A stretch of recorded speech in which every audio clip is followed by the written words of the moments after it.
The Empire of Edrasia, the capital of Wild. Someone entered the Adventurers Guild. The girl noticed him. The other adventurers recognized him too. The stranger placed someone else's horn on the counter. It was the true horn of the Minotaur King. It's a very rare AAA rank monster, and the hero was able to kill it single-handedly. The girl thanked Silver for his hard work and presented him with an award. The hero thanked her. She began to say that he was extremely grateful for this. He was one of 5 SS-ranked adventurers on the metric, stationed here at the Imperial branch. That was something to be proud of. She asked him why he needed the money. Silver replied that he wanted to buy everyone a drink. If there were any high-level quests, she should let him know. The young man left. He's an adventurer who only takes on high-level missions. That's why the guild notifies him first when it comes to missions of the highest difficulty. But some adventurers don't like this. It's crucial to relieve their stress. Because of his personality, he cannot act openly. The man took off his clothes and transformed. In any case, if the prince's identity as an adventurer is revealed, there will be big problems. He is the 7th prince of the Edrasian Empire, Arnold Lakes Adler. The butler warns him to be careful. The young man asked how many times he'd told him not to enter without knocking. He apologized to the prince. Arnold said he didn't want to listen to his lectures about what this stupid prince was doing all the time. He has a twin brother. He possesses incredible valor, a good mind, and a good personality. He's a genius who can flawlessly complete any task given to him. Whatever he does, he'll be praised for it. He has a ton of girls chasing him, and even though he's his brother, he still gets on his nerves. On the other hand, he has no ambition and doesn't care. He's a stupid, useless prince with no skills whatsoever. He often played as a child. All tutors refused to accept him. Soon, the news spread throughout the capital, and then throughout the empire. All the good that had been in his given name was destroyed by his brother. Even now, people in the castle look at him with disdain, despite his royal blood. Sebastian tells the boy not to worry. With his popularity, no one will know of his power. Alfred isn't worried about it. He's simply trying to accept the fact that he's being treated this way. There's no point in wasting time lecturing him about his duties as a prince. The butler understands his situation, but it's difficult. He needs to return to the castle. General Dominic has passed away, a renowned general of the Imperial Guard. After more than 50 years of frontline combat, he retired and served as an advisor. In his old age, he developed various illnesses, but that's certainly not the true joy of his death. The only thing that comes to mind is murder. Sebastian said that the details are unknown, but they are currently looking for the culprit. He was the type who made enemies easily, but there had to be one reason to kill him. He joined the battle for the throne. He was a man who criticized all princes and princesses. But there was one prince he supported. Then it could be a threat, but still, he's only a general. His death won't harm the empire. The culprits probably covered it up by claiming he died of illness. The only one who will suffer the loss is the prince, who has lost an ally. This prince's name is Arnold Lakes Adler. His brother is a twin. Leo, naturally, found an ally. He didn't do this with the intention of increasing his power and then seizing the throne. The fact that such a simple act was interpreted as an increase in power is a major problem. For this reason alone, Prince Leonard has been marked as an enemy to those seeking the throne. The Empire of Edrasia, the same year. 3 years have passed since the death of the crown prince, and the emperor's children are fighting for the throne. The only candidates for the throne are the second prince, the second princess, and the third prince. Each has a high chance of success. Leo, who attracted General Dominic's attention with his kindness, has become the 4th contender. For the other heirs besides the first 3, there are only 2 paths. The first is to become an ally or remain neutral. The second is to become an enemy and seek the throne. Leo should definitely be on the successor list. There's no point in becoming anyone's ally or remaining neutral right now. Sebastian asked him if he was considering becoming emperor. Arnold replied that he was the man who had dumped all the boring stuff on his brother, but he wasn't going to stop there.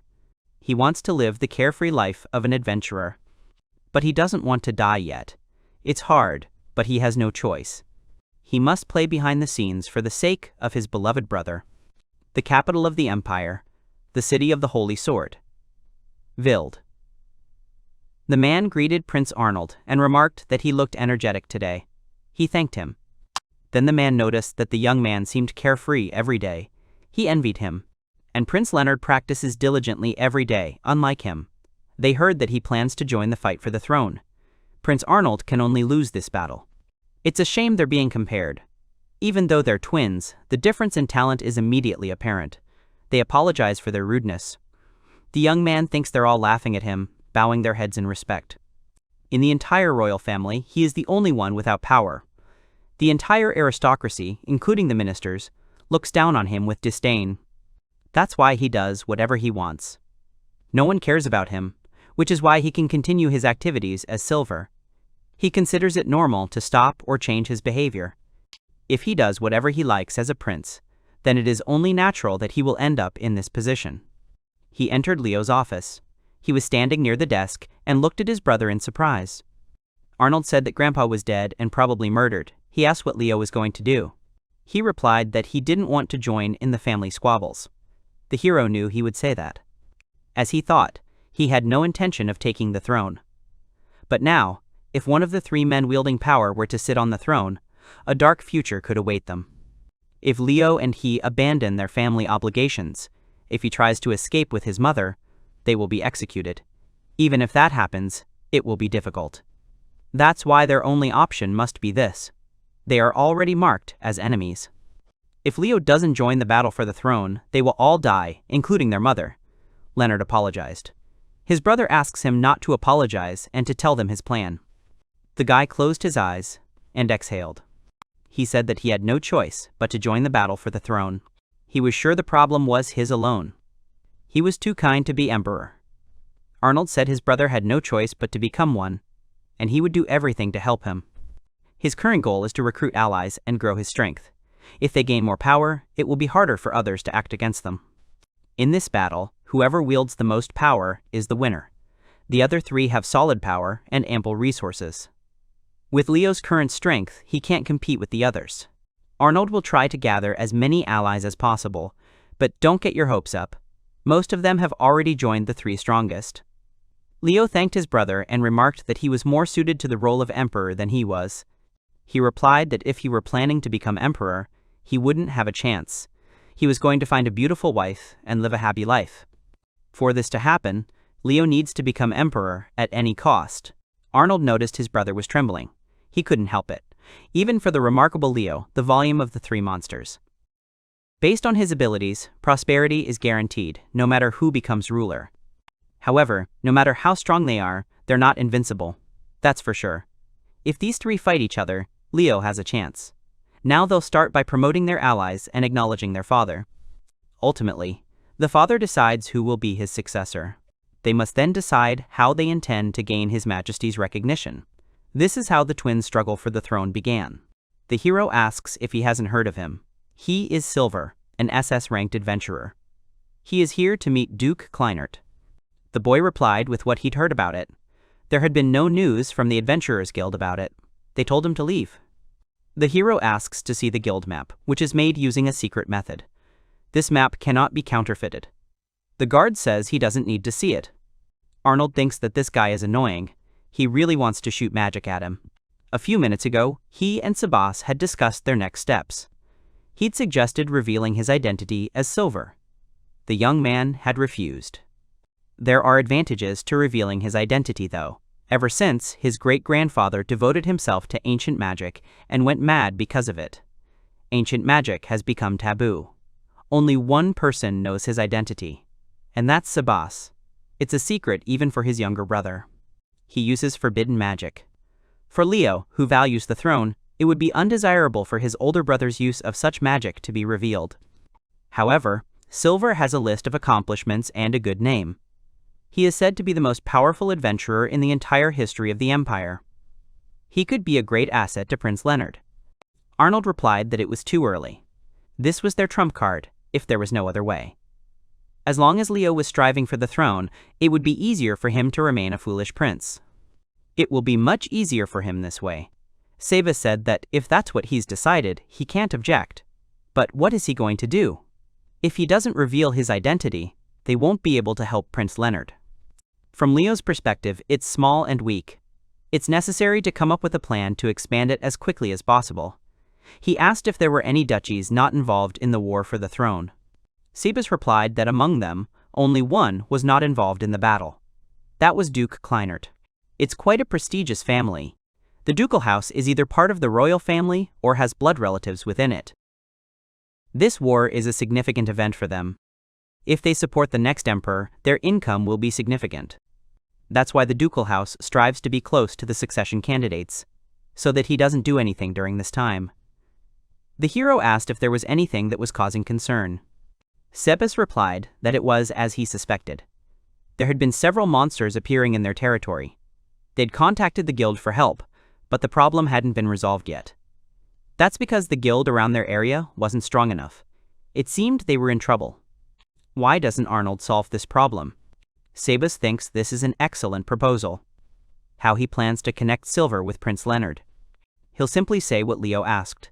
His brother won't object, and it won't be difficult for him to explain it later. Manage the movements of an SS-ranked adventurer who never leaves the capital, thereby drawing attention to Prince Leonard. If this happens, Prince Arnold's connection to Silver could be exposed. Arnold replied that they had the advantage. As long as they thought Leo had a connection to Silver, they wouldn't act.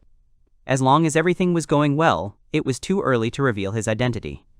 If the hero is so confident, Sebas won't stop him. However, he asks them to remember that there's a difference between an announcement and a revelation.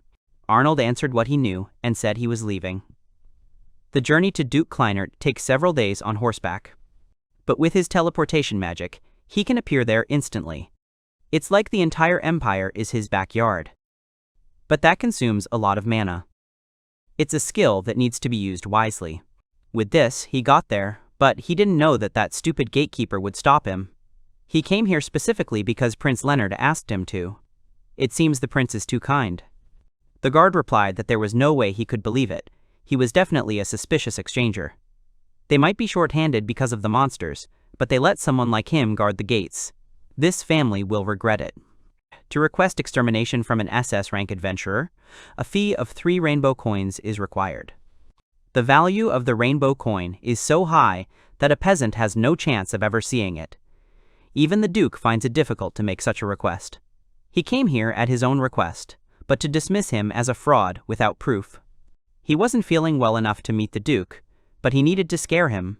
He noticed someone's silhouette in the window. It was some girl. She was watching him. Judging by her appearance, she didn't look like a maid. She was probably Duke Kleinert's daughter. The hero remembered what Sebas had told him about her before leaving. Kleinert's daughter. She's called the Blue Seagull. She's unrivaledly beautiful. He should be careful not to let her distract him, lest he lose sight of his goal. She's pretty, of course, but that has nothing to do with the current situation. The guard sent the young man away again. He came to the forest and said that everything here should be fine. He began to use some kind of magic. He found himself home. Sebas noticed that he returned quickly. Arnold mentioned they were going to the Kleinert duchy. The man asked if he hadn't just been there. He replied that yes he had, but as Silver. The one coming now is Prince Arnold. With this Duke, there's nothing left to do but cry and beg Leo. That's tantamount to dragging him to them. 5 days later, Sebas and the hero made their way to the Kleinert duchy on horseback. Elmer von Kleinert, Duke of Kleinert, greeted the young man. It had been quite some time since they had last seen each other. The last time they had seen each other was on his 10th birthday. Since inheriting the title of Duke at a young age, he has been a lord who has governed his territory for several decades. His employees have come to appreciate his noble personality. He is one of the dukes trusted by the current emperor. Arnold apologized for becoming estranged from the ducal lands. The Duke responded that it was his fault. He had not left his territories for a long time and had not appeared in the capital. The young man decided to get straight to the point. He noted that the Duke was truly a terrible man to ask about the purpose of their visit. Clearly, he had come to discuss compensation. His brother Leonard hadn't wanted that, but being in the middle of a struggle for the throne, he couldn't allow himself to say so. He came to remind him of this. If Duke Kleinert was even slightly grateful to Leo, he should support him. The man didn't understand what the prince meant by gratitude. Arnold asked if he was pretending not to know. Leo, understanding his problems, kindly did everything he could to help him. The Duke doesn't understand him. He's very sorry, but their duchy hasn't received anything from Prince Leonard. The young man is surprised. Seba says it seems the man truly knows nothing. He asked the Duke if he knew Leo had sent an SS-ranked adventurer here, especially at a time when he was involved in a struggle for the throne where there was the most unrest. That's why Silver left. Elmer asked if by Silver he really meant that Silver. The young man confirmed it. Leo had heard about the monsters troubling them. He personally wrote a letter asking for Silver to be sent to help. He set off immediately. Silver possesses ancient magic. He's also heard that he uses lost magic to teleport. There's no way he couldn't have come here. The Duke doesn't believe it. The prince was indignant, wondering if he really meant to say he was lying. Sebas asked him not to be angry. Judging by his appearance, the man wasn't lying. Perhaps something had happened. He offers to give the Duke some time to investigate. If Prince Leonard summons him, he's confident he'll prove everything. If that happens, it's best to hear Silver's version. Arnold says he'll give them some time to investigate. However, if they hide anything, he'll find out from Silver.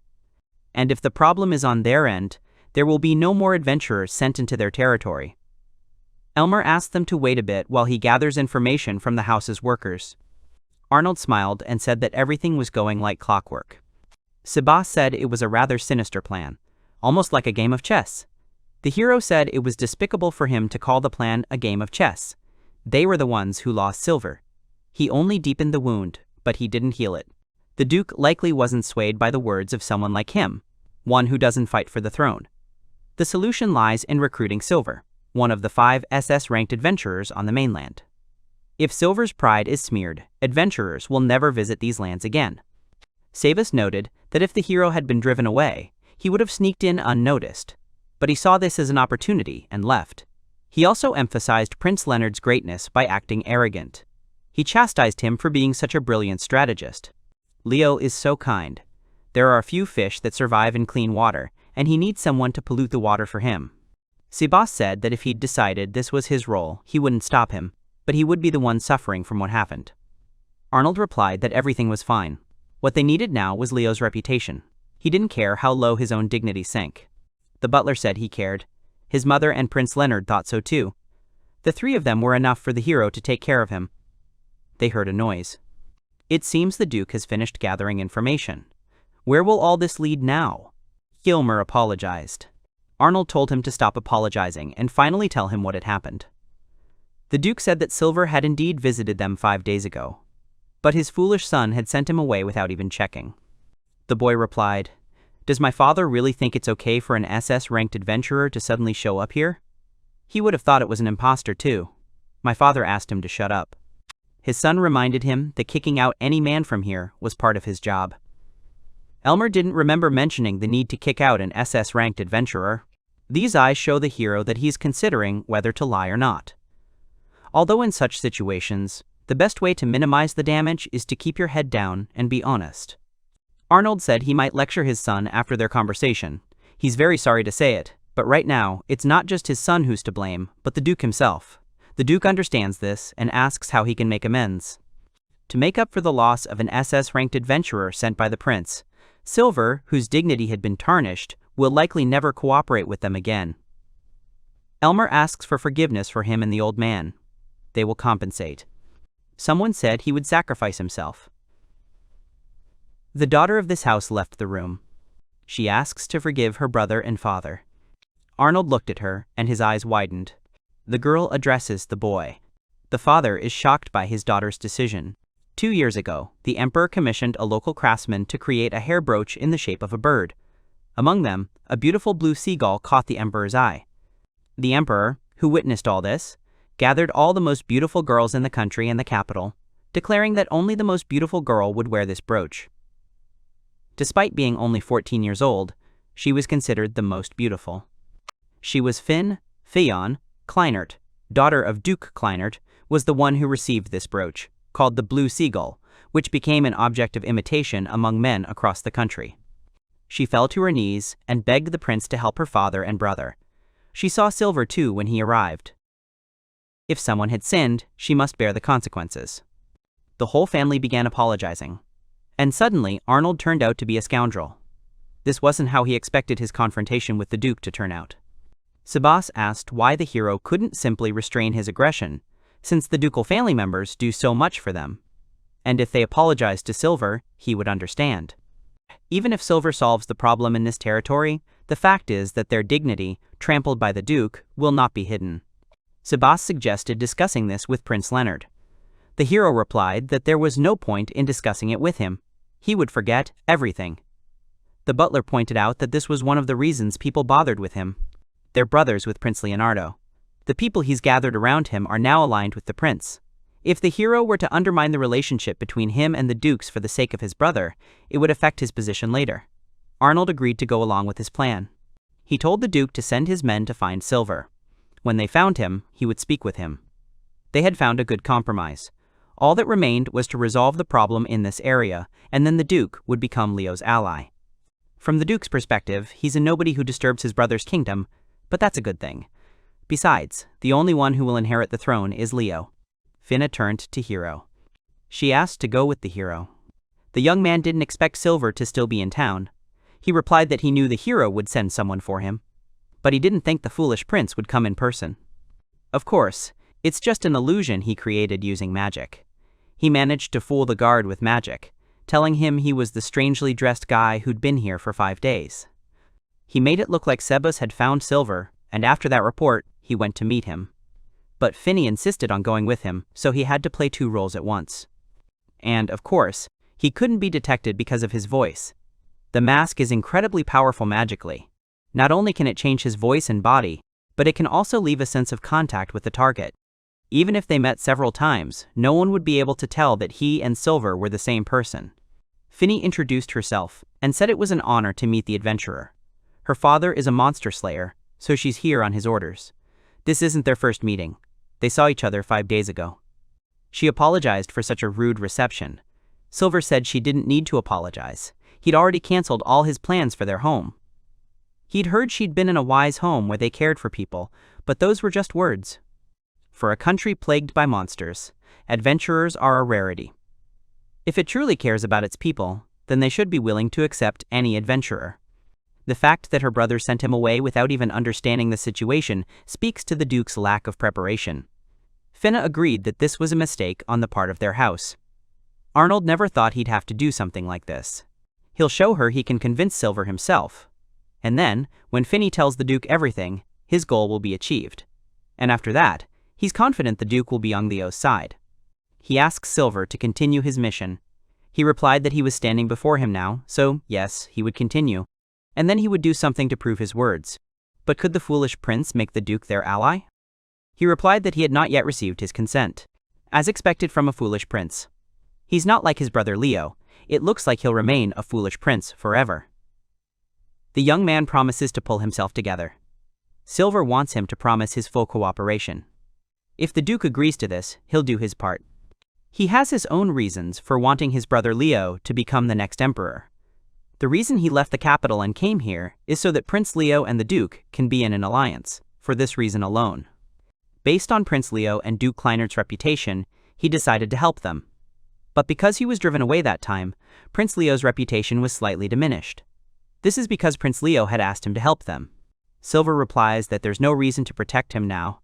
The trust between the houses is already gone, unless the Duke promises Prince Leo's support. Arnold wants him to compromise and help destroy all the monsters, and then the Duke will definitely become Leo's ally. Silver is hesitant. The hero bows and asks the adventurer to understand. Finny is shocked by his actions. For someone like him, who has no pride, it is easy to bow his head before someone. Especially in front of an illusion he himself had created, but that didn't matter. It wouldn't affect him in any way. Silver pointed out that he lacked the pride of the imperial family. Arnold knows he doesn't trust him, but he's still Leo's brother, and he wants the adventurer to finish his job. He doesn't want to deal with these problems for too long. That's why he asks him to finish off the monsters. The adventurer agreed to destroy all the monsters roaming the area. He accepts his request. However, he has hopes for Finny's house. He asks her not to forget their agreement. She thanked him and said they would do everything possible. Arnold is riding in the carriage, thinking that he'll never do something like that again. Suddenly, Finny thanks him. He doesn't understand why she's thanking him. She replied that the prince had bowed his head for them. What had happened was entirely their fault. He had even managed to persuade Silver for the sake of the entire people. She was immensely grateful to him. I think she misunderstood a bit. She's the type of person who finds the positive in everything. That needs to be corrected. If she thinks he's a good person, she's wrong. It's just that it'll be hard for him to move on. Arnold says he bowed his head only for his own benefit. She seems to have misunderstood this. Finny asks permission to continue this misunderstanding. She misunderstood that His Highness was, in fact, a terrible man. Just as she said. Yes, it was her mistake. He bowed his head for his own good. Not for the good of the people, and certainly not for the good of their family. But she hopes he'll forgive her for her misunderstanding. The guy looks at her in shock. He long ago remembered when their mother took them to watch the meteor shower, which happens once every decade. The falling stars that filled the night sky were simply beautiful. The delight and happiness that he felt then, the same feelings flooded through him. He blushed and turned away. Misunderstandings like this aren't so bad sometimes. Arnold says it's a dire situation. Seba says the Duke dispatched 4 B rank and 2 A rank adventurers, but it seems they weren't up to the task. They were dealing with a mother slime. It spawns countless other slugs. A complex monster. It can absorb anything and convert it into nutrients to produce even more slugs. The hero must quickly get rid of them, or there will be no end to this. Seba says that in order to protect the trust placed in them, they would not forgive intrusion even from an SS-ranked adventurer. Arnold says he's already accepted the assignment. Depending on their relationship, it could take some time. The hero says they don't have time for this. He hopes the local adventurers will understand. He told Sebas to go back. He can handle this himself. He came to the adventurers' camp. A man came out to him. His name was Abel. He was the leader of this group. He was an A-rank adventurer. Silver also introduced himself. As expected, he didn't like him. Abel heard he'd come as reinforcements. But if he simply said yes, of course, and refused the quest, he'd no longer be an adventurer. Interfering with someone else's quest was also considered a violation of the adventurer code. If the hero understands this, then what's he doing here? An adventurer of this caliber shouldn't suffer from a lack of quests. The hero says that what he wants to say is perfectly reasonable. He understands his disappointment, but since he's an adventurer himself, he should ask them if there's anything they can do about it. The girl said they tried to confront them, but in the end, they retreated without causing any fatal damage. They're clearly lacking firepower. Another A-rank adventurer, a young woman, is supporting them. Silver understands why they don't want to involve him in the search, but he wants to report this to the guild headquarters and insists that they squeeze out permission to participate in the quest. He'll take it and come back here again. If they can get rid of the monsters by then, he won't stop them. However, the security of this territory will be at risk during these days. As an adventurer, he can't allow the danger to escalate any further. Abel clenched his fist, sat down on the box, and said he agreed. They didn't have enough power. Silver could do whatever he wanted. The guy apologized to his team. If Abel were alone, he could continue on his way, but he also cares about his group members. What a wonderful leader. Due to their weak attacks, they deal very little damage. Adventurers of this level are typically only requested for parties consisting entirely of A-rankers. They've done a good job. The guild will be grateful. Abel laughed. He said that this day had arrived, and the SS-ranked adventurer praised him. The hero isn't being sarcastic at all. He's grateful to him with all his heart and considers himself in his debt. If anything happens, he's ready to come to his aid. Silver raised his hand. He began to use magic. He is the messenger of the gods. He acts on behalf of heaven and earth. The hour of justice has come. Tremble, sinner. Rejoice, innocent one. His word is the word of God. His blow is a blow bestowed by God himself. In his hands is a flame that can scorch the earth. O flame of heaven, reduce the sinner to ashes. The hero uses the skill. Meaningful execution. The adventurers are shocked by what is happening. After the adventurers' attack, nothing remained. He demolished an entire mountain. The girl thinks he used ancient magic, the kind used by SS-ranked adventurers. Silver said everything should be fine now. He wants to leave a report for the guild on Abel. He says he should do it himself. They didn't do anything. He's the hero who saved the duchy. Silver apologized and said he wasn't interested. He had other goals he was striving to achieve. He leaves the rest to them and disappears. This is the Duke's mansion, in a room specifically reserved for the use of Prince Arnold. He would later send a report that Silver had subjugated the Slug Queen while he was with the Duke. He would then receive the Duke's promise of support, and his work would be complete. Suddenly he heard a sound and turned around. Finny was standing in front of him. She said that he had just teleported, and she asked if this suit belonged to Silver. The young man thought he had become careless. He began to think about what to do. Pretend it was all just a misunderstanding and tell her it was just his hobby to dress like that, or simply take her life? But that wouldn't work either. She was the Emperor's favorite.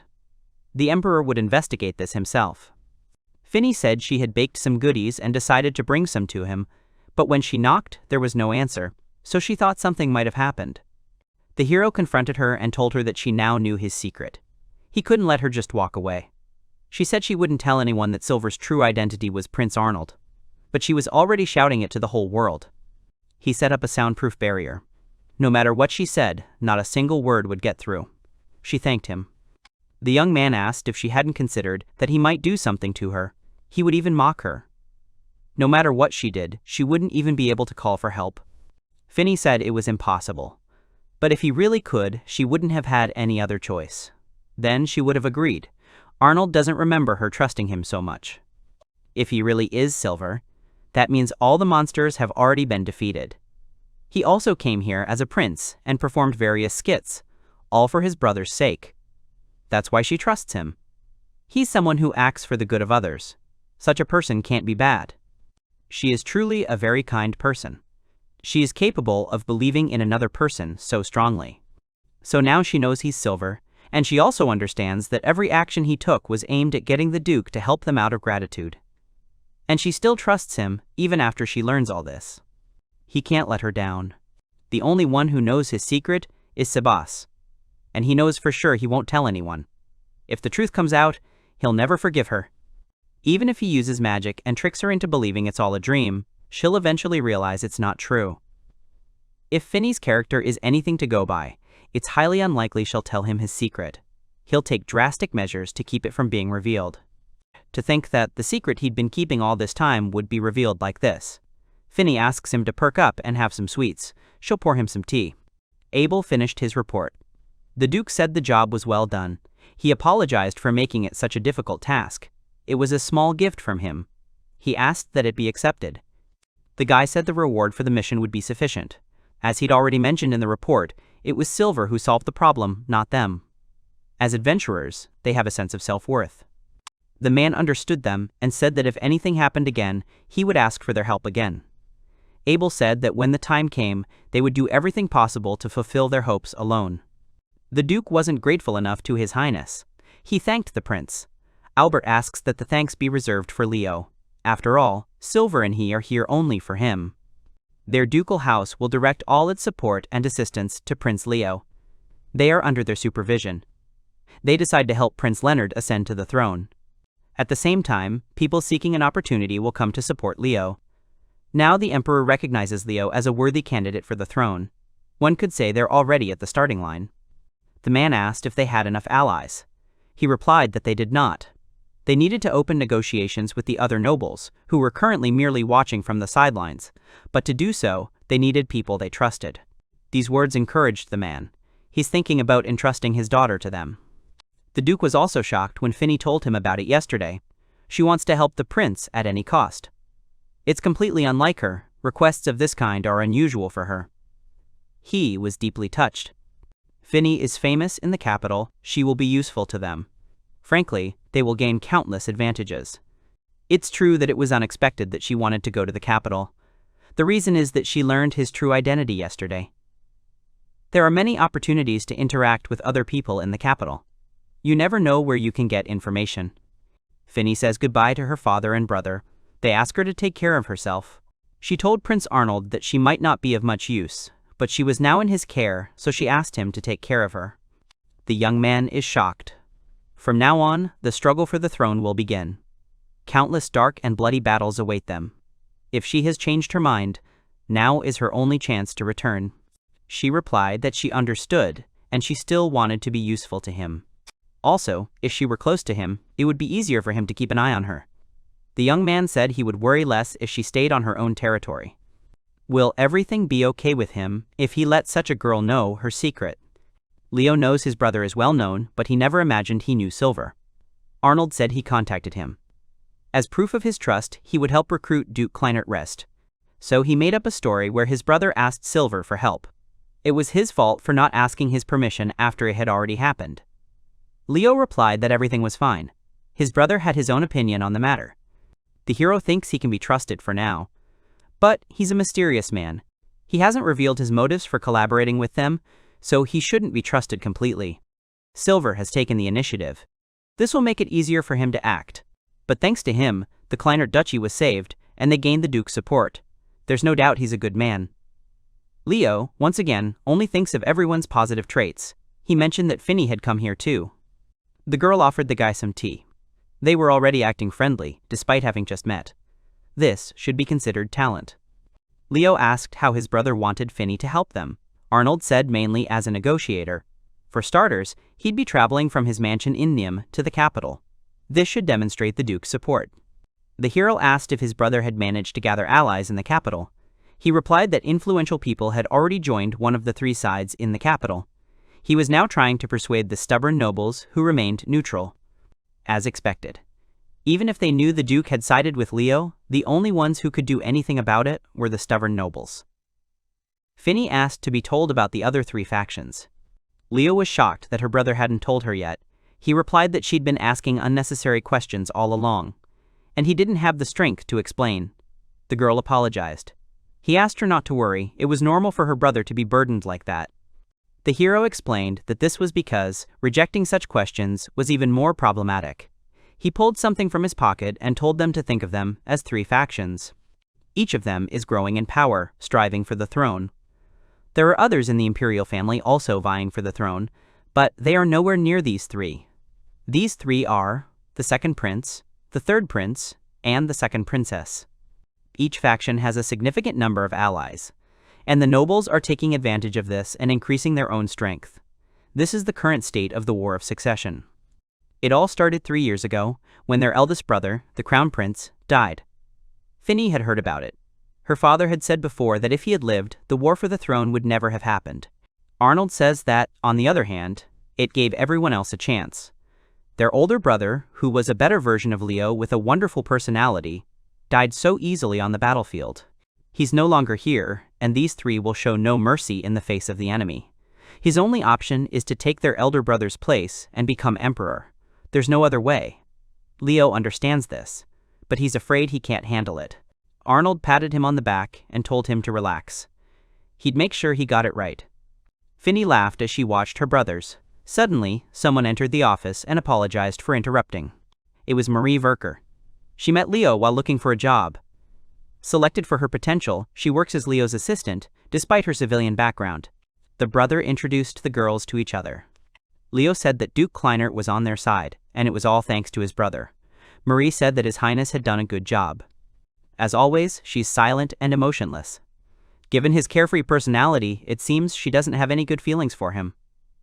This becomes more apparent when he's around her, and, frankly, he finds it difficult. The girl handed over a report regarding the two parties he was preparing a trap for. After reading it, the young man couldn't understand how this could have happened. Count Siegfried is under Her Highness Sandra, and Baron Bowman under His Highness Gordon. Both sides have received a considerable sum of money. They can do nothing about it. Both are in alliance with the merchants. They will not win with money.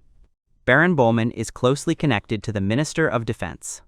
If he can win over the Minister of Defense, most of the military will fall into Gordon's hands. The Minister of Defense is not currently meeting with any of the key successors. Marie wanted to convert Baron Bowman to Leo's side, but not everything went as planned in the end. Still, there is progress. Finny's here with them. That'll probably make things easier from now on. The girl said she'd try her best too. Arnold decided to take a short rest. Perhaps it was because they'd been riding all that way and his back was hurting. Finny and the hero went out into the city. She suggested going this way. Several days have passed since Finny's arrival in the capital. The daily journeys through the city caught the eye of the capital's residents. Rumors that Duke Kleinert had supported the prince began to spread. Based on this, it seems this story is turning into a love affair between Prince Leo and Finny. It's just that when rumors start spreading in a positive light, it would be a problem if they were seen together. That's why they maintain anonymity. Arnold tells her to just call him AL. It would be problematic if the prince was seen with her. The girl smiled and called the boy by name. Arnold says it's nostalgic for him. Back then, he used to escape from the castle and play with the boys in the city. As a prince, he shouldn't have been so reckless, but even now, from time to time, he runs into the friends he used to play with. Finny envies the guy. She doesn't have many friends after all. The hero said she could make a lot of friends in the capital. There are plenty of good and bad people around after all. It would be great if she could make some real friends. Time doesn't matter for friendship though. It's not because they're friends now. Suddenly someone poured water on Finny. The children ran up to her and began apologizing. They asked about her condition and then blushed when they saw her. Her clothes were see-through. The young man grabbed her hand and dragged her somewhere. She covered herself and fell to her knees. Arnold said he knew the owner of a nearby establishment and offered to get her some clothes. The man says, "Isn't it wonderful? Such innocence." The hero asks him not to spread it around too much. The old man said it was something new. It's rare to see him out with a girl. Finny came out of the dressing room and asked the hero's opinion. He said it suited her. She was glad Al himself had chosen it. The salesman asked if he would pay the same as always. Arnold confirmed it. He'd let Sabas or someone else know a little later. The old man wished them continued enjoyment of their date. The girl blushed. And the young man said he'd simply been seeing her around town. They continued walking around the city. The girl was playing with water in the fountain. The hero thinks that the sun is already setting. It's time to return to the castle. He met someone he didn't want to meet. G.D. von Horvath. From his youth, he was only good to Leo. He himself often bullied the hero from the moment he was abandoned by adults. The eldest son of a respectable and prominent family and, despite his reluctance, his childhood friend. Arnold remarked that it was rare to see his friend here. He replied that he simply saw a pitiful-looking face that didn't resemble a prince and assumed it was a hero. Guide hit the boy in the leg with his cane. Even if he did hit him, no one would care. They wouldn't even say anything. The boy said that if he beat him, it would create a big problem, since they had the same face. A friend pointed out that he wasn't Leo, and everyone knew it. No one would have guessed he was royalty, judging by his behavior. He swung and struck the main character. Suddenly, Finny came to his defense. Jide hesitated and recognized the girl. Arnold silently asks her not to complicate things. If there's a huge fuss around this, no matter the outcome, it will only create more problems. Girl and P60 introduced himself. The girl realized he was the son of the famous and venerable Duke Horvath. What a shame. She had expected someone more dignified. She asked him if he really thought it was okay to do whatever he wanted just because he was a foolish prince. He had no respect or loyalty to the royal family. The hero thought it would be bad if Finny publicly disgraced Kage. The girl asked if he really thought that she would go out with a stupid prince of her own free will. Arnold caught Finny's eye and realized where she was going with this. He had no choice. He said he found it disturbing. They don't want rumors to spread, so he pretends to be his brother on purpose. The hero introduced himself as Leonard. Jide began to justify himself. The young man said everything was fine. He knew what he had done to his brother. And until he said anything, he wasn't going to interfere. The heroes decided to leave. But their friend thought it would be a shame to make an enemy out of Leo, who was about to become the next emperor. Finny and Arnold talked about something and decided to leave, as the eyes of passers-by were riveted on them. The hero asked the girl if it was intentional. She said she was truly sorry. If things had remained as they were, the only thing that would have suffered was his reputation. However, now he'll hold a grudge against her and his brother because of it. Furthermore, it will be more difficult for him from now on because of rumors that Leo might be impersonating him. Tears welled up in the girl's eyes. There was no point in blaming her for what had already happened. He told her that if she understood this, she shouldn't act without thinking twice in the future. Otherwise, there wouldn't be any problems. But he understands that she did it for him. He thanked her. She was so happy, he apologized for leaving a bad taste. Finny said she'd been careless. She'd be more careful next time. She asked him to show her the city again. The young man promised to prepare a proper disguise next time. The girl is very happy. The guy thinks that her smile is worth showing her the city again. Leo remarked that it was rare for their father to call them. Al replied that it usually happened once a year. Perhaps he had something to say. They were hoping he'd say something good. The young man was certain that it meant nothing good. Leo suggests believing in the good. He tells him to put his brother's mantle on properly. Otherwise, his father will scold him again. They entered the hall where they were met by the third prince, Gordon, the second prince, Eric, and the third princess, Xandra. They had a disdainful look on their faces. It seems all the princes and princesses have already gathered in the capital. Emperor Johann said that this might be a bit of a surprise, but he wants them all to compete with each other.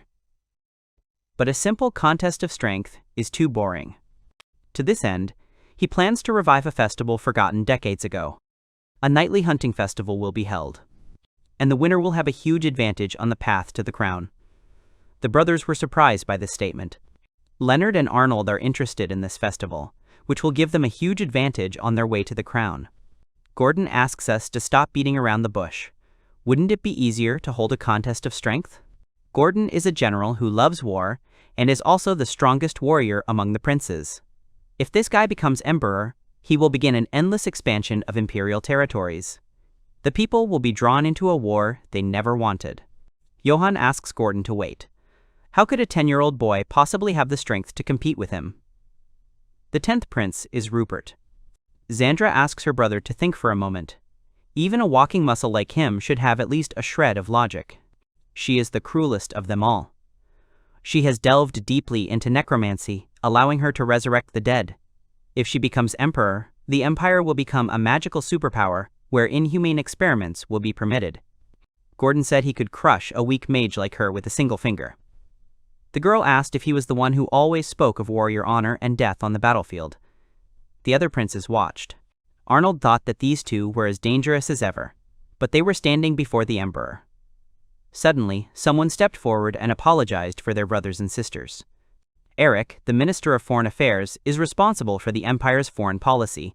He is a genius. His intellect is considered superior to that of the crown prince. Currently, he is the closest person to the throne. If he becomes emperor, the empire will be secure. Johann said everything was fine. Competition was good. That's how he himself became emperor, after all. He explained the festival's essence. At it, the Imperial Knightly Order competes in monster hunts. Victory is determined by the rarity and size of the monster caught. The festival was often held during the time when the Empire was infested with monsters, but today adventurers have become so good that there is no longer any need for it. Eric says the monsters have become more active lately. However, that would mean the adventurers wouldn't have any work. The guild wouldn't approve. The Emperor asks him not to worry about it. He's already received the guild's permission. Last time, they were unable to cope with the monster attacks in various areas, so they're happy to have their help. The Empire is most likely covering the guild's expenses, but somehow the monsters aren't decreasing. The guild is caught in a tightrope between the Empire and the adventurers. If they don't take countermeasures, damage will be done to the people, their crops, and the adventurers themselves. In this sense, it's a brilliant plan to deploy elite Imperial Knights to hunt monsters. The festival will not only generate profit, but also provide security for the people. However, it's unclear how he intends to involve them in the festival. Eric suggested that they lead the knightly orders. The Emperor would personally assign the knightly orders to them. They could go hunting with them, or sit back and hope for a good outcome. Knights won't swear allegiance to those who can't even fight alongside them. This is a major blow to anyone claiming the throne. Gordon decided to inquire about the reward. He replied that the winner would receive the position of plenipotentiary ambassador of the Empire. Sebas notes that things have only gotten more difficult. Things haven't gotten any easier. Finney thought it was a good opportunity for them after all. Everyone would be given an equal number of knights. The young man laughed at her words, and she became angry with him. Al says this is definitely a chance for Leo to become an ambassador. He'll be treated like the next emperor in the country he's sent away to, and he'll have the opportunity to mend relations between the two countries. On the other hand, the hole they closed will reopen. Unlike those two, they don't have the strength to grit their teeth and abstain from participating. And if that happens, they'll have to withdraw from the succession war. The hero asked Sebas if he'd gathered any information. He replied that he hadn't gathered as much as he'd liked. It seems the knights themselves only learned of this yesterday. The decision was made behind closed doors by the emperor and his advisors. If this is true, their options will be limited. The deciding factor will be the candidate's luck and skill. It doesn't matter whether they encounter a rare monster, or whether a single blow will decide everything. It doesn't matter how much power he has if he never gets a chance to show it off. The Knightly Order hopes that the festival will be held in the eastern part of the empire. The greatest damage from the monsters was inflicted in the eastern part, and it looks like they'll have to relocate there. If the eastern part becomes the center of the festival, tourists will flock there. This will make it easier to rebuild the destroyed areas. The Knightly Orders will be sent to the eastern part and will only arrive in a couple of days. They will hunt and compete in the number of kills and their rarity, and the Emperor himself will choose the winner in the end. Influential people from all over the Empire will come to observe the festival, so it will be difficult. Finny said she had an idea. She thinks that Al should take first place. Sebas and the hero looked at her strangely. The butler says, Arnold will continue to play the role of the silly prince. If he reveals his true self, it would be too suspicious. Al says her idea is viable, but then they'll lose their ace in the hole. It will also make it harder for Leo to become emperor. Plus, their popularity will split. It's a bad option no matter what. However, they have no trump card and have nothing to play in this situation. The other three will most likely lure some rare monster to the eastern part. Or, they could find out the location of the rare monster, but they don't have enough people to do it. He could do something similar. He could just force all the monsters to the east, like Silver. Finny screams that he can't do that. The young man thought that she was just like Leo. If he did this, the people living in the eastern part could suffer even more before the festival began. That's why they weren't going to do it. His brother wouldn't support it either. The girl apologized for saying something without thinking again. He replied that everything was fine. She could say whatever came to her mind. Her opinion was always correct and fair. Finny didn't understand what he meant. Sebastian explained that the hero liked her just the way she was. The girl blushed. Arnold said he didn't remember saying that. Sebas assumed he hated her. The boy denied it. Then they'd think he liked her. Oh! Leo entered the room. Arnold mentioned that they were going to discuss making him the Empire's ambassador plenipotentiary. Leo thinks his brother should take that position. He thinks Al has a knack for building relationships between states. But the hero can't win this hunting festival. Only a brother can do that. The thought of their opponents being siblings only puts Leo off. He says that if circumstances allowed, he wouldn't have participated in the struggle. However, responsibility for his brother and mother and for their future lies with him. He needs to win. Otherwise, everyone else won't be able to enjoy life for the rest of their lives. The three of them will show no mercy. They have no other options. There was still a shred of humanity in them when the crown prince was killed. However, the protracted battle for the throne has measured them all. These guys no longer have any feelings for their family, so they have no choice but to participate in the struggle for the inheritance. For the good of all the people living in the empire. Besides, they'll have problems if Leo doesn't become the heir. He must have the same intention. Among the princes, he most resembles the crown prince. But Leo is not a realist like the crown prince, but an idealist, easily moved by emotion.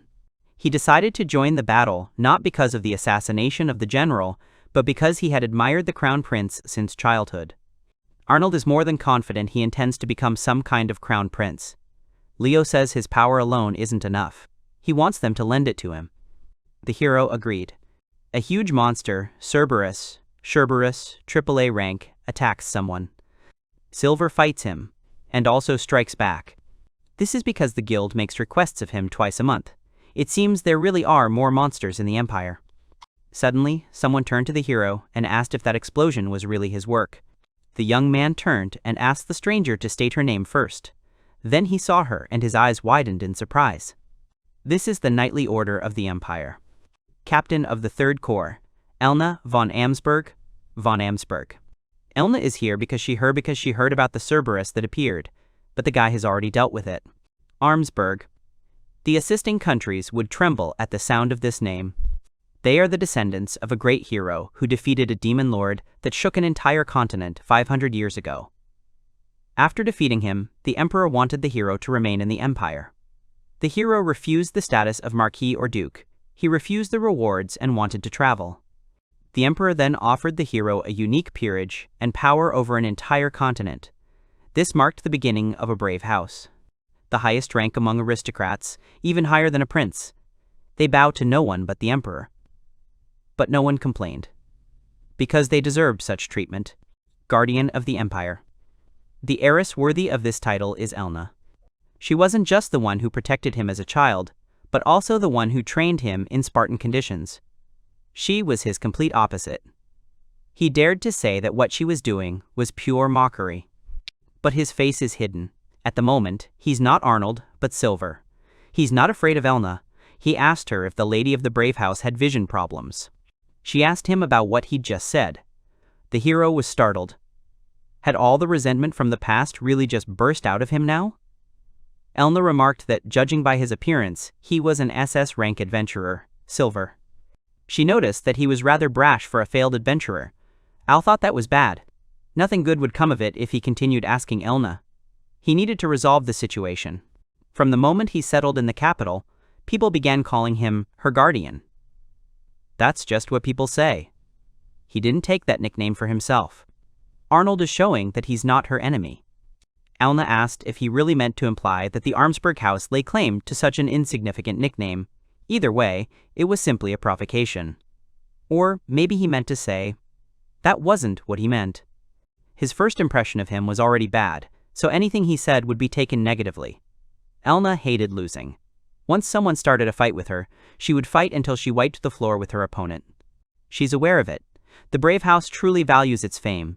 To be unable to accept the fact that others might also receive praise, she must be very petty. The girl will not forgive anyone who makes impudent remarks about her house.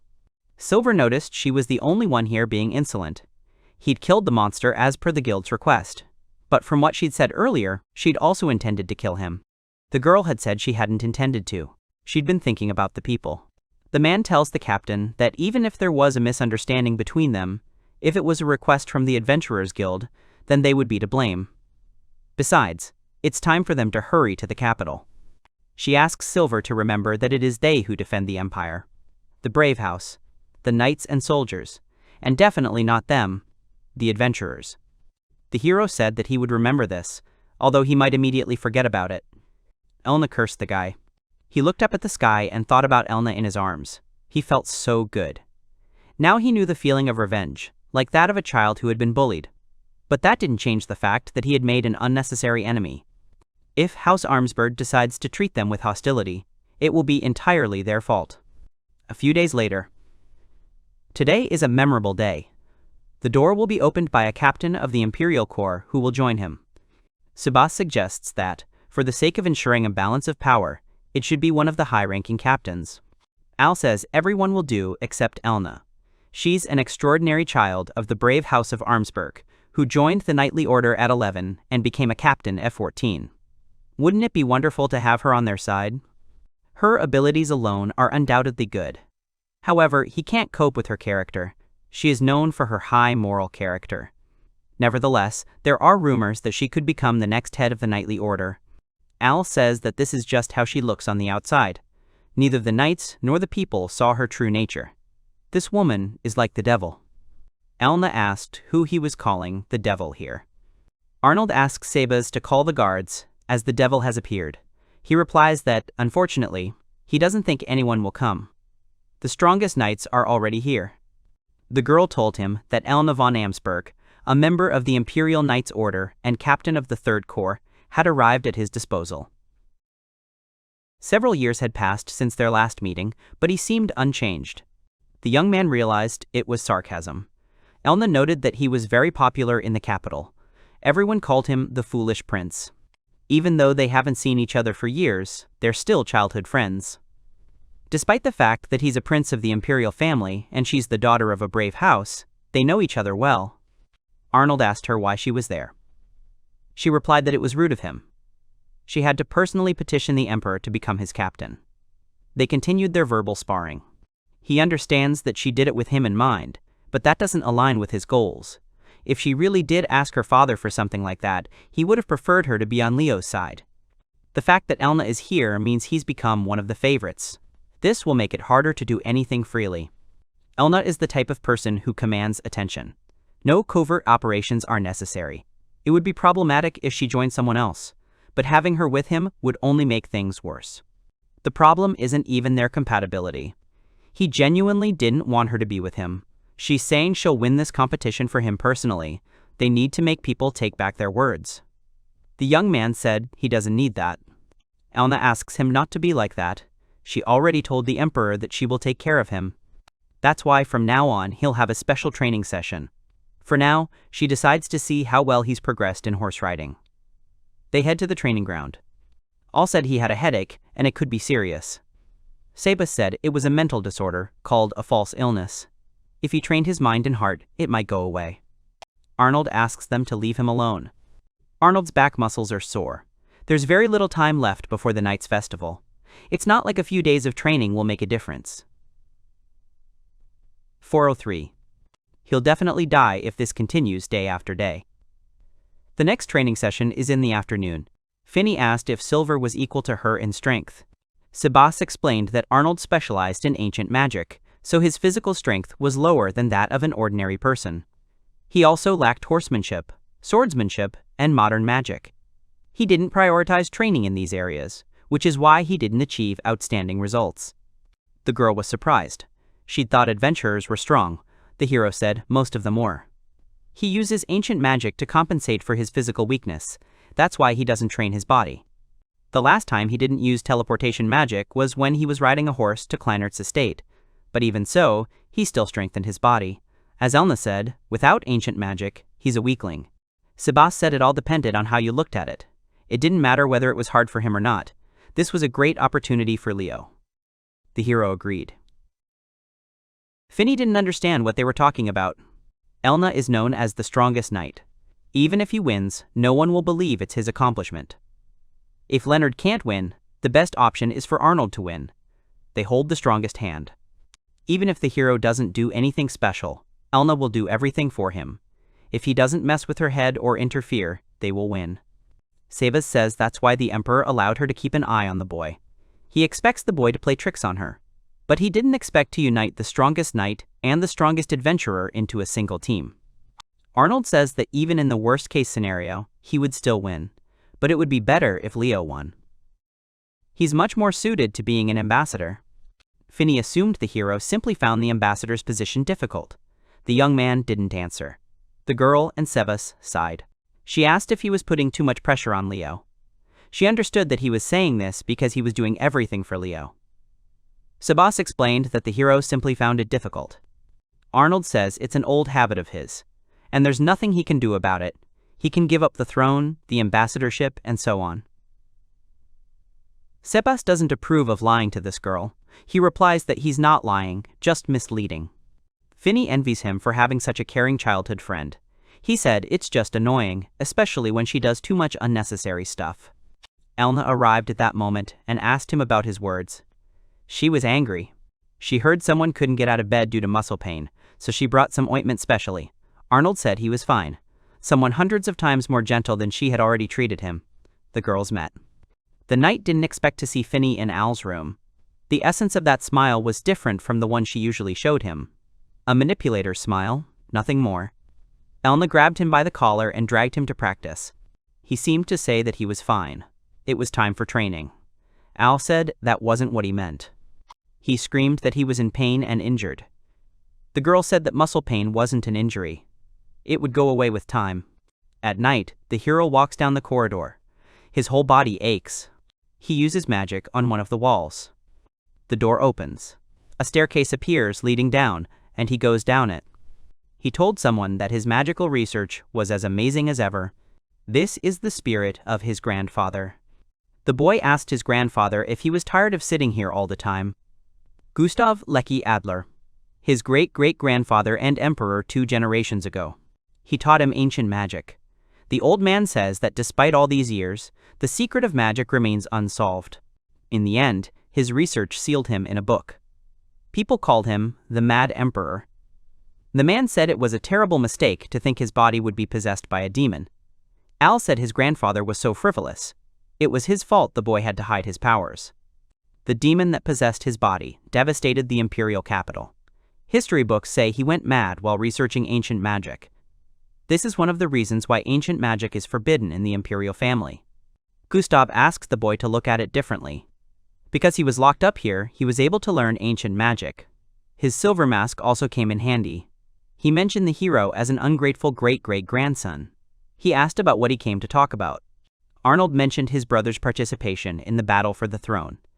Gustav said that if he was a capable man, he would succeed. That's what the war for the throne is all about. The hero thought so too, but he needed to check to see if someone had deliberately drawn him into this. But that's what he'd do if it was the enemy, so he could resolve the matter openly. This was what haunted him. No matter how much the old general favored Leo, he wouldn't have posed a threat to the others. However, the general's assassination early on forced them to make a choice. Their true intention was to use the agreements and Leo as a pretext to engage in a war for the throne. Gustav said that if he were the second or third prince, he would have killed the crown prince. The old man was the eldest son, so he had survived many assassination attempts. He believes the theory that he took his own life is a poor one. Perhaps the tracks were covered up well, or the emperor's inner circle was involved. Perhaps even the emperor himself was involved. In any case, it's very strange for the crown prince to die like this. He asks his grandson to imagine his brother was on the battlefield. He would do anything to protect him. The young man confirms. That's his answer. There are many people in the world who think the same way. Even if they couldn't protect him, it still feels like a conspiracy. If all my guesses are correct, then everything that happens next is someone's script. In other words, there's something more behind the Knight's Festival. He asked about the existence of magic capable of controlling monsters. The grandfather became interested in the conversation about magic and asked his grandson to tell him more. Recently, the number of monsters has increased throughout the empire. Among them are rare and powerful monsters. He suspects someone is controlling them. The old man replied that if it was just a couple of monsters, then they could be controlled with magic, but not magic that could control monsters over such a large area. He considered the possibility that the second princess, Zandra, was behind this, but if Grandpa said such magic didn't exist, then it truly didn't. In that case, the increased number of monsters was simply a coincidence. Gustav said that such magic doesn't exist, but there is an ancient magical artifact. It plays a melody that monsters like and attracts them. This flute was called Hamelin. If a person with immense magical power could play it well, monsters would spread throughout the empire. An era where magic was more advanced than now. The artifacts they possessed surpassed anything they possess now. Such artifacts were found in ruins and became national treasures in some countries, but others appear at unexpected times. The young man told his grandfather about a nightly hunting festival. They couldn't afford to lose the festival. However, if their opponent had the flute, they had no chance of winning. Gustav confirmed this. If they used the flute correctly, victory was guaranteed. But they wouldn't resort to such a foolish method. It's true. If one of his 3 relatives used such an artifact, the other 2, including him, would begin to pursue him. Even in a war of succession, if he did something that caused trouble for the empire, he wouldn't be able to escape. Regardless of whether this person is connected to the main contender or not, if it is not difficult for him to fill the entire empire with monsters or harm the country in other ways, then the position of ambassador plenipotentiary will definitely not satisfy him. Now the problem isn't even just winning the festival. If they don't find out who's behind this, the hunting festival will no longer be just a battle for the position of ambassador plenipotentiary. The hero asked about the possibility of somehow preventing the Hamelin effect. Grandpa replied that unless the artifact itself was destroyed, no. Stopping the flute sound is very difficult. The young man just needs to focus on the festival. They were using the monsters for something else, even before it was announced. There's definitely something behind the festival. He can't let his guard down. The young man was walking down the corridor and was told not to move. He arrived much faster than the hero had expected. The stranger said he knew who the guy was, but he wasn't going to kill him, just get some sleep. Arnold turned to him and the next moment locked him in a magical cage. He said his decision to call out to avoid being killed by mistake backfired. In that moment, he managed to create a barrier that immobilized him. In addition, there are search spells located around the perimeter, so it is absolutely impossible to sneak up on it. Arnold asked him who helped him get into the tightly guarded castle. The stranger told him not to underestimate him. He'd rather die than reveal the client's name. His goal is to prevent him from participating in the nightly hunting festival, so Elna will retreat. This plan is easy to see through. 3 relatives can influence the castle's security. The others would have to put in a lot of effort, so they're out of the question. The stranger smiled and said something similar could be said about him. He ordered someone to take care of him. Sebas suddenly appeared and said they had acted as a team of 4. He had neutralized the other 3. The hero praised him. The man was clearly in shock. Sebas asked if they really thought he'd let Arnold do the talking. It seemed they'd underestimated him. The hero began using magic on the criminal and demanding that he confess to who hired him. The man clutched his head, began screaming, and apologized to someone. The most effective method is to convey to the subject the most vivid experience of horror. The assassin was sent by the second princess, Xandra. It seems she trained him quite harshly. It's so typical of her. It's called loyalty through fear. Sandra tried to eliminate him because she was aiming for the position of ambassador plenipotentiary. Since he's putting so much effort into this festival, luring out the monsters isn't her doing. The hero said that even telling about him wouldn't hurt Sandra. They might kill him, but that would create a problem with disposing of the body. The young man ordered to hide it in a secluded place, because it might come in handy. A few days later, the young man is riding in a carriage, wondering who planned this. Finny asked him what he was saying. He waved her off. She looked out the window. She mentioned that a building was already visible there. Arnold said that this was the opening site of the nightly hunting festival. It was called Kiel. The Night's Hunting Festival. The night before the tournament. All remembers his grandfather's words about something happening during the festival. He mustn't let his guard down. Finny called out to the boy and apologized for keeping him waiting. She was wearing glasses. The hero found them in his grandfather's room. They can create a subtle illusion. To outsiders, Finny now looks like an ordinary girl.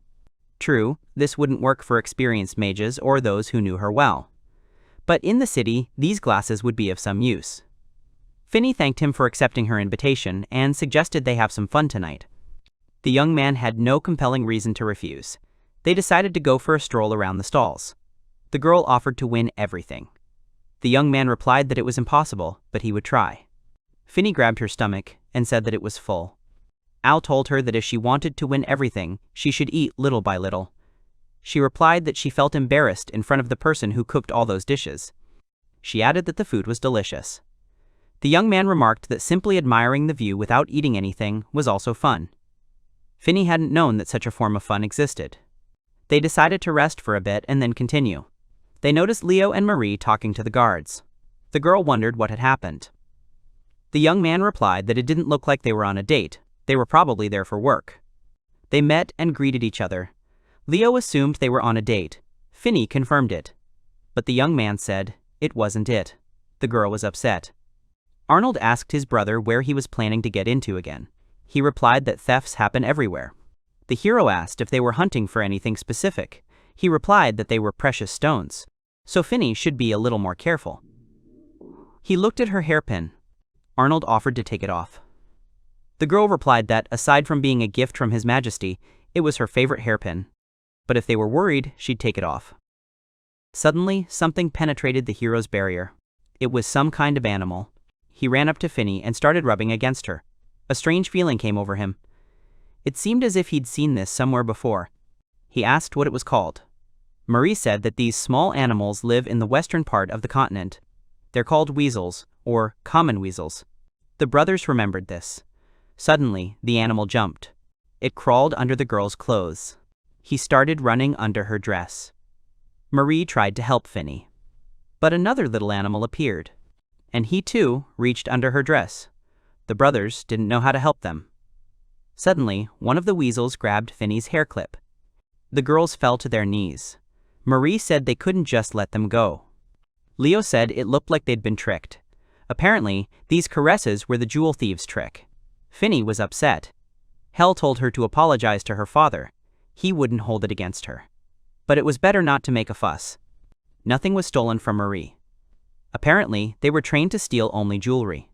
Perhaps there was more than one robber. The heroes decide to leave. Finny mentions that she's coming back. She called Arnold because she wanted him to rest. But she's caused him trouble again. It would be much better if she stayed out of the way. The hero stroked her head and said he'd feel better if she were nearby. He promised to quickly find her hairpin. Finding the animals was no problem for him. The girl is worried that if he uses magic now, he might not have enough for tomorrow's festival. The boy said that even though these little creatures are smart, they're still animals. He's not looking for animals, but for the one who summoned them. They can be trained to crawl under girls' clothes and steal jewelry, but if they take things somewhere far away, obstacles are sure to arise. Especially with so many people roaming around these days. Then the culprit is nearby. If you're going to perform such dangerous maneuvers, there's no point in using weasels. There has to be some kind of trick. And it must be where those little creatures passed. He found a box containing a sound stone, a stone that emits a recorded sound at a set time, often used to lure monsters.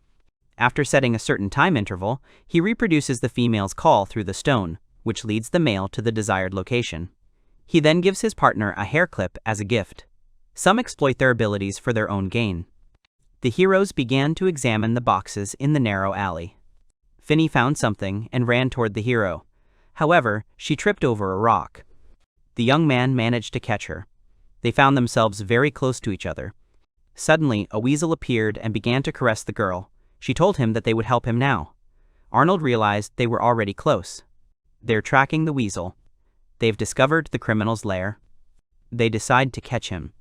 Arnold, disguised as Leonard, approaches the guards and tells them to gather knights from the surrounding area. They have found the jewel thief's lair. He thought about how even the Eastern Knights had a good ear for Leo. Arnold looked at the girl. She had a grim expression. He asked what had happened. She replied that it was Al, not Leo, who had caught the thief. The young man explained that the knights wouldn't budge in his name, and if he ran away, they'd be in trouble. The girl shouldn't worry. It wasn't that bad. In this case, Leo would benefit in the fight for the throne. Finny looked at him. They entered the robber's house. The criminal doesn't understand how they figured out that he was here. Finny saw her hairpin. She was glad to find it. The knight had told them not to touch the stolen items until they identified their owners. Arnold had told them not to worry. They would identify them soon. He told Finny to take off his glasses. He's sure they know her well. Duke Kleinert's daughter, the Blue Gull. The stolen hairpin belonged to her, so he was looking for the culprit. If his father finds out his gift was stolen, the watchmen and guards will be reprimanded. The knights' heads might even roll. They might tell someone, but they themselves will suffer. He hoped for their understanding. They replied that they had seen nothing. The heroes left. Al says all that's left now is to explain everything to Leo. Well, all's well that ends well. Finny thanks him. He replies that he didn't do anything special. She stopped and said that she didn't care if no one knew about his achievements, because the main thing was that she knew. She will always remember how gifted and wonderful he is. Arnold smiled and said that he was counting on her in the future.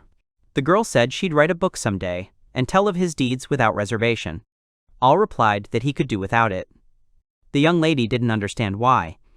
Two guys are watching a crowd of people around a fire and thinking that this is what you would expect from a community celebration. There is a lot of activity around. It is really very cool. The boy thinks that they really need such a fun time. Thanks to the fact that his father distributed the money, people can enjoy the festival, because the people in the eastern part were very worried about the monsters. Comes in and tells him that's where he was.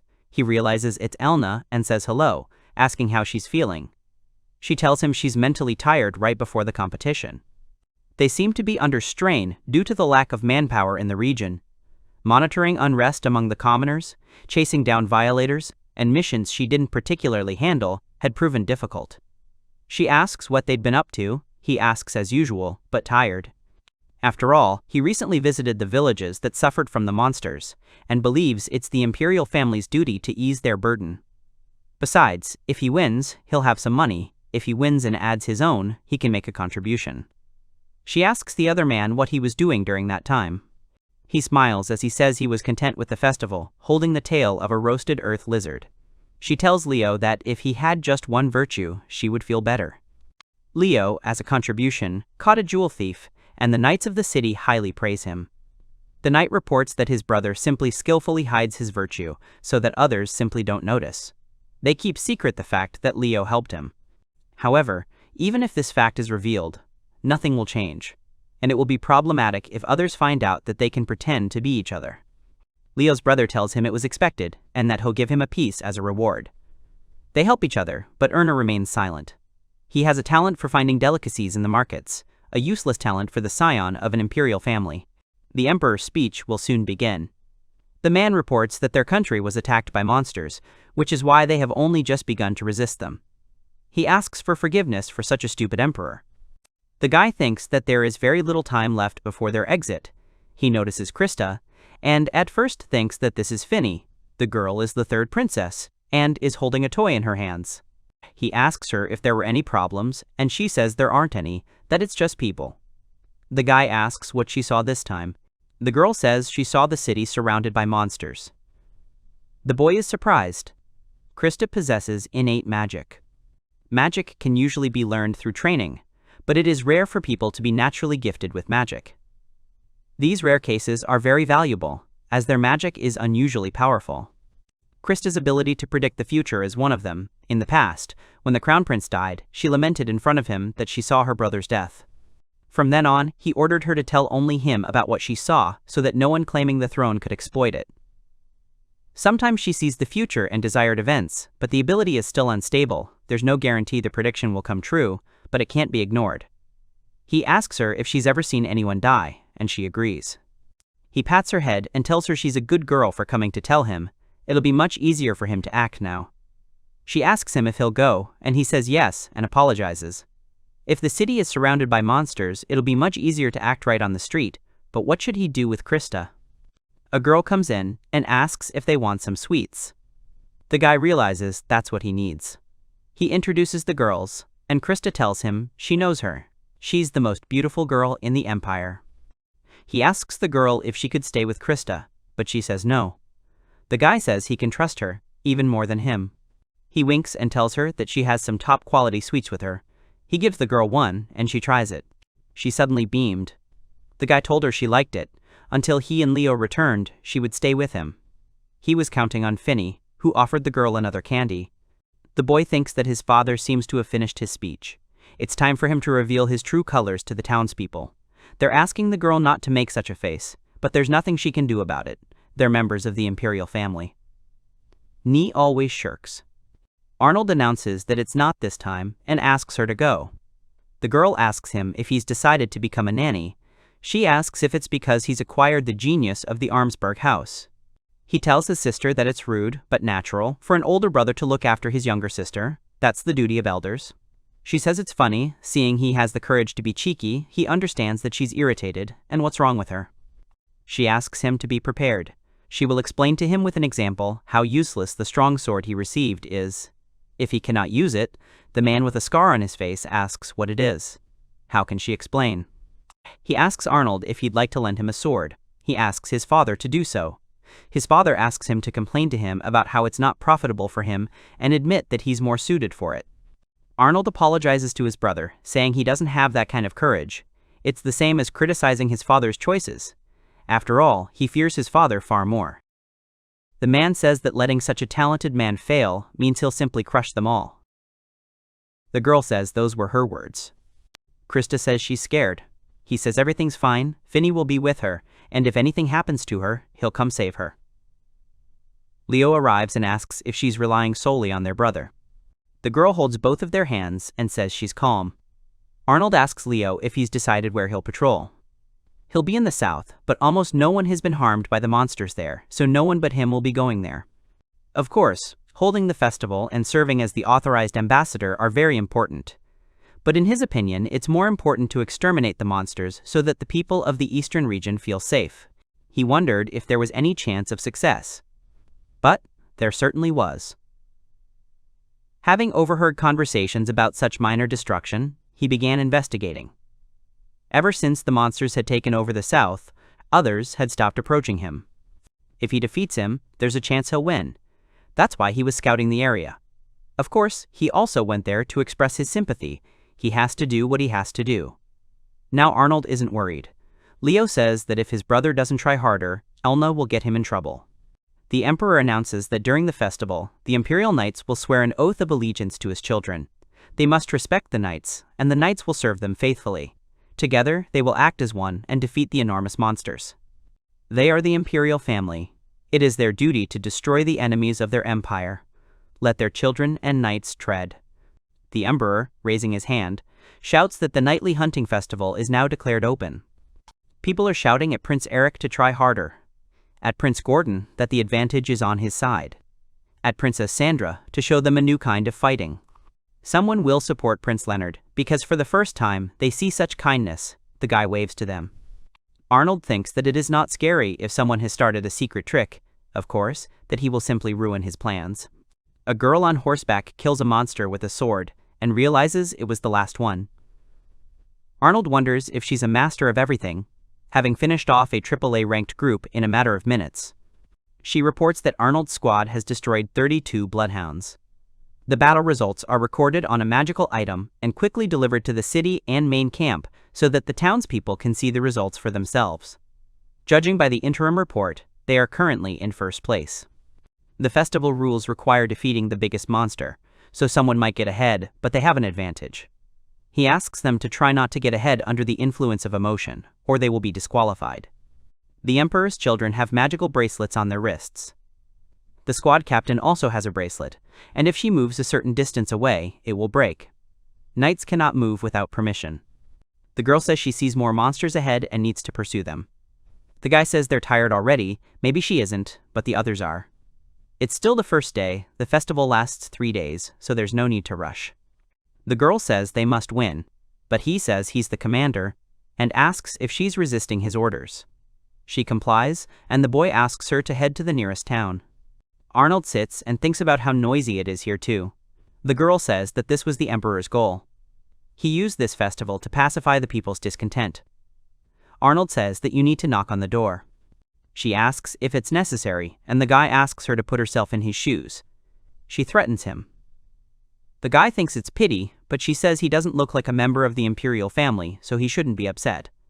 He tells her that although she is a knight, she does not know the value of such drinks. She does not want to hear this from someone who has never been anywhere beyond the capital. She asks if it's worth getting drunk at all, because tomorrow she'll suffer from a hangover. Arnold looks at her carefully. She asks him where he's looking. He tells her she still hasn't grown up. She says she's just late maturing and will definitely grow up well. He says she's only in danger of gaining weight, and she angrily raises her fist in front of him. He says everything's fine. This makes her want to stretch after dinner. After this, Leonard tells her that she'll definitely grow up to be a beautiful young lady, so she should calm down. She says he hasn't changed at all. The guy asks what illusions she had about him. She says that as an ordinary prince, so that he would not be treated like a fool, he asks her what she is worried about, because she has been treated like this for a long time. A talentless, effortless, lazy person, who Leo took everything from before he was even born. It wouldn't be strange if they were speaking differently. He's upset and resentful of this attitude. She asks if he understands, because he says nothing, does nothing, and the aristocrats mock him. The guy thinks they have the right, frankly, to tell a worthless person he's useless. The girl asks if he's offended, because, unlike childhood, everything is different now. He asks her if she thinks that if he wins, with her help, the bad rumors about him will stop, which is what she wants him to do. She thinks he needs to show serious intentions. She truly believes he's never done anything seriously, that he's always been like this, and she brushes it off with her behavior. The lower his reputation sank, the higher Leo's was, so he didn't try.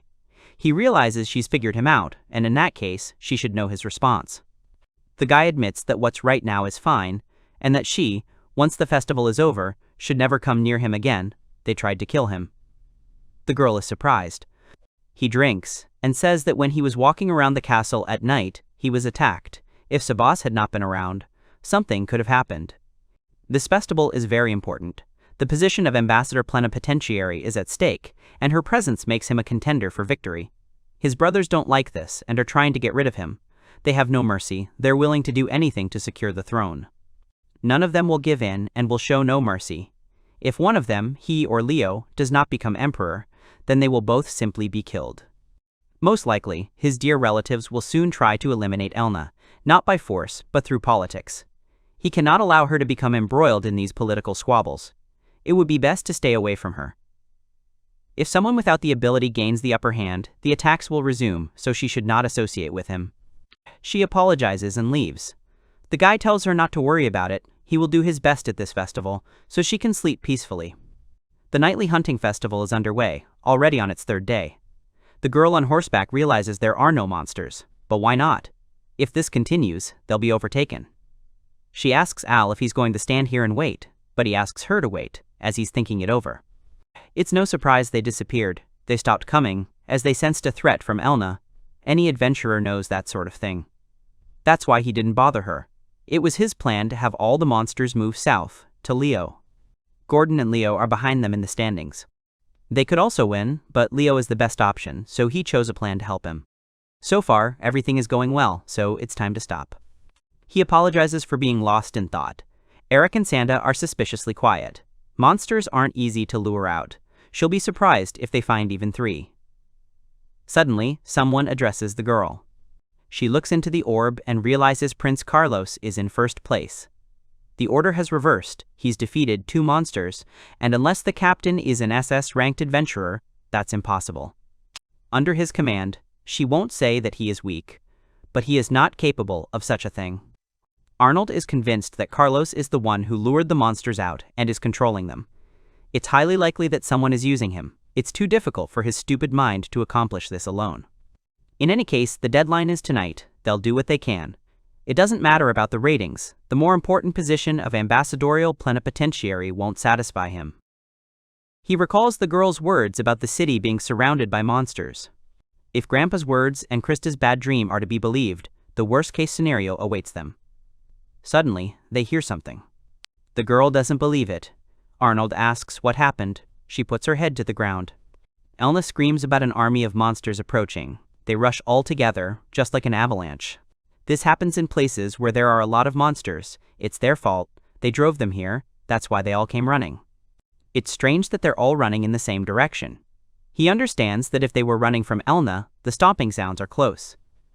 Carlos was most likely using the flute that controls the monsters. They could buy time for the Emperor to escape, but there's no point. The people would revolt because they caused the tsunami and the Emperor escaped, and a riot would ensue. The plan ignores civilian casualties. Whoever came up with it is a villain. The boy asks if she'll agree if he orders her to save Kiel, and she agrees. She's not afraid of death. He asks the knights if they agree, and they agree too. They'll save Kiel. He hates all those words. The guy asks them to swear that they will survive, to swear on the sword that they will not die. Without an oath, he will not allow anyone to enter the battle. The girl thrusts her sword into the ground and kneels down, announcing that the Imperial Knight, Elna Armsburg, swears by his sword. She swears that she will definitely survive. The knights do the same. The guy smiles. The girl says that there are a lot of monsters and they can regain their leadership, but the guy takes the bracelet. He says he accidentally removed it, disqualifying them so they can go out and have a drink. If he goes with them, he'll be a nuisance. He asks the girl not to worry. He chose to do this of his own free will. He asks his father to tell him that he broke his bracelet. He turns to the knights. They listen to him. He asks them to protect the Emperor and the citizens. It doesn't matter if they lose the city. Lives matter. The girl complies. Krista and Finny are still in the keel. They'll be scared and need to be reassured. The girl says she'll take care of Arnold's safety. Sebas appears from behind and says that she doesn't have to worry. She is surprised, and he asks her to leave everything to him. He was worried about His Highness. The girl agrees. She reports that the knight Elna Armsburg will fulfill the will of His Highness, putting his sword on the line, swearing that he will defeat all enemies and save Kiel. The protagonist asks Sebas to get ready, because from now on it's time for the Dark Horse to step up. Large-scale battles between people and monsters are taking place near the city, and bird monsters are flying over the walls. The girl runs away from one of these birds and shouts at it not to come near her. Suddenly, the Emperor appears and destroys the monster with one swing. He asks her to hide inside any building. She agrees. One of the knights tells the Emperor to leave. The monsters are arriving. He says that he will not run away and orders to hold the defense. He raises his sword and declares that he will no longer allow anyone to harm his people. Let them protect them. Suddenly, someone laughs. 2 men in robes say that the Emperor looks pathetic, which is a pleasant sight for them. The Emperor asks them who they are. One of them is called Sam, and the other is Dean. The man looks closely at their fangs and realizes they're vampires. There were some, the kind the clan persecuted harshly, the ones the Adventurers Guild placed a bounty on. If he remembers correctly, they were considered S-class monsters. The vampires smile and say that it was exactly like that. It was them. The guild treated them like low-grade monsters. Such an insult was unforgivable. They have not forgotten this humiliation, nor the hatred towards those who insulted them then. The Emperor reports that they have a long memory, but those people have long been dead, whether they therefore decided to take revenge on him. They refused such pettiness. After all, their life expectancy is much higher than that of ordinary people. That's why they decided to take revenge on the entire empire whose lands their descendants inhabit. His pompous speeches will soon come to an end. He will drink him dry and dump his body in the center of their beloved capital. The man understands that it was they who lured the monsters here. If his knights were with him, the man tells the vampire that he should try. If he can, even after his death, the empire will not fall. The vampire says that he praises him for such courage, but his bravado does not change the fact that the difference in their strength is colossal. Dark energy appears in his hand. The vampire attacks and tells the man to die and regret making them his enemies, but the next moment, the vampire's attack is repelled by the girl who arrives in time. The vampires ask what this obstacle is. The Emperor tells Elna that she did well to come to the rescue. Shouldn't she protect Arnold? She couldn't fulfill his order to fight as one. She apologizes. The man says that it is nice to know that his son has grown into a wonderful person, and it is all thanks to her. He tells her that Arnold sent her. She responded to his desire and managed to arrive on time. This makes him happy. Maybe she will now show him how skilled a knight she has become. The girl confidently turns around and announces what will be done. She says that she will show her the full power of the Armsburg sword. The vampire says that there is only one more of them. She is the knight assigned to that useless prince, and it is precisely because of his uselessness that they were unable to advance further in the tournament table. The vampire says that his brother's plan failed. Dean asks Sam not to let his guard down, not to take him for an ordinary person. Even though she is gifted, she is still an ordinary person. The girl takes off and says that they are too weak to say to her face the words that she hates most. She demands that they prepare for immediate death. One of the vampires rushes to fight her and says that she is only human and should not underestimate her. When they engage in combat, the vampire thinks that she is fast and that it is hard for him, which is expected from a knight of the Armsburg house. It is not for nothing that she is compared to a legendary hero. However, she makes her regret standing in their way. The Emperor kills one of the monsters and thinks that their pressure has weakened a little, but even with Elna's squad, the enemy still outnumbers them. The son turns to the Emperor. The guy says that Carlos has arrived. He came after defeating many monsters. The prince is asked to step aside. It's dangerous here. He says everything is fine and he'll become a hero. The man thinks it's Carlos, and he addresses the nasty vampires. The guy thinks that as soon as he arrives, they will retreat. That was the agreement. Having defended this city, he will become a hero. The vampire understands that he really has come. This prince is not exactly bright either. His brother asks him not to be distracted by small fry, to keep an eye on the enemy in front of him. The girl asks how they dared. The guy shouts at them not to slow down, because they need to get to Kiel as quickly as possible, when suddenly, someone in a black robe stops in front of them. The guy asks him if he is Silver. He bows and says that he is in person. He is glad to meet them. He turns to Leonard. The guy says he doesn't have time to go on and on. He asks if this is appropriate now, and he says yes. However, he has to stop on his journey. The guy asks what he is talking about. There are many people on their path whom he'd better not meet. The guy says that until he knows for sure he won't stop, maybe he can save someone's life. If they keep going, saving people, he'll have a lot of problems. They ask him if the knights surrounding him are truly on his side. It seems he needs to know before something terrible happens. He asks how many troops are there. He won't be able to stop it. Are there people protecting his father and sister? If something happens to them, he won't be able to forgive him. Silver says that he doesn't remember saying such a thing. He said that time was needed to prepare his forces. The knights in the east should have already surrounded him. The boy asks if they're surrounded. No matter how strong the prince is, he's clearly overestimated. They'll need several days to prepare the knights and report the situation. Silver asks him to leave the matter to him, asking what the prince's intentions are.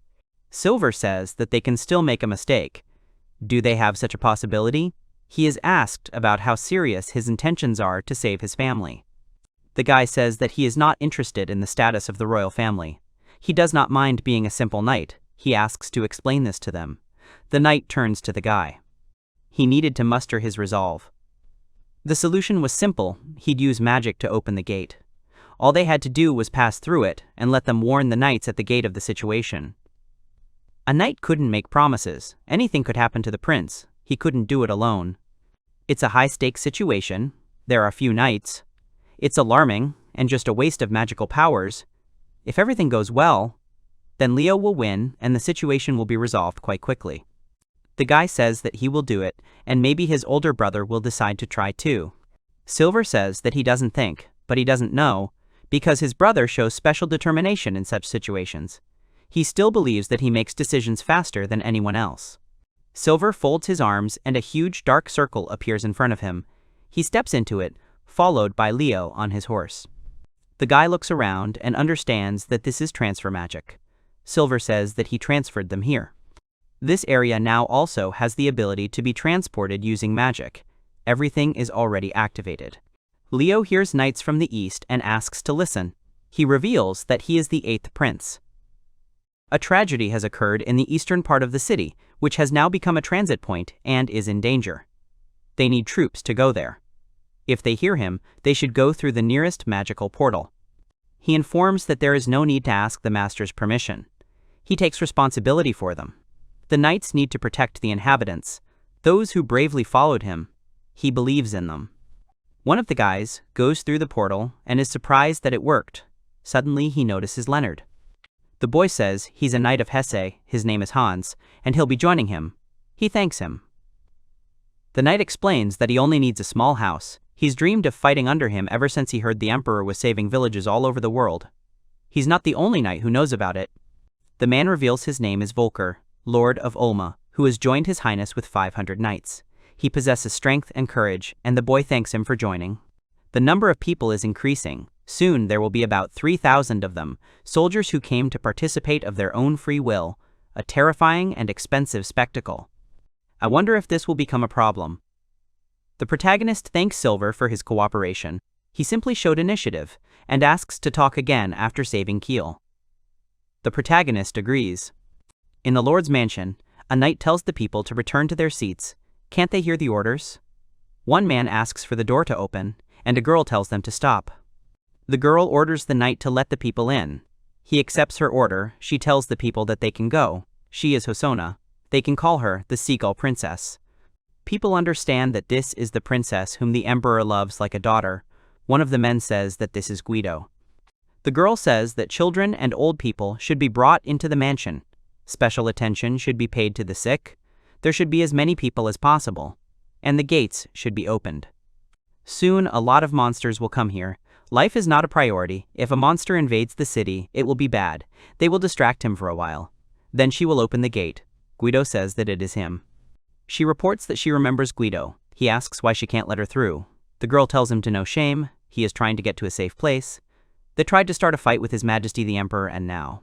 He wonders if the venerable Duke Holvat shouldn't be allowed to attend with his predecessors. He asks who she is. She says it doesn't matter who she is. It's the princess's decision.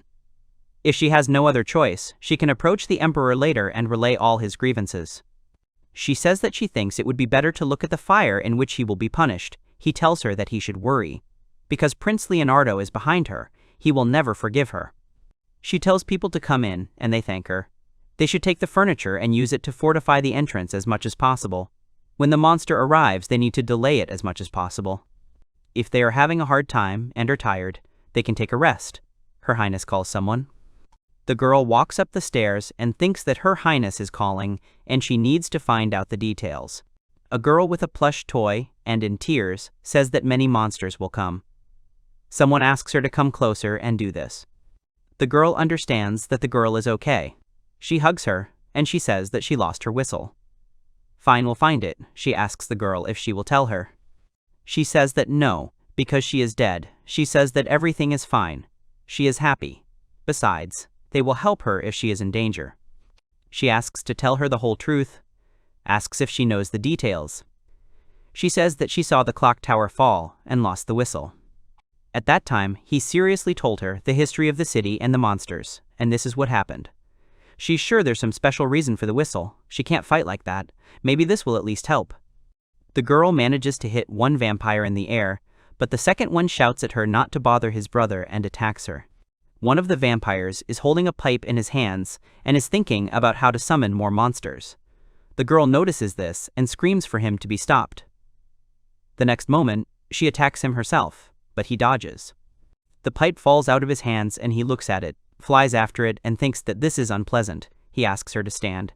He thinks that he promised that he would definitely get rid of this black whistle. If he couldn't, then he wouldn't live. The next moment, the girl from the tower window catches the whistle with her hands. The vampire is about to attack her, demanding that she give it to him. The girl screams at her to run away. She is surprised, and the next moment, the tower collapses. As the girl falls, she manages to throw the whistle, and Elna catches it. The girl smiles. The vampire is enraged by this and prepares another attack. He attacks the girl, who falls to the ground, horrifying Elna. The girl closes her eyes and thinks that this is finally it. However, the next moment, someone grabs her with their hands and erects a magical barrier, protecting her from the vampire's attacks. The vampire asks with displeasure who one must be to resist his magic bullets. He demands that the guy give it to him. He says that he is a member of the Adventurers Guild of His Majesty the Emperor. SS class adventurer, and he came here specifically to kill these vampires. The vampire says that SS Prens class adventurers seem to enjoy seeking out adventures, and the girl smiles and says that it was a good idea. The adventurer is about to take the girl away. The vampire wants to catch up with them, but he is stopped by a girl with a sword who says that she will not let him pass. The girl says that she is high up and she feels bad, unusual. The adventurer asks her not to go crazy. Then he says that, in that case, he will go down lower for her. He says that they return to the Lord's chambers. The girl looks at him nervously and wishes him luck, but he asks her to keep her for himself. The vampire angrily says that they are very troublesome. One of the vampires demands that they do not disrupt his brother's plans. He did not think that SS-class adventurers would appear. He is surprised. The adventurer says that he is also surprised. They must have been waiting for him since then. Weren't they afraid of the arrival of an SS? Class adventurer, the vampire asks not to fool around and not interfere with their plans. Their fight was interrupted by a monster, and it arrived. Their chance was lost. The vampire asks if they already feel like they've lost. The whistle was stolen, so what if there are more monsters? They'll lose, and they'll leave victorious. The adventurer wasn't planning on dealing with them at the same time. The girl says it's interesting and there's someone to fight. The vampire informs them that they have no place here, that they should leave before she shows them the seriousness of her intentions. The girl asks him to show her, and she will destroy them all. The adventurer behind her is delighted with her, but he can handle this on his own. So she can go. The girl asks if she misheard, if he wants to steal all her loot. He says that she seems to have poor hearing. She is the Emperor's knight. So let her go, and he will kill the opponents. She says that she wants to fight, so let him go. She is the first one who fought with them. He asks her if she thinks that the Emperor is now defenseless. However, the Emperor ordered her not to retreat. First this. They said words that she really hates. She definitely decided not to retreat. Does he want to stand in her way so that she kills him too? He is scared of this. The vampire says he can afford it. He's a hero and an SS-class adventurer. That's good. The situation is, do they know they're equals? The adventurer asks. The vampire asks if they seriously misunderstood. The Emperor will soon be killed. So why don't they both go to help him? Adventurers belong to the Emperor, and the Emperor is more important. The adventurer says that he belongs to a guild that is not controlled by the Emperor. The job of adventurers is to protect the people on the continent. Not the Emperor, frankly. The Emperor is dying, but he doesn't care about it. He protects the people of the city, but they are the privileged classes. He protects the people of the country, not its rulers. In this country, there are people who were promised to be protected. Mainly knights do this. They have no values in their existence, so he did not intend to hire them. The knights are shouted to follow the 8th Prince Leonardo. This is an order. Let them protect the city. The vampire is surprised when he sees a whole army. He demands that they not interfere with him. The girl offers to do this already. She tells the adventurer that she will give him something, whether he will take it or not. He says that the offer is not bad, so he will take it. The vampire angrily tells them to try. All four of them prepare for a 2-on-2 fight. The girl runs along the road, turns around at the sounds of battle, and thinks about Arnold, worrying about him. The guy dodges all of the vampire's attacks, and he gets angry at him and prepares to attack again. The guy understands that he wants to try close combat, and the vampire is already right in front of him. The vampire hits the guy right in the stomach, causing him pain, and the enemy easily dodges his attack. The enemy tells him that he is moving slowly and hits him from above, causing him to fall and hit the ground. The vampire asks him what is going on. Is he really so weak that he can't even scratch him? The girl angrily asks what he is doing. Apparently he is not as strong as he claimed. Or maybe he's just holding back. Whether he thinks it makes him look cool, it looks pathetic. Not only is his enemy looking down on him, but his ally is insulting him. Seriously, being an adventurer isn't easy. For the sake of his good brother and the knights who got involved in this because of him, and for the sake of the people of this city, he will endure all this.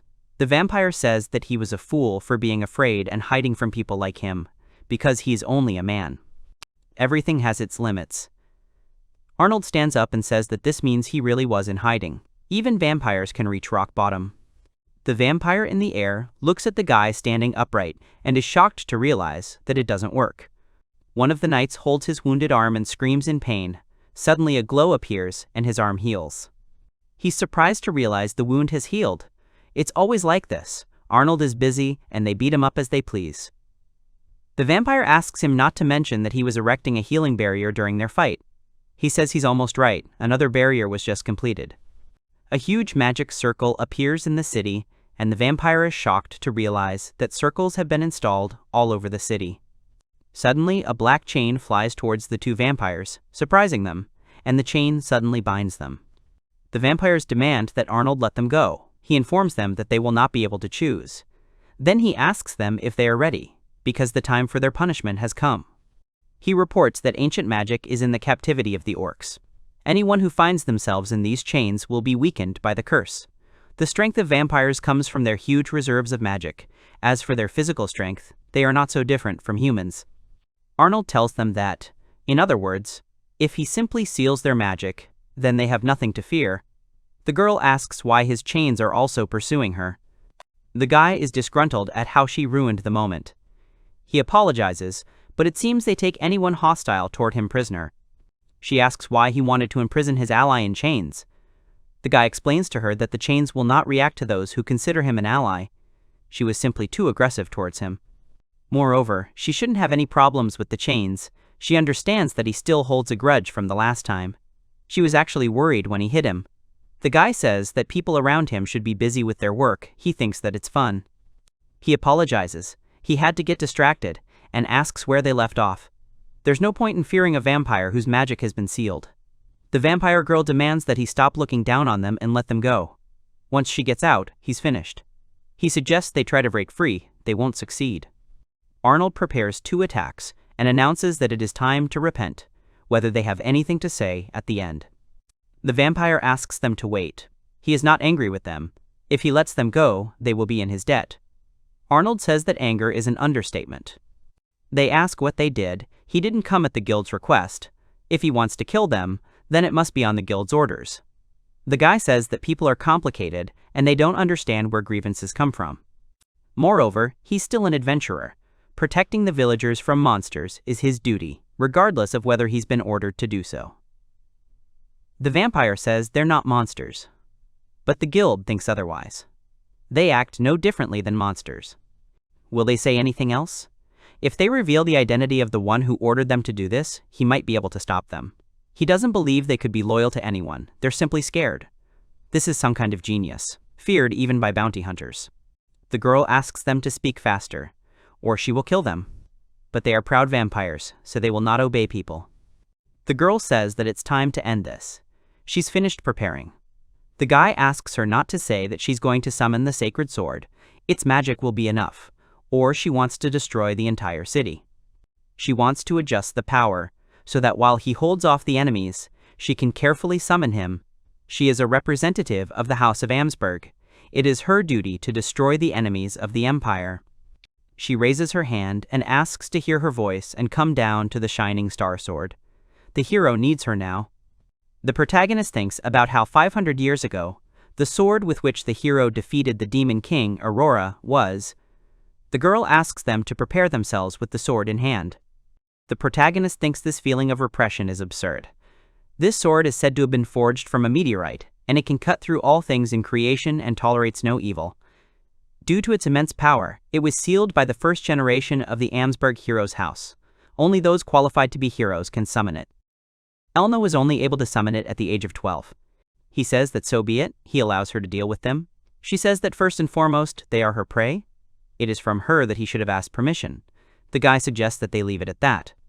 He is a usurper. A usurpation darker than the depths of the underworld.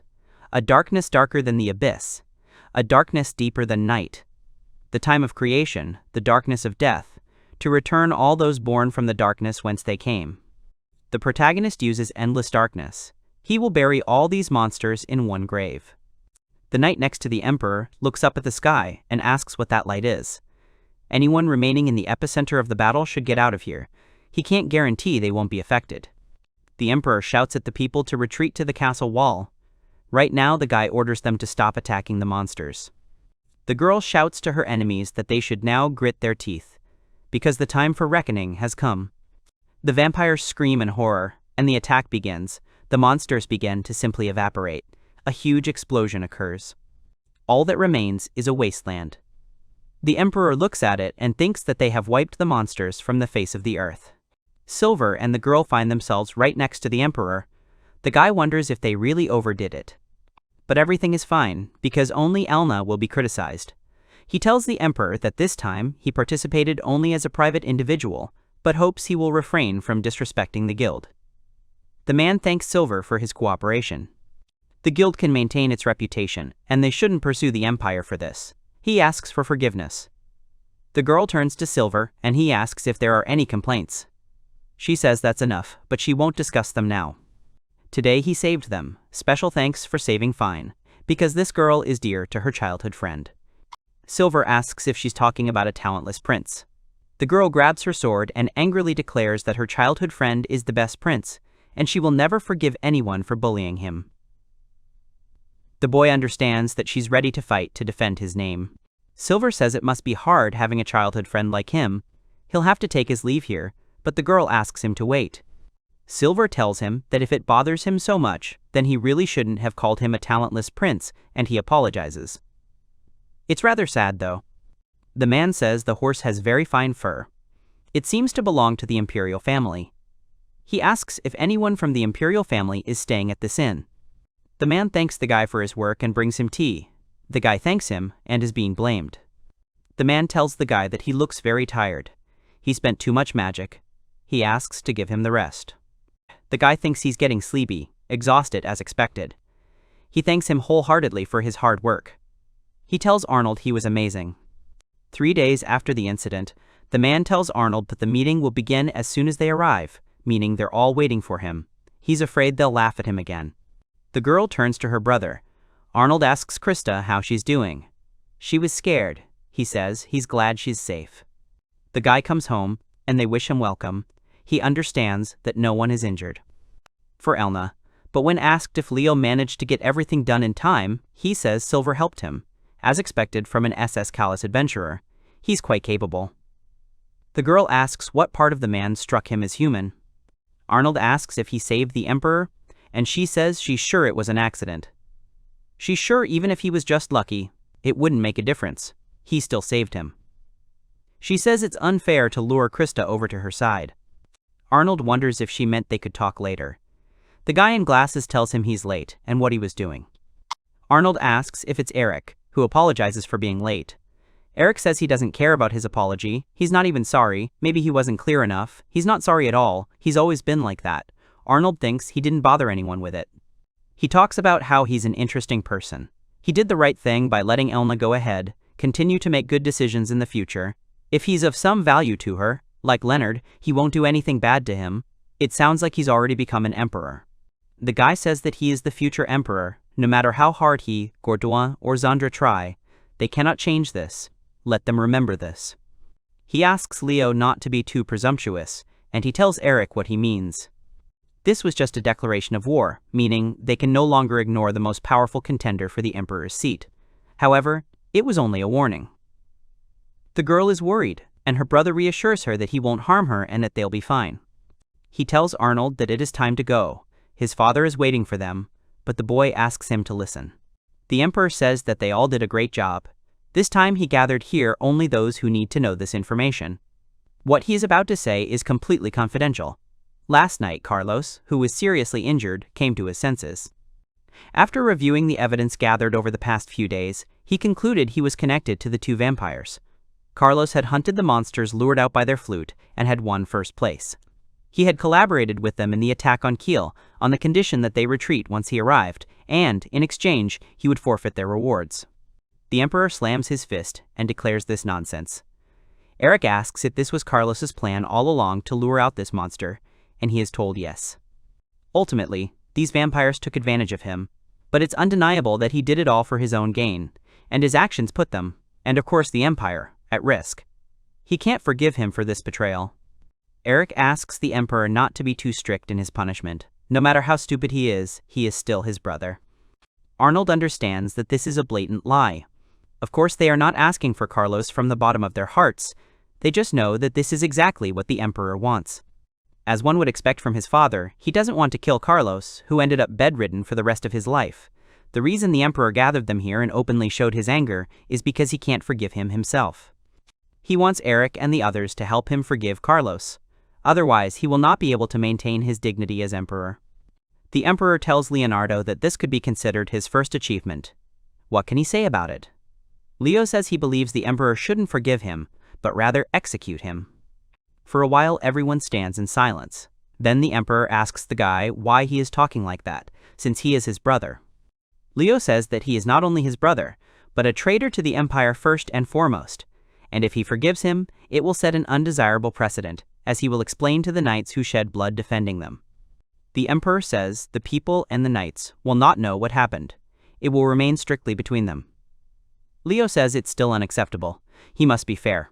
Even if he is his son, he must judge him for the sin he committed and present the rebel's head to the people so that everyone knows that the Emperor is just. This will give them confidence and peace. Arnold asks Leo if he understands. Leo asks if he's sure everything will be okay.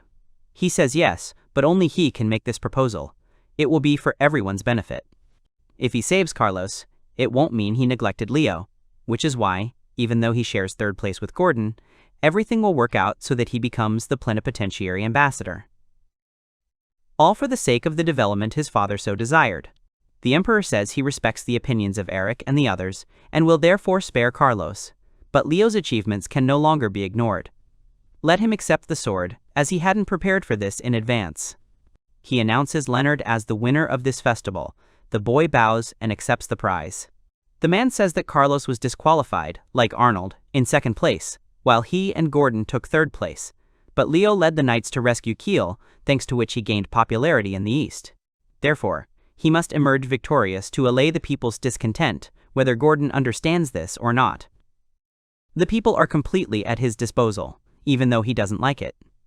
The girl asks to make a statement, asking to lift Arnold's disqualification. He did it to send them, the knights, to Kiel. His action is worthy of praise. He does not deserve disqualification. She begs him. The man asks the boy if he broke his bracelet by mistake, and he says it was an accident. The Emperor declares that the disqualification can't be overturned, though it would be a different matter if he had broken it on purpose. But rules are rules, and Leo will be the winner. Arnold thinks that even if he said that he sent her here on purpose, no one would accept his victory, so he is content with the place of the stupid prince who accidentally broke his bracelet. The man says that it is true that he was saved thanks to Elna. In other words, he was saved by Arnold's mistake, for which he definitely deserves a reward. So he appoints Arnold as deputy ambassador. To go with Leo and help him, he is surprised, and says that he does not think he has the necessary skills, but he can leave everything to Leo. Let him at least find a job he can handle and prove he can do it. This is unexpected for the guy. The man says the conversation is over, and he'll make an official announcement tomorrow, so now they can relax. The woman tells the guy that it's wonderful, but he asks her not to contact him. He understands that it is not her fault. The reason why his father behaved this way is probably because of his carefree behavior, so it is completely his fault. Arnold thinks his plan has failed. Their faction will surely be destroyed while he and Leo are in another country. He doesn't even know what to say. He holds the mug and thinks that it doesn't taste like regular tea, this bitterness and aroma. It tastes like the tea his mother loved to drink. He's sure the girl made it using a different recipe, whether she used oriental tea leaves. She says her mother taught her this too, and they were passed down to her from home. She said he looked tired and this tea would help him get back to normal. She asks him to drink it all. The main character thanks the girl for everything, but she says that she should thank him for his help. She only causes him problems. He says that's not true, if not for her heroic act. The tsunami would have caused far more damage. It wasn't a needless sacrifice. Just don't let her risk herself needlessly. She, too, thought she was going to die. But she was so happy he came. The guy finishes his drink and asks for another cup. She asks him to take it slow. He says it's his fault. The girl thinks that he has not changed since their first meeting. The day when they began to call her Princess Chaika, she was so worried about meeting the Emperor. But he was able to cheer her up with a conversation. The girl understands that from that very moment, her heart belongs to Arnold. When he came to her house, she didn't say she was pleased to meet him. She thought he'd changed when she saw him angry. But he's still the same as he was that day, so she asked her father to help him. Then, when the main character has already fallen asleep, the girl comes up to him, covers him, and kisses him on the cheek. Then she turned completely red and said that her face was burning and she needed to drink some water. She sits next to him with a smile and asks him to let her stay next to him. She takes his hand. A new moon shone in the sky, its light penetrating the room where Xandra was sipping a glass of liquid. At that moment, a visitor arrived. The mysterious man informed her that she had received a letter from Madame, then reminded her that the time was approaching. The woman pulled the glass away from her lips, her face suddenly becoming sad. She was very disappointed to miss out on the opportunity to become a full-fledged ambassador, but she did not want to despair. The woman's face was hidden by the shadow of the glass, creating a sense of mystery. She was unwavering in her intention not to need the help of other states, because the only thing that really mattered was what kind of resin she had in the imperial capital. The glass depicted two young men, the ones Xandra had been counting on, as they were both working to establish connections in other countries. The lady wanted to keep power in the hands of the empire.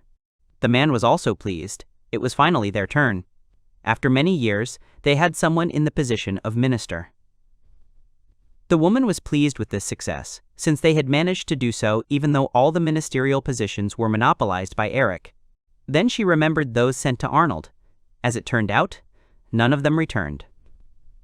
Suspicion fell on the butler, who might have gotten rid of the messengers.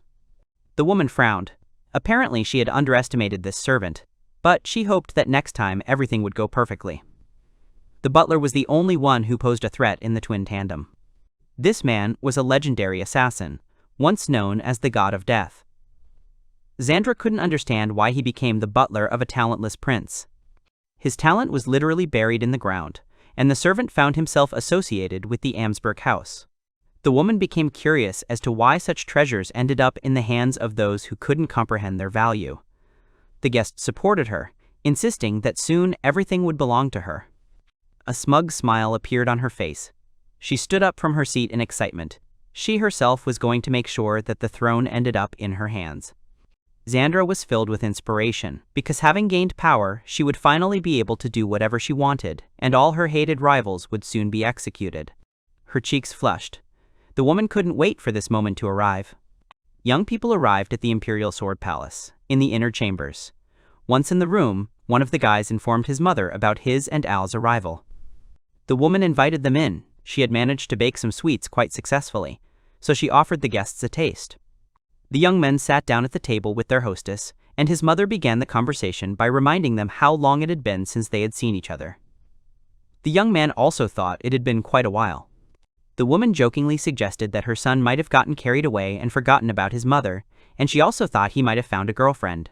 Mitsuba was an oriental dancer, famous for the fact that Al's father fell in love with her at first sight and proposed on the spot. The young man answered her question with an unperturbed expression, choosing the first option. The woman found this boring, after all. He could have shared his love stories with her since he'd finally deigned to visit. Then she wondered why they'd come alone this time. The young man explained that he had been appointed ambassador plenipotentiary, and his brother had been assigned to accompany him as his assistant. This meant they might have to leave the empire, so the boys wanted to inform her in advance. She was delighted, because then they could bring back something tasty as a souvenir. If her sons bought her any jewelry, she would feel awkward. Arnold frowned. Despite her character, Mitsuba had settled in quite comfortably in the inner palace, and this was despite the fact that a war for power was in full swing there too. Then Leo decided to ask her if she wasn't worried at all. But his mother saw him as just another child again, as she had no intention of lecturing her 18-year-old sons on what they should and shouldn't do.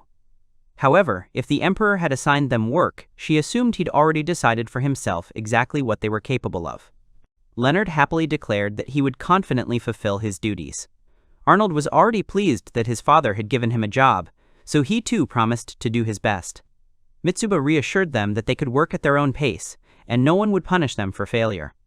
The door to the room swung open, and a girl entered with a toy in her hands. She loudly called for her mother.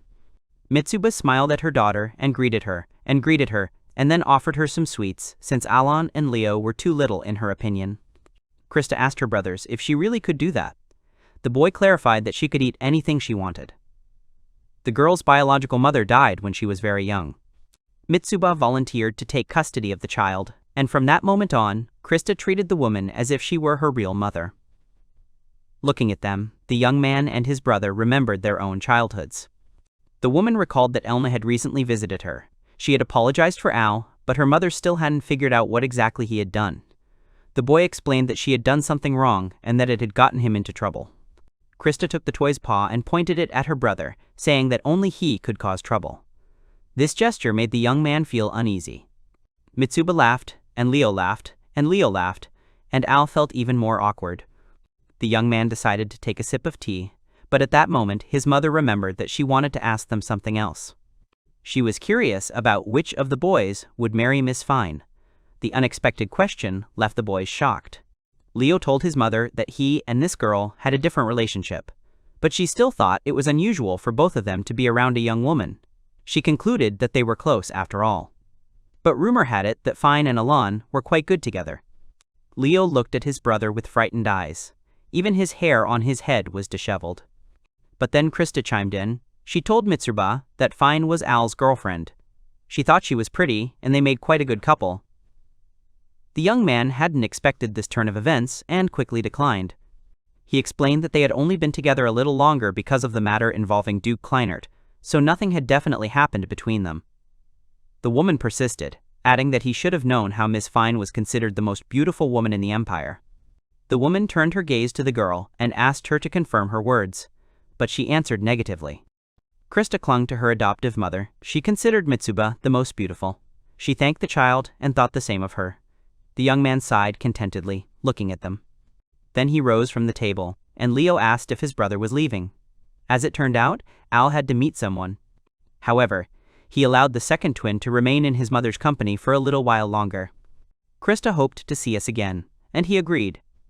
As they parted, Mitsuba asked him to take care of himself, as he tended to put too much pressure on himself. The young man brushed off the lectures. He believed no one acted like that, and, after all, he had lived his life with dignity. The woman didn't argue with her son, but allowed him to do whatever was in his power. He stepped out of the gate and looked up at the sky, a look of determination in his eyes. The prince then summoned Savas and ordered him to discover the weaknesses of the neutral faction's nobility. He was to do everything in his power to do so while he was in the capital. Arnold understood that he had to think about the future. Defending the house had become his duty, which meant the young man had no right to rest. He and his faithful butler intended to continue their secret maneuver. Arnold arrived at the estate of Count Bertz, and upon entering, he greeted the man. The head of the Ministry of Construction Works invited the prince to come in, and then asked what could have brought such a person to him. The count had no direct connection to the battle for the throne and took no sides. The young man decided to visit him because of rumors he had heard. However, he didn't understand what the visitor meant. Then the guy clarified the details. For example, that his wife had fun every night. The prince didn't like the way she indulged in such behavior, as if she were of royal blood. This all fueled rumors about where exactly she got the money for her pleasures.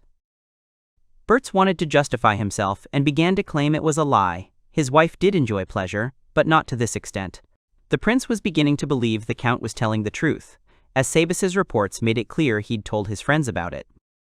Apparently, he himself wasn't pleased with his wife's behavior. But the question remained as to how deeply the count was involved in all this. So the prince told him of another rumor. Arnold stunned the man by saying that he had heard about his use of state treasury for personal purposes. Bertz, frightened, began to convince the prince that he would never have dared to do such a thing because he considered himself a loyal subject of his empire who made every effort for the sake of the country. The boy wanted to believe him, but his very presence at the estate indicated that this rumor had reached the main castle. It was clear what would happen if the king learned of this. The count begged the prince to help him, but Arnold had no reason to aid a criminal. Bertz insisted he hadn't taken money from the treasury, but the young man didn't believe him, as he was beginning to have funds. His title couldn't support his wife. The man hesitantly explained that everything had been fine at first and his savings were sufficient, but they had suddenly run out. Afterwards, the count had to borrow from acquaintances and even merchants, which made him feel awkward in front of his friends, and the merchant's debt was about to be repaid. Bertz felt at a loss, unsure what to do. A woman practically burst into the room, her face indignant. She felt her husband had given her too little. The prince, looking at her, wondered why this man had married her in the first place. The man tried to calm Bettina down, as he and the prince were having an important conversation. She glanced at the guest and was skeptical of her husband's words. Arnold Lakes Adler turned and apologized to the lady of the estate for the intrusion.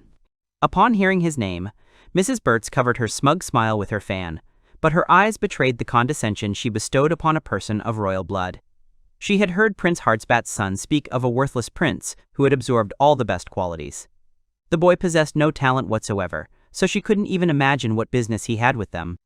Her words caused His Highness's eyes to widen, and the count turned as white as a sheet. He was trembling, but asked her to leave. The woman asked questioningly if her husband had really ordered her to leave. The next moment, the man could not restrain himself and started shouting. His wife snorted in displeasure and left the room. After she left, the count bowed to the prince and apologized for his wife's rudeness. Arnold was understanding, accustomed to such remarks, but the countess proved blunt. Bertz admitted with annoyance that he had met her at 17. She was from provincial aristocracy, quite beautiful and popular. The man immediately fell in love with her and began showering her with gifts, eventually marrying her. He continued to give her what she wanted, but her demands increased with each passing day. It got to the point where Bettina began to consider herself a member of the highest aristocracy.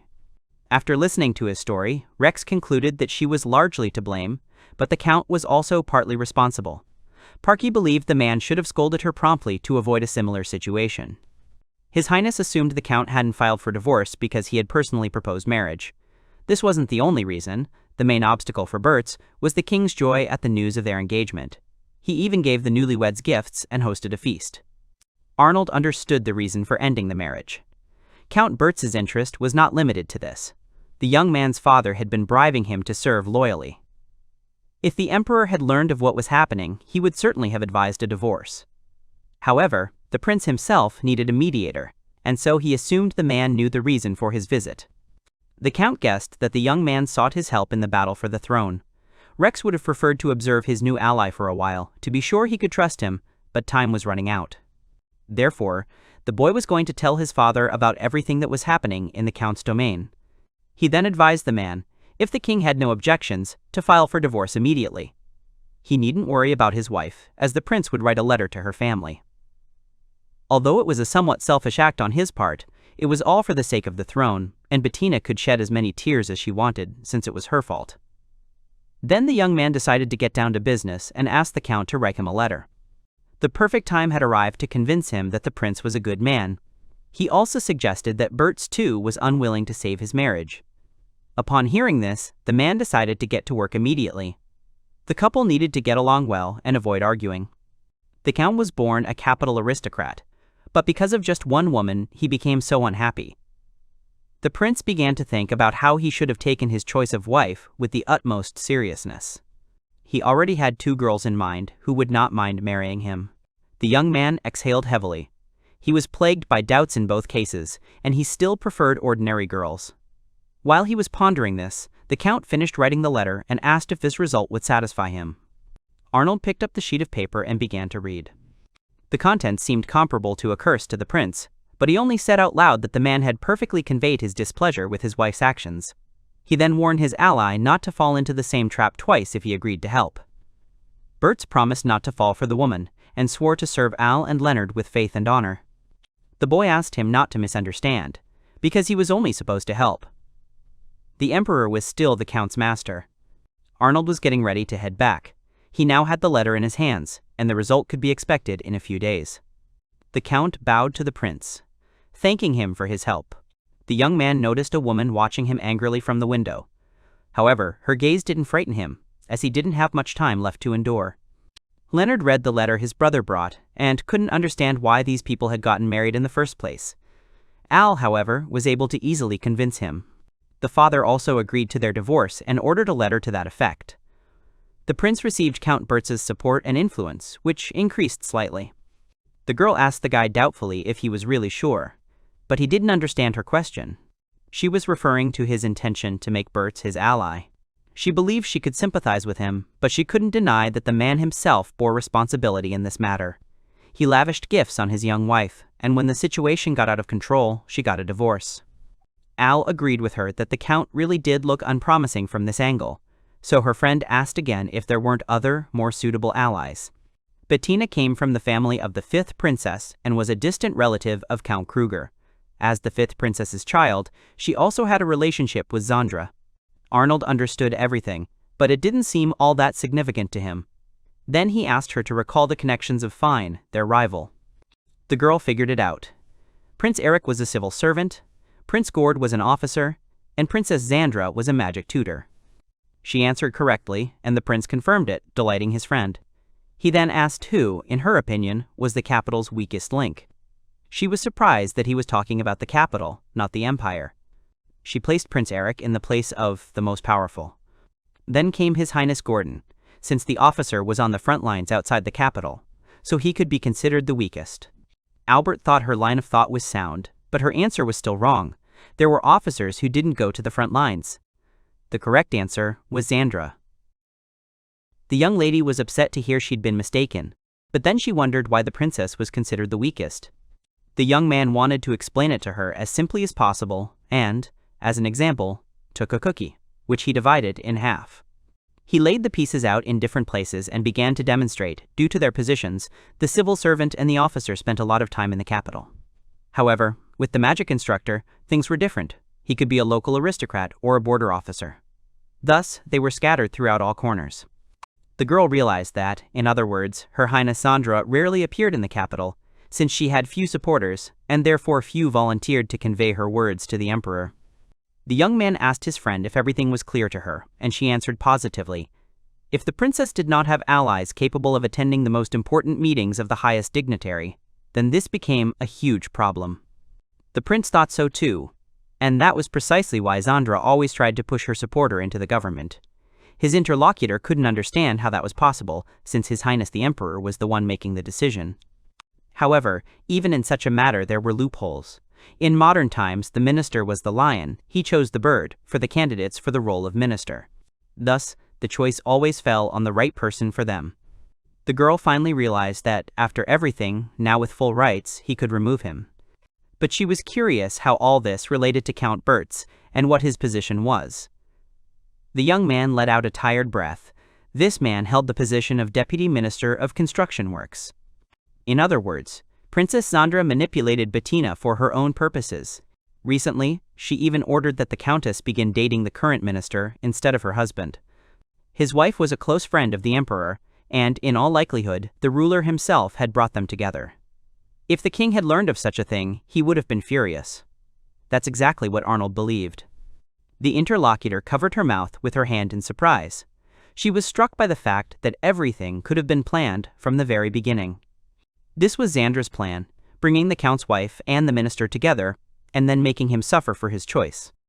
Meanwhile, she also planned the overthrow of the minister himself. The young man noticed this in time and began to rescue Count Bertz, informing the emperor of the betrayal. And, as if by chance, the prince acquired a new minister as an ally. Suddenly, it dawned on the girl, and the young man continued speaking. He had been grateful to the princess for such efforts over several years, But even so, she was able to get even in some things. As it turned out, the guy had simply stolen her plan and was now sure that the woman was feeling angry. His friend was outraged, as he'd decided to anger her just when she and Mr. Leo were about to leave the capital. The prince calmly confirmed her words, so he had to come up with something. If the three of them could find him, it was clear he wouldn't be able to counter them.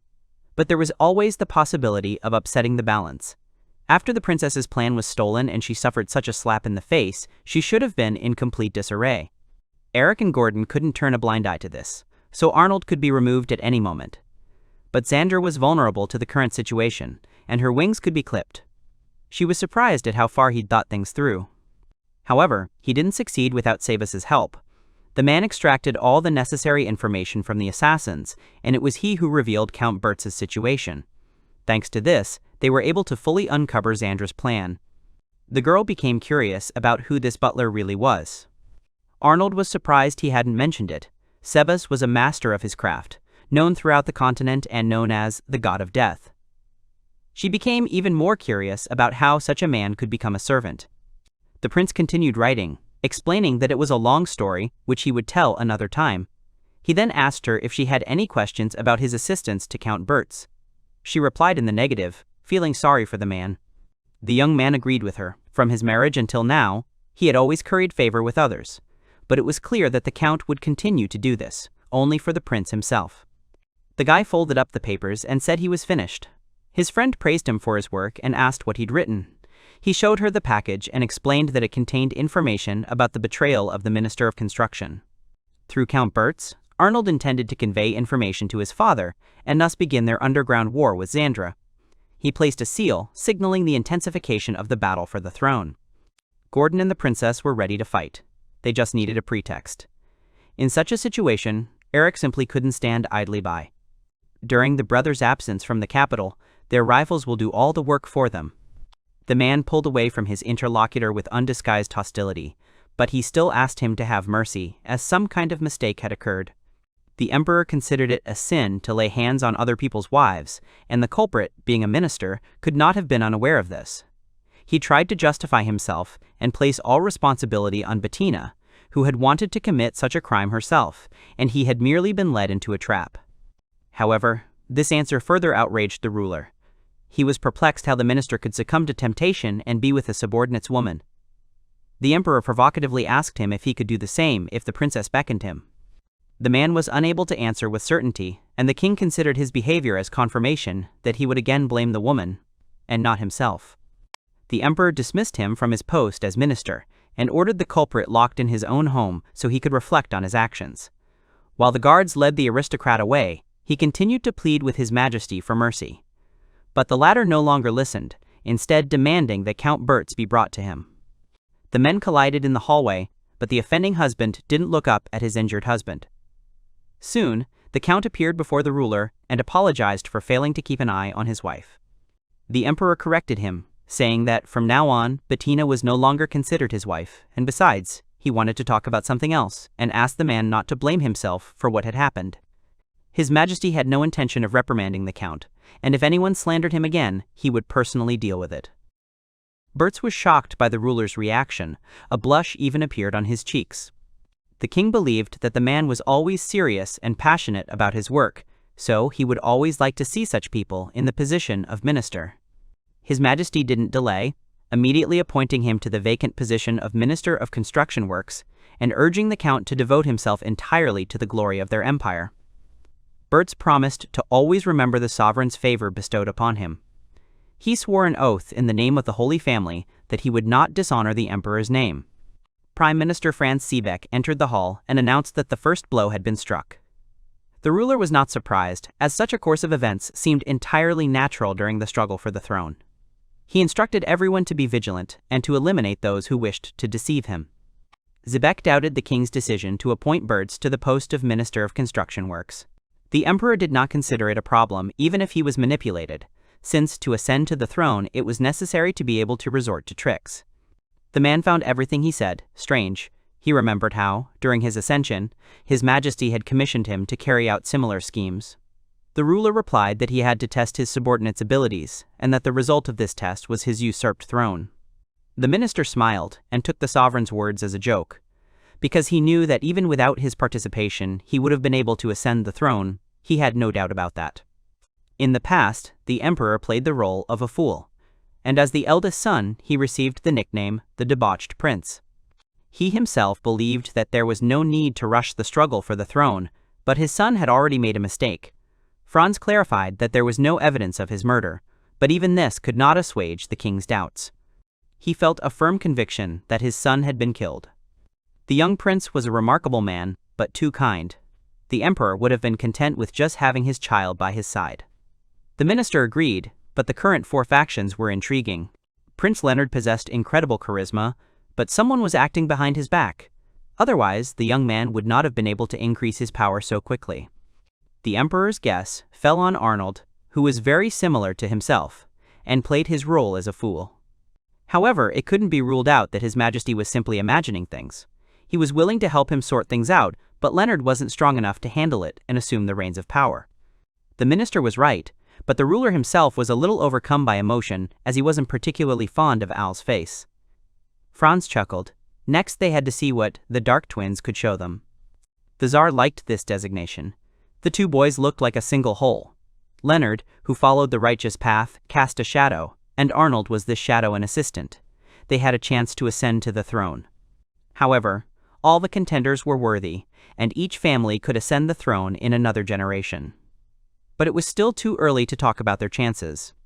The emperor found this state of affairs wonderful, as the battle for the throne produced great minds. Thanks to this, the empire could exist in peace and tranquility. He could only hope for as little bloodshed as possible. A subordinate reported to the ambassador that Viscount Helmel had begun to act. Leo stood up and shouted that he would speak with the people, and ordered everyone else not to allow him to recruit anyone to his side. He was then given a report on the Imperial Guard commander, Remer, who had been captured by Her Highness Sandra. The prince ordered that no more men be sent there. From now on, they would only use those who could counter. Arnold listened to his brother with a carefree expression, and then expressed a desire to go with everyone, since things were not going very well. Leo asked him for help. After all, it was all because of him. The young man didn't even deny his words, as he himself had offered to save Count Bertz. However, his brother also agreed. Leo was ready to apologize for the mess it had gotten into, but if they hadn't acted this way, they might have been attacked. So this outcome was the best option. Besides, he didn't see how he could help at this point.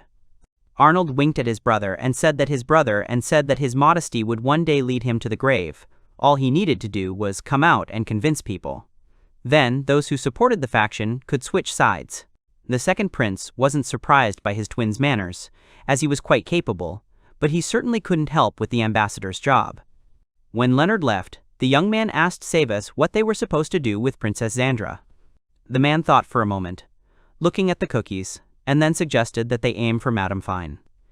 The young man's suspicions were correct. He had already thought about it, because only this girl was able to help them during their absence. The minister asked the prince whether they should have left her in the castle, even though he had not seen her for a long time. But the castle turned out to be not so safe, and as far as the man could judge, the most suitable place was next to Al. Apparently, Xandra wanted to tear the young man to pieces, so there was no question of any safety. Sabas asked him if it had been a mistake to persuade Count Bertz to their side, since the princess now understood that the prince no longer posed a threat. However, the young man could not remain inactive forever, which was important. The girl could mistakenly believe that the man had greatly contributed to this. Sabas knew Arnold always preferred to counterattack when he understood the enemy's plan. But this time, he was simply forced to defend himself. Apparently, it was all because of Lady Fine. The guy didn't deny it because she was the daughter of Prince Kleinert, and having lost them, they could have driven themselves into a dead end. Suddenly he noticed the man looking at him strangely. Then he winked and asked if that was really all there was to it. Arnold didn't understand what they wanted to convey to him, but the minister quickly dropped the topic and changed the conversation to the fact that Mrs. Mitsuba would also be happy. The young man headed for the exit, and the assistant asked if he had left. The prince replied that he was going to make sure Fine was all right. Sabas thought it was a great excuse to go to the meeting under the pretext of concern. Then he became curious about where the young man could have hidden the girl. But he didn't give a precise answer, believing his subordinate already knew everything. She was hiding in the safest place in the capital, with the most influential man. Everything became clear to the man when they arrived at the hero, Amsberg's mansion. And then he confirmed his master's correctness. Enemies would indeed be unable to reach this place. When they approached the massive doors, the guard greeted the prince. The guests settled into a room with upholstered furniture, when Anna von Amsberg, the wife of the hero Amsberg and Erna's mother, arrived. She hadn't seen His Highness the Prince in a long time. The young man agreed with her, and the mistress of the house turned her attention to the attendant and noticed that this time he had brought Sebas with him. The servant bowed to his mistress in greeting. She suddenly remembered that her husband was not at home and apologized. She probably should have spoken to them more formally. The prince saw no need for this and suggested she behave as usual. With his permission, Anna explained that Erna and Fine were taking a bath. Then the woman glanced sideways at the young man and casually invited him to join them. But the boy immediately cut her off and refused, as he still wanted to live. Ms. Amsberg didn't see any problem with this, since they'd been together before. However, that was in their early childhood, and besides, her daughter had always tried to harm him. As a result, after such a swim, they both returned in tears. Arnold cried from the constant beatings during training, and Erna raged and sobbed over how he wasn't getting any stronger. Hearing this as an adult, the prince began to understand the irrationality. He even began to wonder if the girl was his natural enemy. The woman suggested he wait in the back living room and asked Sebas to pour tea. The guy reached the right door and turned the handle. He was planning to head straight home after all the business he'd done there. When he entered the room, his words froze in his throat. There were two girls there, trying on clothes in their underwear. Fine offered her friend a white dress, but she refused and asked her to stop dressing her up like a doll. Suddenly, the friends noticed someone's presence and turned around, and silence fell in the room. They did not expect to see a young man, and shouted indignantly. The prince realized with horror that Anna had deliberately deceived him, and the girls began to hastily look for clothes and cover themselves. Mrs. Amsberg apologized to Arnold with an innocent expression. He told her everything was fine, but the sting on his cheek from the blow spoke volumes. Fine blushed with shame and begged forgiveness for her thoughtless act. Erna tried to convince her friend that she was innocent and that Arnold was the only one to blame. Anna suspected that the girls were in the bathroom, but all the clothes for the guests were in that room. The woman deliberately chose the moment when Fine was changing clothes for what happened. Erna, however, was so infuriated by the whole situation that she threw a pillow at the intruder and even considered attacking him with a sword. The boy sensed her malice, but trying to keep up was futile. Now they could consider themselves repaid with eye candy. However, his act was akin to peeping at a bride changing her clothes. Anna would not have objected if the prince had wanted to take responsibility. The friends didn't expect such words from their hostess. A blush, mixed with shame and excitement, lit up both their faces. The woman turned to her daughter and answered for her, as if she hadn't minded at all. But the girl tried to justify herself with her status as a knight. In that case, the question remained with the Kleinert family. Anna noticed the young man's high popularity. Sebas also supported her, and suggested contacting Lady Fine's family. The girl was alarmed that they wanted to talk to her father. She covered her face with her hands and began begging them not to make all the decisions for her. Arnold, too, showed no desire to get married in his current situation. The woman tried to pressure him, saying he wasn't prepared to take on the responsibility. But her method didn't work, and the young man still refused, which caused her slight disappointment. Fine was flushed with shame, and Erna tried to hide her embarrassment behind a stern expression. Suddenly, Anna set her cup down and decided to get down to business. She understood that the young man had come to see them, not just to visit. The young man knew his request might seem impudent, but he wanted the hero Amsberg's house to shelter Fine for a while, and for Erna to be near her as much as possible. Mrs. Amsberg understood that it was a matter of the battle for the throne, but in that case, fulfilling his wish became impossible. Amsberg family was the family of a hero, which prevented them from aiding in the war for the throne. Arnold agreed that such actions could indeed be considered aiding the king. However, His Majesty the Emperor treated Baru Moev with the utmost care. If anything happened to her, it would only incur his wrath. In this situation, the safest place for her was the hero's home and his family. The state of affairs became obvious to Anna, and the young man understood that she would not give up so easily. The woman might well have agreed if his request had sounded in the spirit of salvation, but, as always, it was impossible to squeeze emotion out of the prince. The lady winked at him and clarified that he might regret it. The young man promised to heed her warning and thanked her for her concern. He would be able to repay her one day. She sighed at how quickly time had flown. The prince was already taking part in the battle for the throne, but to her, he'd always been a little crybaby. Nevertheless, change was inevitable. The young man joked that he couldn't keep crying forever. His words brought a smile to the faces of Anna and the princess. Then he asked the girl to stay a little longer as a guest. He expected to sort everything out soon. The friend was worried about whether he was in danger. The prince explained that they were planning to attack Gordon and Xandra. This fight would determine whether they could continue their fight. The princess believed it would have been much better for him to hide in such a situation. But he explained that in such a case, Leonard would be the target. He needed to avert the princess's gaze, so hiding was out of the question. Moreover, the young man understood perfectly well that at least once he would be attacked by some killer. The girl immediately stood up from her seat upon hearing his words. The guy asked her to calm down, because Sibas was always by his side, and there was someone to come to his aid. Fine froze, not knowing what to say. 2 days later, Arnold was riding in a karate, with enemies already watching him from the sides. Among them was a woman he hadn't seen before. His murder could only benefit Eric and Gordon. They preferred to blame all the work on Her Highness Sandra. Sibas pointedly adjusted his glove and asked the prince to let him sort it out. The boy agreed and headed toward the castle. The man asked him to be careful, as there was still a chance of an ambush. The young man winked cheerfully and replied that if a problem arose, he would think about it. Then the butler hastily left the carriage. Arnold was more than certain an ambush had been set for him. The enemies would likely try to distract Sibas. In that case, he had no choice but to gather information to kill whoever wanted to kill him. At that moment, his fears were realized. He was discovered. A man appeared on the road in front of the carriage, but the prince ordered the coachman to continue driving. But the guy did not obey the order and stopped the crew. He decided to run away, since he did not intend to die this way. The young man sighed. He'd suspected how he'd been treated, but it seemed he was being held in even less esteem than he'd thought. A menacing voice from outside called him out. The mercenary had no intention of getting him out of the carriage, but the prince understood that this was the only way he wanted to check who was in it. Then Arnold went outside. The enemy thought it was stupid that he had separated from the escort. The young man concluded that Xandra had acted with confidence. The adventurer before him was roughly a Class A. He also realized that it wasn't precisely at that moment that they lost respect for him. The masked man realized the prince wasn't so easily frightened and then asked how much he trusted his butler. The young man replied that Sibas would come for him soon. The adventurer admired the excellent relationship between master and servant. But he had to disappoint Arnold. No matter how strong his servant was, he would not be able to deal with 20 killers and rush to him in time. However, this did not shake the prince's faith in the butler. A weapon began to form in the enemy's hand. He was given the order to kill, but he had no intention of carrying it out.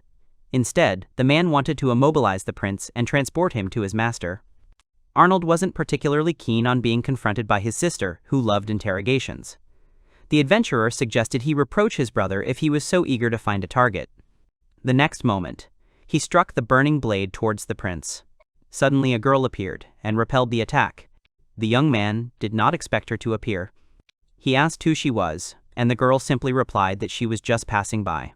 She called herself an adventurer and stood up for the young man. The young man remembered meeting this stranger once. She turned out to be an A-rank adventurer.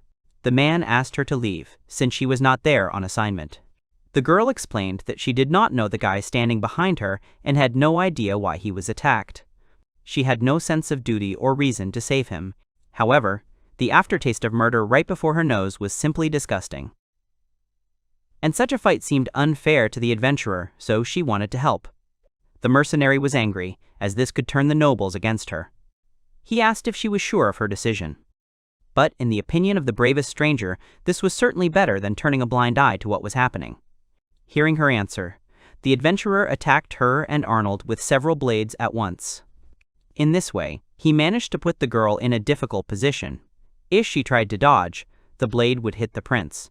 The next moment, something happened that shocked the participants in the battle. The adventurer's sword transformed into a shield.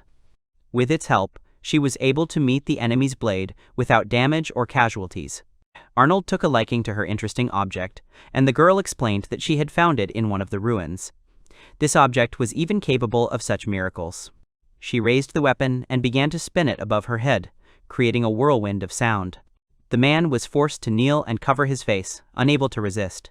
Even high-level monsters were unable to resist this symphony.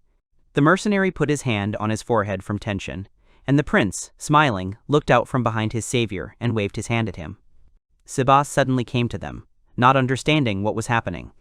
The guy explained that he found himself in an extremely dangerous situation, but the stranger saved him, for which he was grateful. The girl wasn't interested in gratitude. She simply couldn't pass by the murder of a man. After examining the carriage, the adventurer concluded that the young man represented the nobility. And she was right. The seventh prince had to introduce himself. The savior removed her headdress, quickly realizing she had witnessed the much-rumored battle for the throne. Meanwhile, she was trying to help people. The adventurer's name was Lymphia. The girl knelt down and wanted to tell the prince the story of her fate. They returned to the castle, and Arnold agreed to listen to her, although he was not sure he could help. The girl was born in a village in the south of the empire, and she believed that listeners could imagine a settlement of migrants. These were people who fled their homelands because of war or the appearance of monsters. The prince was aware of this, as it was also a major concern for him. There were many migrant villages, but the empire couldn't even imagine just how many. This didn't surprise the adventurer, however, as they were built arbitrarily. As one of these residents, she had no intention of complaining about it. However, now the people needed the help of the empire. Their villages were formed thanks to refugees, but recently, abductions of children and young girls had begun to occur more and more often. The prince thought that since that was all there was to it, there was nothing surprising about it. But everything changed if there was an ulterior motive behind the kidnappings. Lymphia explained that the cause was heterochromia. A distinctive feature of this trait was the different colored pupils. Such individuals were extremely rare and more capable of magic, making them highly prized. If this kind of trade was involved, the prince couldn't help but pay attention. But the girl might have guessed it would be easier to approach the soldiers in the nearest large city. She'd already done that, but no one listened to her or took any action. She was forced to leave the village to seek out powerful figures. While on one of her errands, she learned about Silver. Rumor had it he might have connections to the imperial family. Lymphia had come to the capital to meet him, but another opportunity presented itself along the way. The prince pondered the fact that her request had been ignored. If the local powerful forces were complicit, there simply wouldn't be enough time to resolve the issue. The savior wondered why. The butler told her that Arnold was going to another country as an ambassador for at least 2 weeks, and if the matter dragged on, several. He didn't have the time, even if he wanted to. Lymphia asked if she could at least get financial support. She promised to try to find adventurers she could trust and offer a reward for protecting the villages. Her home village lacked the resources to hire guards, and she had to spend her earnings on the same, but even that wasn't enough. The young man understood the reason why the girl became an adventurer, but now he had to find the answer to the question of what exactly she was supposed to do with it. Technically, she saved his life, but it's not like the young man's life was in any danger at all. If he left things as they were, a couple of people would start complaining, so he had no choice. He told his savior that he had heard her request and asked for suggestions. Arnold could only fully assist upon his return, and until then, he needed time. While he was gone, he planned to entrust the defense of the villages to responsible adventurers. The girl also didn't have to worry about payment. After explaining all the terms, the young man asked her if she was satisfied. However, she herself doubted his confidence. The butler whispered in the prince's ear that the matter was dangerous. If they were drawn into other problems, this could become a weak point. And then the recent attack could happen again.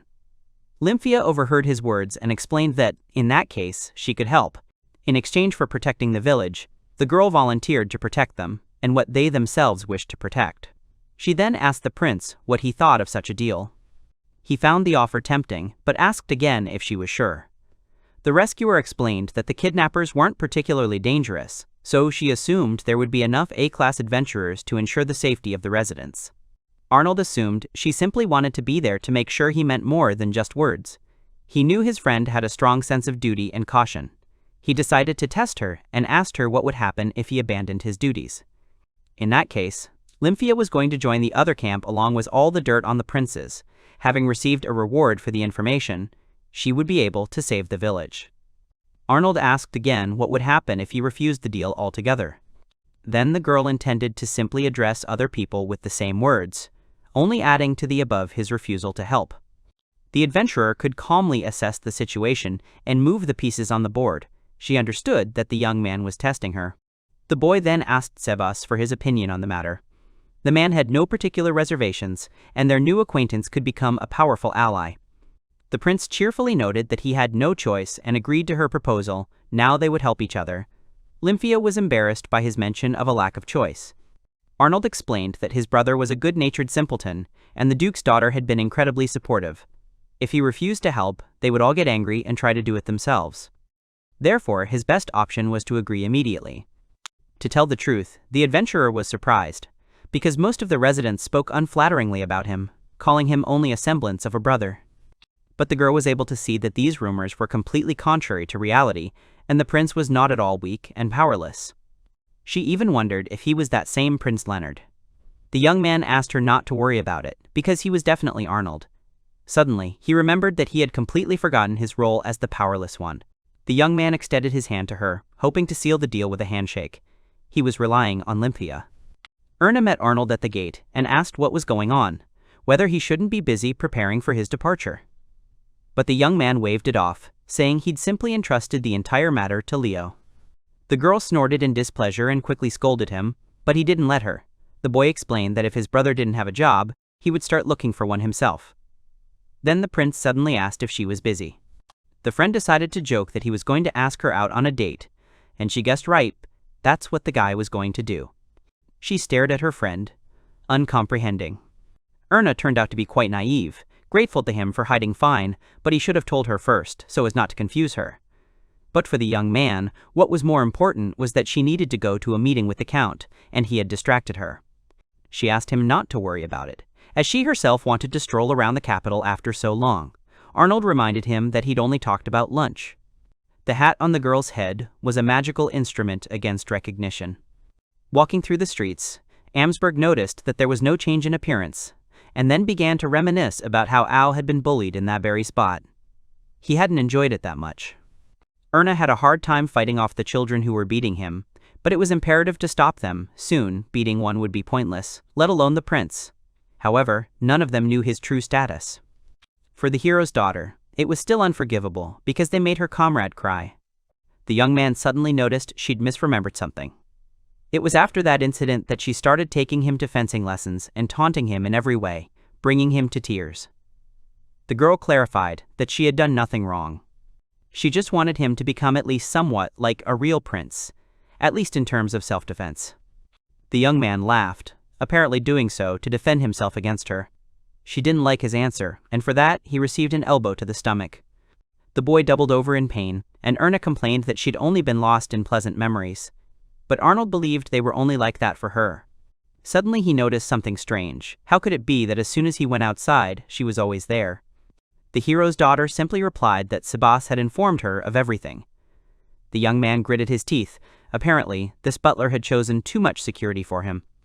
The girl's father also told her to follow the prince, and even allowed her to skip classes. The hero had too much respect for the royal family. But, as it turned out, she believed that there was more to it than that. His friend extended her hand to help him up and explained that someday she would be able to tell him everything, but for now, they should move on.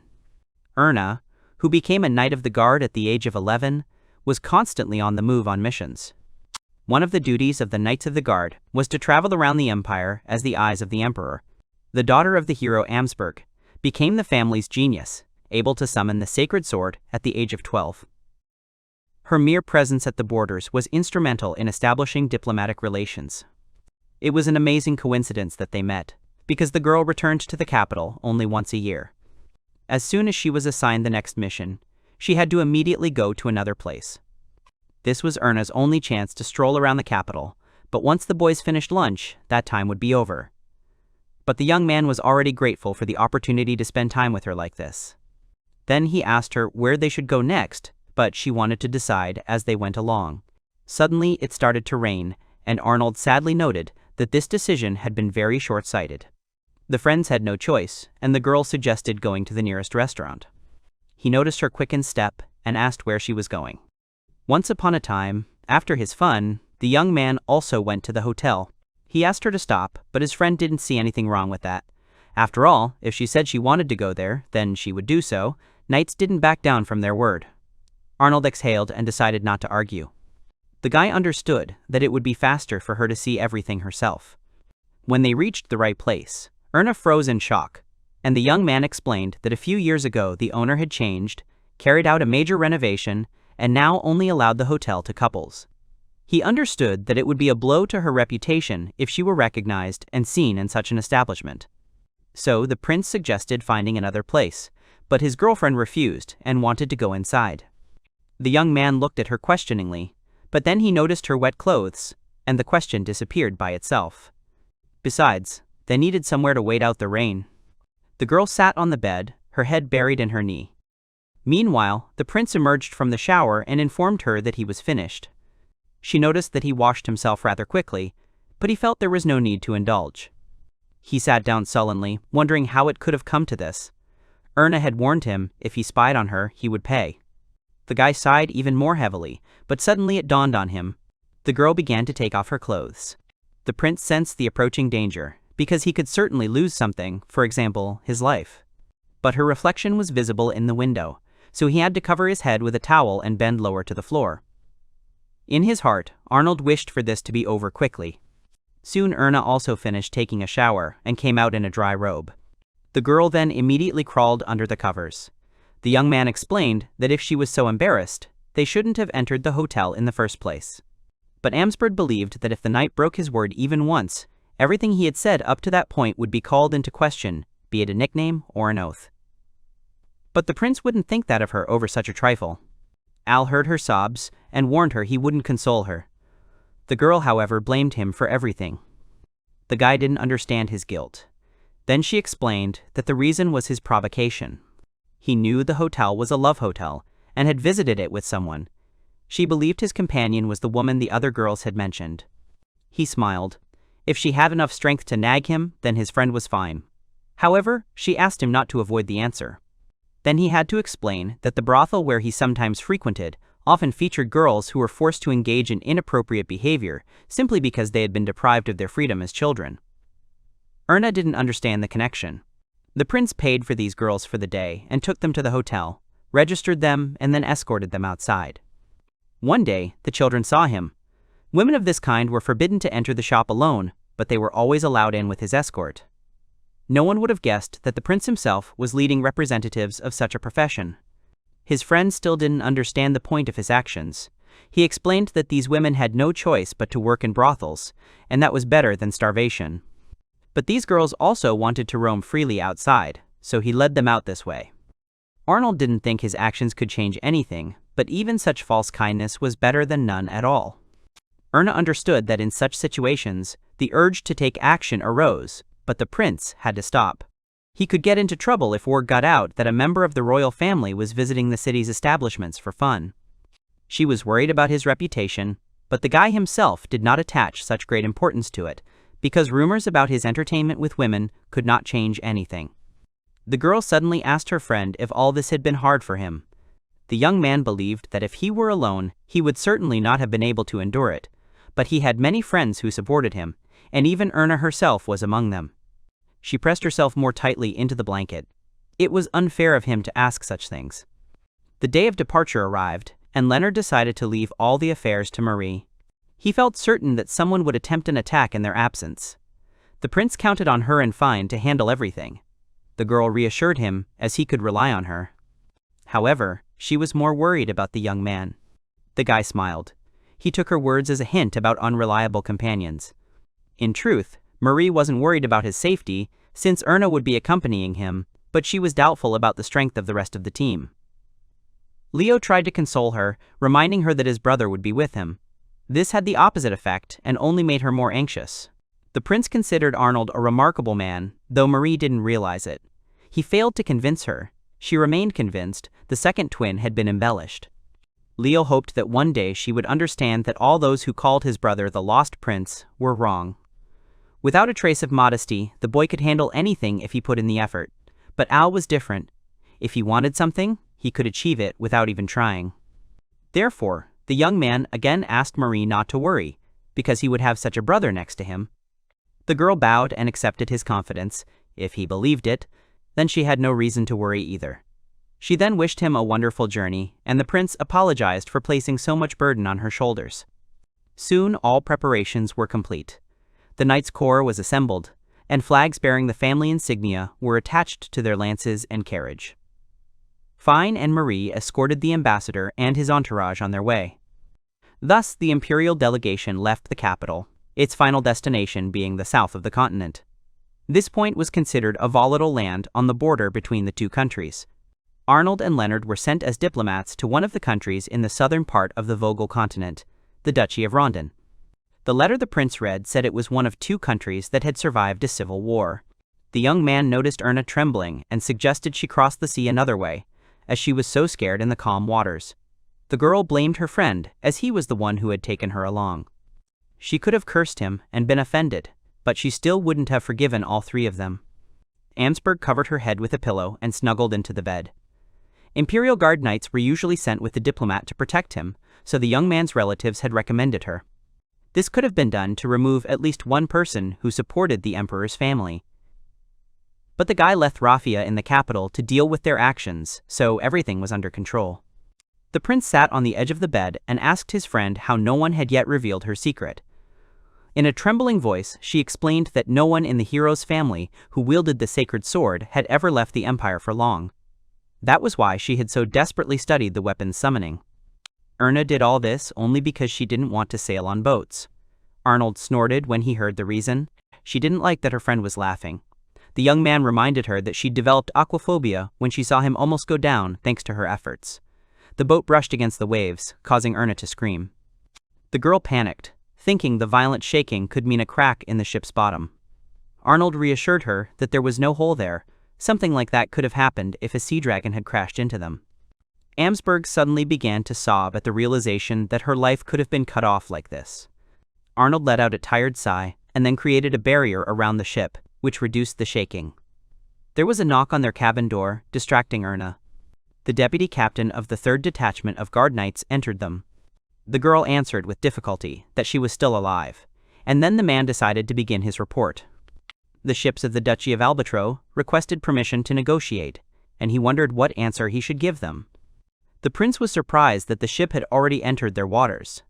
They had previously agreed on unimpeded passage to Rondon, but now they were being asked to negotiate. The young man found this suspicious.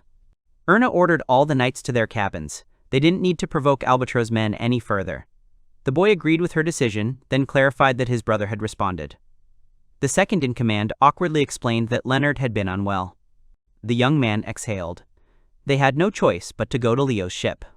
They moved to the adjacent deck, and then he looked in on his twin to inquire about his well-being. Apparently, the prince was suffering from seasickness. Arnold noticed that the symptoms weren't like Erna's, but that wasn't good either. Then he suddenly changed and began running his fingers through his brother's hair. After this, the young man arranged his curls like Leo and said that he was going to take his place, and told him to rest on the next ship. The deputy began to lead the second twin away, and the boy tried to console him and asked him to tell the others that Prince Arnold was feeling unwell. The man believed that such an act would once again reflect poorly on his reputation. The young man was certain things couldn't get any worse. The knight glanced at his figure again and then closed the door. Al changed his clothes for Leo's outfit because they were about to receive a request for negotiations, and for such a matter it was worth preparing. The hero said that he saw a new generation ship with magical weapons, as expected from a country known as the ruler of the seas, but would they really risk attacking? The knight next to him said that if they did that, a war would break out between their countries. The hero asked if it would be worthwhile to bring the other two back. He added that their position was too precarious. If the party failed, they would need to be stopped by a higher-ranking official. In that case, wouldn't it be better to abandon the substitution tactic? The knight replied that it would be better if no one even guessed about the substitution tactic. The hero understood. He said that it meant that both of them had to play their roles meticulously. A girl came onto the deck, saying that she was extremely grateful that they agreed to the meeting. Her name was Evangelina de Albatros, Princess of Albatros, but they could call her Eva. It was shorter. Someone behind him asked his sister to wait. The swaying boy turned out to be her younger brother, Giulio di Albatro. Gerjo was surprised to realize that the prince and princess appeared to be twins. He introduced himself as Leonardo Rex Adler, the 8th prince of the empire, and said it was an honor to meet them. He said he'd been appointed a diplomat in the Duchy of Rondon and was currently on his way there. The princess said they'd heard rumors about him. When the tsunami hit the east, it was he who led the knights and fought back. As expected of an imperial prince, he possessed remarkable courage and strategic talent. Rex replied that it was thanks to the bravely fighting knights, and if we were to talk about the talent of a strategist, then they both were not deprived of it. 2 crowned heads arrived on a warship just for one meeting with him. They clearly had some purpose. Albatro would quickly lose credibility with the nations if it dared to impede already cleared passage. The only question is what that purpose might be. Perhaps their target lies in these waters, and they simply stumbled upon them by chance. Eva called her brother a fool and told him to keep a straight face. He apologized to his sister. She decided to speak frankly and said that they would like them to change course. They were in no way preventing their passage to Rondon, but they were asking that they take the most remote route. The hero asked if they could find out the reason, but she replied that she didn't want to reveal it because she couldn't trust either him or the empire. In a confrontation between an empire and a small duchy, the outcome is known, which means there must be some troublesome reason for such persistence. Hero gave the order to change course and take a detour to Rondon. The knight told the prince that this route would take several days longer than planned. Rex replied that it didn't matter. Rondon would overlook even a significant delay, and he had already made up his mind. He asked the princess if this would be okay with her, and seeing their faces, he understood the reaction to his actions, replacing Leo. It's funny. Eva said that, as expected of a man who had assumed the throne, he had acted wisely. She thanked him for his wise decision, and with that they took their leave. The hero told the team that it was time for them to leave as well. They might still be tracking their movements, so it might be worth prolonging Leo's play a little longer. However, the problem lies in Albatro's goal. The knight asked the prince what was going on, and he replied that if they were preparing for battle like this, then there was absolutely no need for the prince and princess on board. But using a warship for anything other than battle was a waste. He considered reconnaissance in force. Did these two possess any scouting abilities? And what were they trying to scout for anyway? He'd never heard of pirates operating in the waters off the Duchy of Albatro. Suddenly, their ship shook. A knight came running into their cabin, reporting that they were caught in a storm. The prince went out on deck, wondering if this was all a joke. After all, the sky had just been clear. He spotted a ship in the distance. The hero shouted to the captain that they couldn't move away from his brother's ship. He replied that all he could do now was keep them from capsizing. This was no ordinary storm. It had struck without any warning. The hero cried out in surprise, wondering if this could be the work of some sea monster. Ordinary monsters couldn't possibly create a storm of this magnitude. Did those two really know a sea dragon had appeared in their waters and had come to investigate precisely that? They couldn't answer them. The Duchy of Albatro is built on maritime trade. If word got out that a sea dragon was rampaging in their waters, that trade would end. It would be tantamount to suicide. The hero tried to figure out how far the storm was spreading. He realized they were nowhere near the epicenter. Most likely, the center was in the waters of Albatro, and their ships were heading there. At worst, they would have to fight the sea dragon in its own element. He felt sorry for them. After some time, the hero asked the captain where they were now. He replied that they had most likely strayed far from their course in the waters of the Duchy of Albatro, and that this unusual storm was too similar to the storm caused by the sea dragon that his grandfather had once told him about. He said that even if someone were lucky enough to survive the storm, a dragon would still be waiting for them in its center. The sea dragon is the most powerful apex monster among all those who dwell in the sea. To behold its form is to behold one's own death. If a sea dragon is truly rampaging in these waters, the Duchy of Albatro, which thrives on maritime trade, will suffer significant damage. Knowing this, they decided to conduct a secret expedition, but it appears they themselves have incurred the dragon's wrath. It was probably Eva's crew who caused the storm, and it's a shame it's impossible to survive in such a storm. Hero said that in that case, taking the longer route was pointless, and his brother would worry if they didn't reach Rondon quickly. Someone interrupted him, shouting for everyone to look overboard. The wreckage of the Duchy's ship was floating there. It had been caught in the same storm as theirs. The knight said that in such a situation, Prince Leonardo would have definitely sent people to search for survivors. The hero replied that they didn't have time for that, the sea dragon could still be nearby. The knight said that he must pretend to be Prince Leonardo until the very end. If it became known that the ambassador appointed as the Empire's representative was not the one who had met with the twins, there would be no end to the problems. The prince knew this, but the crew was exhausted by the storm, and no one showed any signs of doubt. The knight said that this was precisely why he needed to behave like Prince Leonardo. The slightest inconsistency in his behavior would raise doubts that would only grow.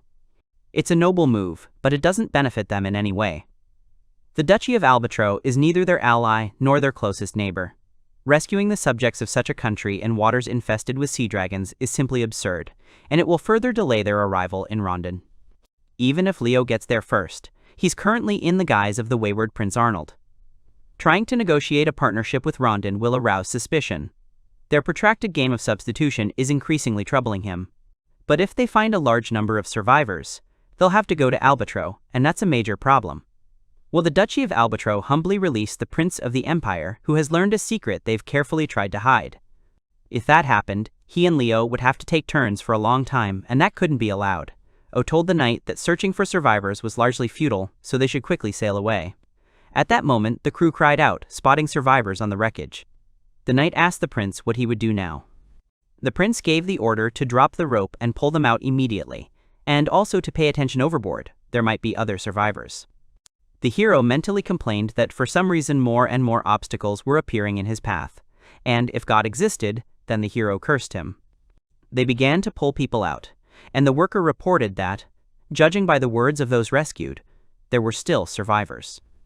The hero complained that the Duchy of Albitro was simply a harbinger of misfortune. The knight asked him to refrain from such remarks. The whole situation would glorify Prince Leo as a highly virtuous man. Rodan would be delighted to learn that he had saved people from danger, and they would be unable to reproach Prince Leo with a word. The hero remembered that Rondine and Albitro had long been squabbling over supremacy in the south, so why would they receive any honors for aiding the opposing side? The knight replied that all that was required of them was to demonstrate their greatness. The empire was a strong country and had nothing to do with the conflict in the south. The knight said that if he agreed, he should have the courage to see it through. The hero already hated it all and wondered if there was a way to get out of this without damaging Leo's reputation. He realized there was no such way. Leo would definitely help, even if it ended up being his own fault. He ordered the captain to search for survivors, and the captain asked if he was crazy. He knew there were other monsters here besides the sea dragon. The hero replied that no monster would come near the sea dragon's passage, and he thought it would be quiet for a couple of days. The captain said the sun was already setting and searching for survivors was dangerous in the dark, as the light could attract a sea dragon. The hero apologized to the captain, but as the authorized ambassador, it was his order to use all available forces to search for surviving subjects of the Duchy of Albitro. He said that we cannot abandon the survivors. The captain said he'd heard rumors, but it turns out the prince is a far more righteous man as the ship's captain. He's against it, but he can't go against orders. They'll begin the search. The hero understood his feelings and completely agreed. Such actions are foolish. But that was Leo all over. Giulio asked the others if everyone was alive. The subjects told the prince to get into the boat. He had already been in the water all night, but he refused and looked into the boat. He called out to his unconscious sister. To confirm the sea dragon's true resurrection, they simply needed to use magic. Some time ago, they held hands and concentrated magic. At that moment, menacing clouds appeared overhead and a storm began. Their ship shook, and Giulio fell overboard. To save her brother, Eva jumped in with him, and they ended up in the water. Now, Giulio, looking at his sister, thought that if it weren't for him, this wouldn't have happened. The prince told everyone they would definitely be rescued. There must be an imperial ship nearby. He was sure Prince Leonard would help them. A worker next to him remarked that hadn't the empire always supported their country, weakened by internal strife? While they were shedding blood, the country was filling its coffers with money. They certainly wouldn't search for someone in such dangerous waters. Giulio replied that Prince Leonardo is a very kind man. He is known for never passing by those in trouble, so everything will be fine. He is sure that he will come to the rescue. The man said that if their allies were in a similar situation, they would not go to help. As soon as the storm subsided, they would simply say goodbye to those who had left. But they would never go into waters where a sea dragon might be. The prince realized that they were losing all strength and there was no hope. But he noticed a ship approaching them. A voice was heard. The 8th prince of the empire, Leonardo, spoke. He said that their ship was collecting the survivors of the Duchy of Albitro, and they were taking the survivors onto the ship one by one, so he asked those who still had the strength to get to the ship on their own. He said that those who are unable to move independently should wait a little, and they will definitely save everyone. The prince covered the victims with encouragement. A nearby worker shouted that there was a large group of survivors to starboard, at least 50 people. The hero cried out in shock, saying they didn't have that much room. The knight asked what they would do with the survivors. There were more than expected. The hero replied that if they were all so lucky, the current situation was simply inevitable. He'd somehow figured it out anyway. After all, they had 3 ships, while the hero only had 1. The knight thought that by then, he'd already thought about what to do. Ronald gave the order to throw all the baggage from the warehouse, except for provisions, into the sea, even the gifts to Rondon. The knight asked if this was normal. The hero replied that it wasn't at all. They were supposed to stock up on provisions and water in Albitro, but it was too late now, and with a sea dragon lurking in the depths, it was unknown when they would reach Rondon. But he said that, nevertheless, in order to protect Leo's authority, he decided to save the survivors at any cost and was not going to exchange jewelry for human lives.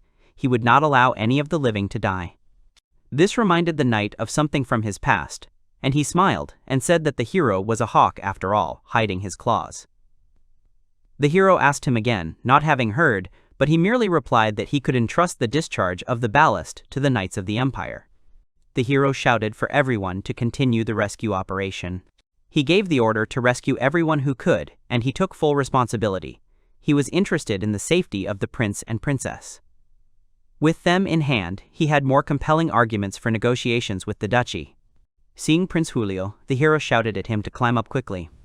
Julio asked to take care of the wounded first, and the hero agreed with him, asking them to hold out a little longer. We have begun loading the princess. The hero shouted to Julio that he was the only one left and threw him a rope, telling him to grab onto it. The boy was overjoyed, thank God. But his strength had already left him. As he began to drown, he was glad that everyone was now saved. The hero jumped into the water after him, grabbing onto him. He pulled him out of the water, shouting for them to give him a rope. Others noticed and were shocked when the prince jumped into the water, even though there might be a sea dragon in this place. The people followed his example. The hero watched Julio think on the rope and thought he had remarkable willpower. Someone offered him a hand. The knight said that for someone who spoke so coldly, the hero's heart was too warm. The hero thanked him for his help, and the knight said it was nothing new, having to pull him out of the water soaking wet. The hero didn't understand what he was talking about. The knight wasn't surprised that he didn't remember anything, since he'd been unconscious at the time. The prince asked when that had happened. The knight revealed that he was the one who pulled him out of the bathtub in the hero's house when he nearly drowned. He was originally a knight serving in the duke's mansion. The hero was greatly surprised. The man said that when the captain joined the Knights of the Empire, he became one too, and he never thought that he would again see the prince soaking wet. The hero told him to stop making it sound like it was his fault. He almost drowned the first time, and the second time he rushed to the rescue, even though he didn't think he cared about the reasons. The knight replied that was absolutely true. Then the hero realized he hadn't heard his name at all and asked him. The man introduced himself as the deputy captain of the 3rd Squad of Imperial Knights, Mark Tiver, and said that he could count on him. The hero said he hoped their collaboration would be short-lived and end as quickly as possible. Mark promised to make every effort to ensure this. And so, after rescuing 80 survivors, they finally set course for the Duchy of Albitro. The knight entered Prince Arnold's presence, saying that the captain was asking if they should go in search of Prince Leonardo's ship. The prince said discontentedly, said that this same issue was happening again, Leo. He himself would somehow sort it out. Besides, he was still not feeling well. He told me not to bother him with stupid questions because he was annoying. The knight quickly disappeared. The girl on the side gave his performance a 50. She said all would have ordered the captain to handle it himself. Leo replied that it was still a bit difficult. The captain said he'd have to work hard to keep his identity secret, otherwise it would be a major problem. Leo asked if his brother was okay, to which the girl replied that he was perfectly fine, and besides, Mark was with him, and he was quick on the uptake in a crisis. She was sure Leo was the problem. He agreed that he couldn't imitate his older brother right now. She said that, fortunately, few people knew Al, and even if he did something out of character, nothing bad would happen. The boy didn't understand what kind of out of character he was and called her. He asked her if she thought it wasn't a good idea to remain like that in front of him. Elna said that was exactly what was so out of character for Al. Al would have said that she forgot to wear leggings today, or that she was wearing white today, and then laughed at her reaction. Leo said he wouldn't say anything like that. She said it was hard for him to completely pretend to be Al, and it was even strange that they had such different upbringings despite both being princes. Leo said his brother was a freedom-loving man, disappearing every day somewhere outside the territory and returning in tears. Elna said she was only trying to make him stronger. Leo knew this. She always tried for his brother's sake. She was saddened, because it seemed all her actions only brought trouble to Al. Leo said that he didn't think that Al considered her a hindrance. On the contrary, after she joined, his brother became much more free to express his thoughts and feelings. Probably, his soul found its support. The girl remembered that Leo still hired that adventurer, even though she was nearby. The prince said she joined them to help her village, not that her brother hired her. She said it would be nice if he himself would comment on the situation somehow. After all, she had promised to do her best as Finn's bodyguard. It's hard for her to protect such an impulsive and cunning person as Al. A smart and uninhibited adventurer who could keep up with his flight of thought would be suitable as his bodyguard. Leo said that she was good in her own way. There were things that only she could do, so wasn't it she who saved his brother, or was he wrong? The girl understood this intellectually, but she couldn't accept it in her heart. It was her responsibility to protect Finn. Leo said she still didn't like losing. They had few allies on their side, but at least they could protect themselves. If Elna were free, her brother would trust her. Elna asked if it didn't sound like Al saw her as a nuisance. Leo said it was just her stubbornness playing a role anyway. He had no one to rely on except her right now, so let her sulk and give him some advice. He asked what he should do if he met King Rondon. She sighed and asked what to do with him. She explained that Al knew basic etiquette, so it was okay to just greet him. But nothing extra, and especially no praise. Just the simplest greeting according to etiquette. The man told the prince that there were too many victims, and they would do everything in their power. The prince understood, but still had to ask them. The man sighed, saying that of course they would try, but he couldn't guarantee anything. The prince thanked him for his efforts, and the man, leaving, said it wasn't worth it. Mark said their only option was to trust the ship's doctor. The prince said he had no right to say anything, nothing could be done. He had promised that none of those rescued today would die.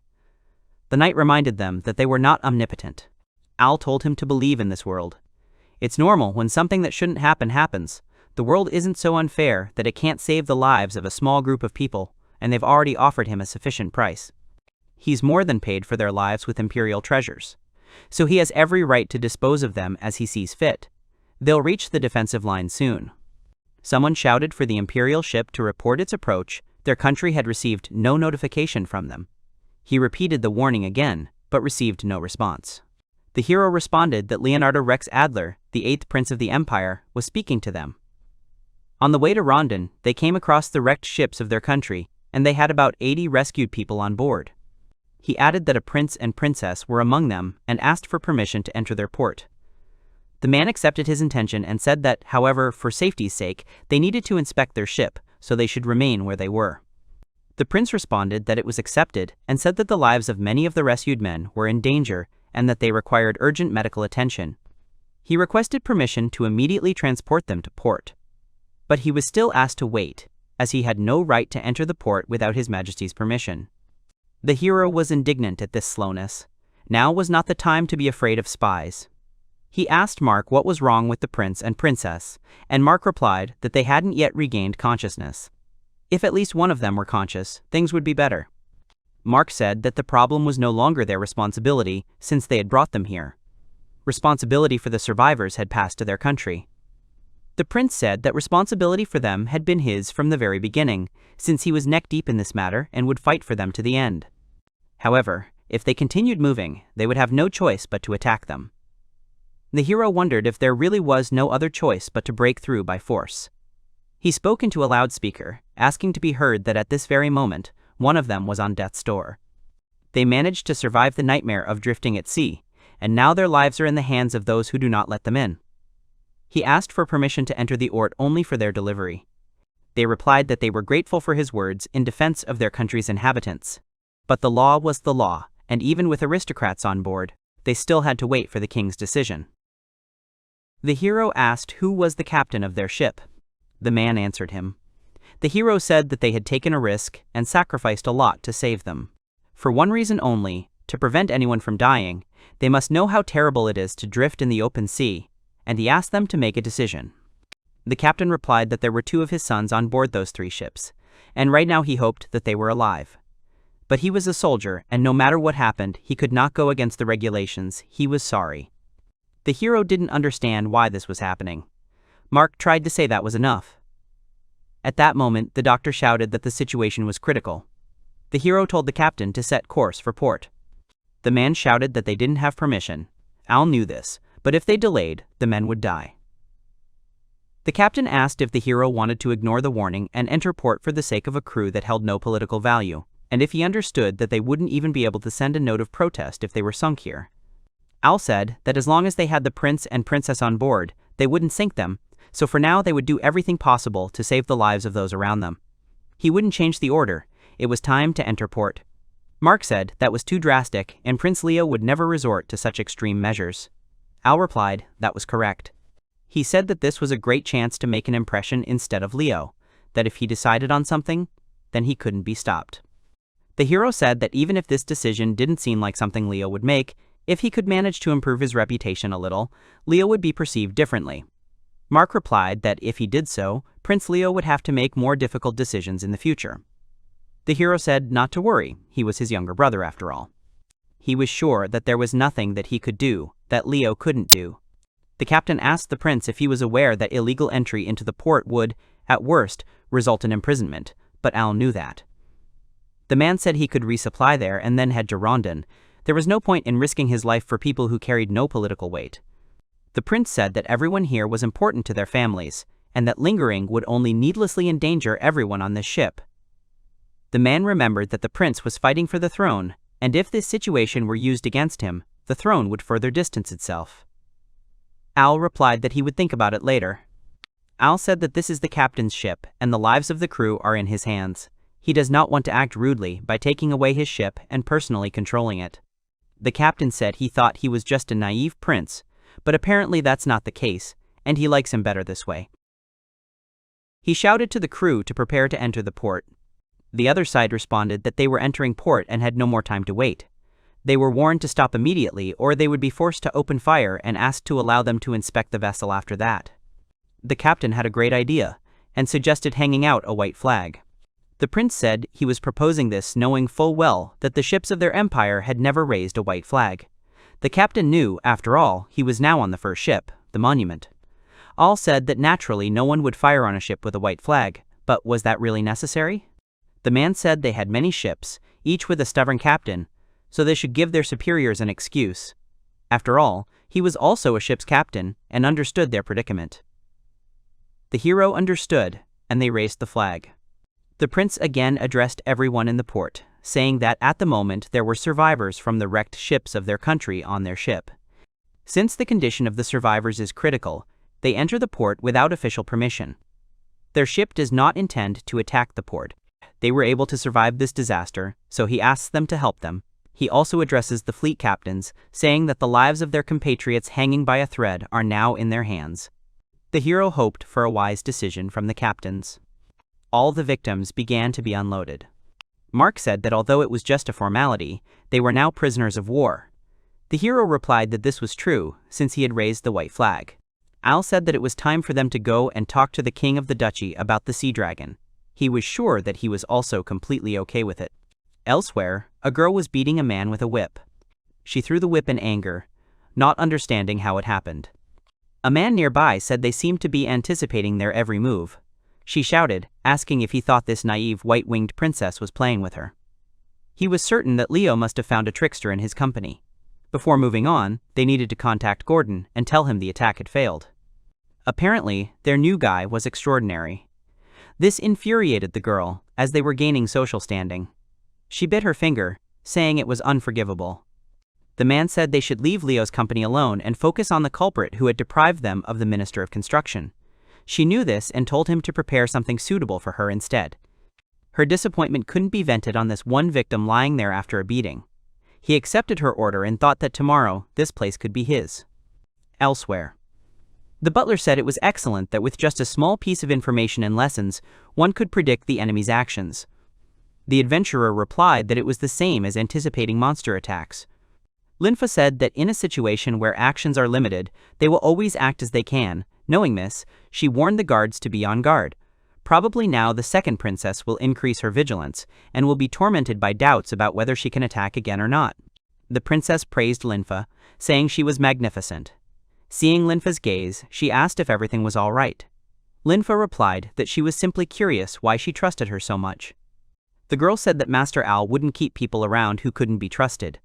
Linfa asked if it wasn't annoying when newcomers started meddling in her affairs. The princess smiled and replied that if it was for Al's benefit, she didn't mind, and who cares who's in charge? They're all in this together. Linda concluded that the princess was downplaying her own importance. The butler explained that Lady Finn always put others first and herself second. Linda didn't understand why she was even fighting for the throne and apologized for her words, but she didn't belong here. Finn was embarrassed and replied that she actually thought so too. Finny said that she could not help Mr. Al and everyone else in any way, but she hoped to be useful at least with the title and power she had. Linda said she shouldn't worry so much, since it was to their advantage that Mrs. Finn was with them. She replied that it was good if it was true. The adventuress remembered the hero's order to take care of Finn. She offered to show her usefulness, something that only she could do. Her person is extremely popular in the capital, and there are people who really need this popularity, and these are traitors. She said that the company currently operating in the capital does not want to allow her popularity to grow. Apparently, they are supporting another candidate for the throne. Therefore, she thought about other companies. It is worth paying attention to the half-human companies.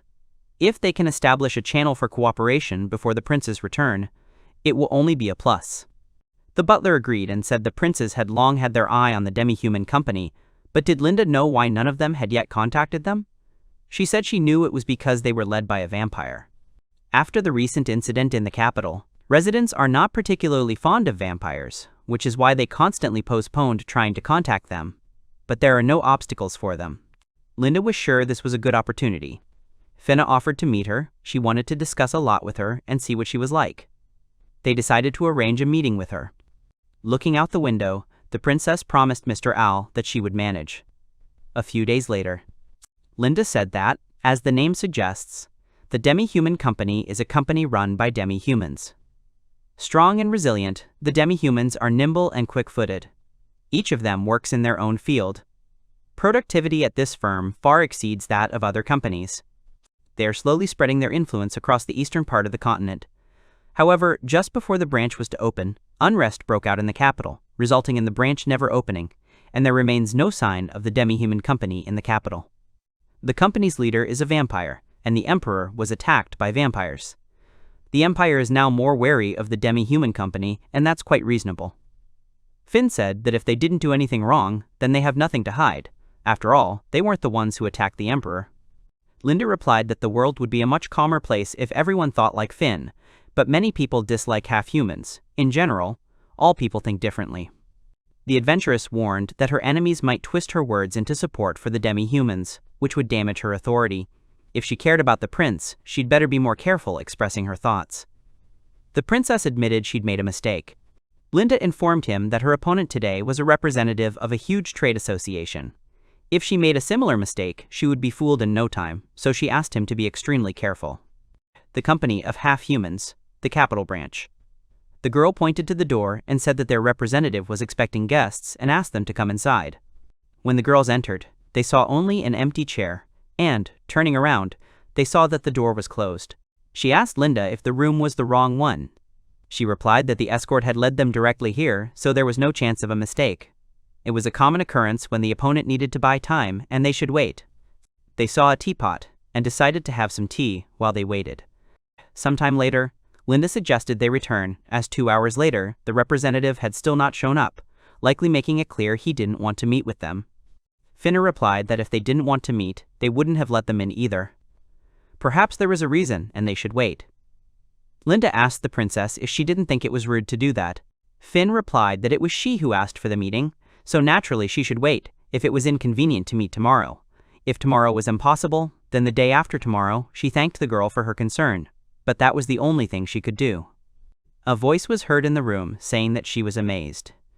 A girl entered the room, asking what they had been waiting for all this time. The girl immediately introduced herself as Fine van Kleinert, and, as she understood, before her was a representative of the company of half-humans. That was true, and Yulia was standing in front of her, introducing herself and saying they could call her whatever they liked. Linda asked where the apology for the long wait was. Leah replied that if they didn't want to wait, they could have left. It wasn't her who had requested the meeting. Linda said that's not how anyone treats their business partners. Julia replied that it was up to her to decide whether they would become their partners or not. They really needed help to gain a foothold in the capital of the empire. But that didn't mean they would grab the first person who offered it to them. But she was glad to welcome the white-winged Princess Blau. Mew. She said that, frankly, she wasn't very good at all the nuances of society and hoped she'd understand. She offered to pour them a drink. Finia asked what she was so busy with, and Yulia replied that she was simply observing people. Linda realized she had indeed kept them waiting so she could assess the situation from a distance. Yulia explained that each of the 4 candidates for the throne had representatives eager for their cooperation. Meeting them all and negotiating was too tiring for her, so today they left everyone in a tedious wait in different places. Representatives of Prince Eric and Prince Leonard were invited here. She added that the other 2 candidates were invited to another location, but they quickly became angry and left. Linda asked if they had really won. Yulia replied that Prince Eric's representative had given up and left after 2 hours. Linda thought that this organization was a much stronger opponent than she thought. Julia suggested finally talking about business. They needed an ally in the fight for the throne. The other candidates had large trading companies as allies, so they couldn't win without financial support. But if the half-humans took their side, they'd have problems. What benefit would come from that, and what could they offer them? The vampire wondered. Linda didn't understand what they should do now. Finn said she'd be the guarantor of the negotiations. She said that they could use her however they wanted, so she asked them to lend her their power. Julia asked what if she wanted something beyond the powers of a duke's daughter. Finny replied that it didn't matter, she would do whatever they asked. The vampire asked if she understood, and she said she was offering such a price herself, meaning she couldn't even resist whatever they did to her. She replied that it didn't matter, she only wanted to be useful to the princes. Yulia asked if she was truly willing to do anything for the sake of cooperation. Was Prince Leo really worthy of such self-sacrifice? Finna replied that he was certainly worthy. Even if her death served as a step on his path to becoming emperor, she would not hesitate to do everything in her power. Julia called her a problem child, but gave in and said that now there are no tricks. That's what they want from them. Linda said that they need financial support, and also want to ask them to start competing with the merchants and trading companies that support the other candidates for the throne. Yulia replied that then the company in turn wants to have the right to use Fan's name and, if possible, her face as well. She said that the princes of this country had such a keen eye. Fan was a wonderful woman, beautiful and courageous, and she wouldn't mind being her lover. Finn was flattered by her offer, but she couldn't accept it because allowing someone to touch her would diminish her value. Julia asked if it wasn't all because of the princes who were instigating the squabble over the throne. She wondered how they'd managed to drag her into it. Finn replied that she was the daughter of a ducal family and had every right to participate in the struggle for the throne. Finn believed that the people had a right to have an emperor. They could be proud of, but if they wanted her honest answer, she would tell them. She said she naturally wanted to be by the side of the one she loved. Yulia replied that she hated that kind of prostate. It was clear that it was one of the twins, but which one? To which Finn replied that it was a secret. Yulia said that she'd met so many different people so far that she immediately realized Fine was special and unique, and that she should value herself. If she didn't respect herself, no one else would. Yulia promised to remember her words.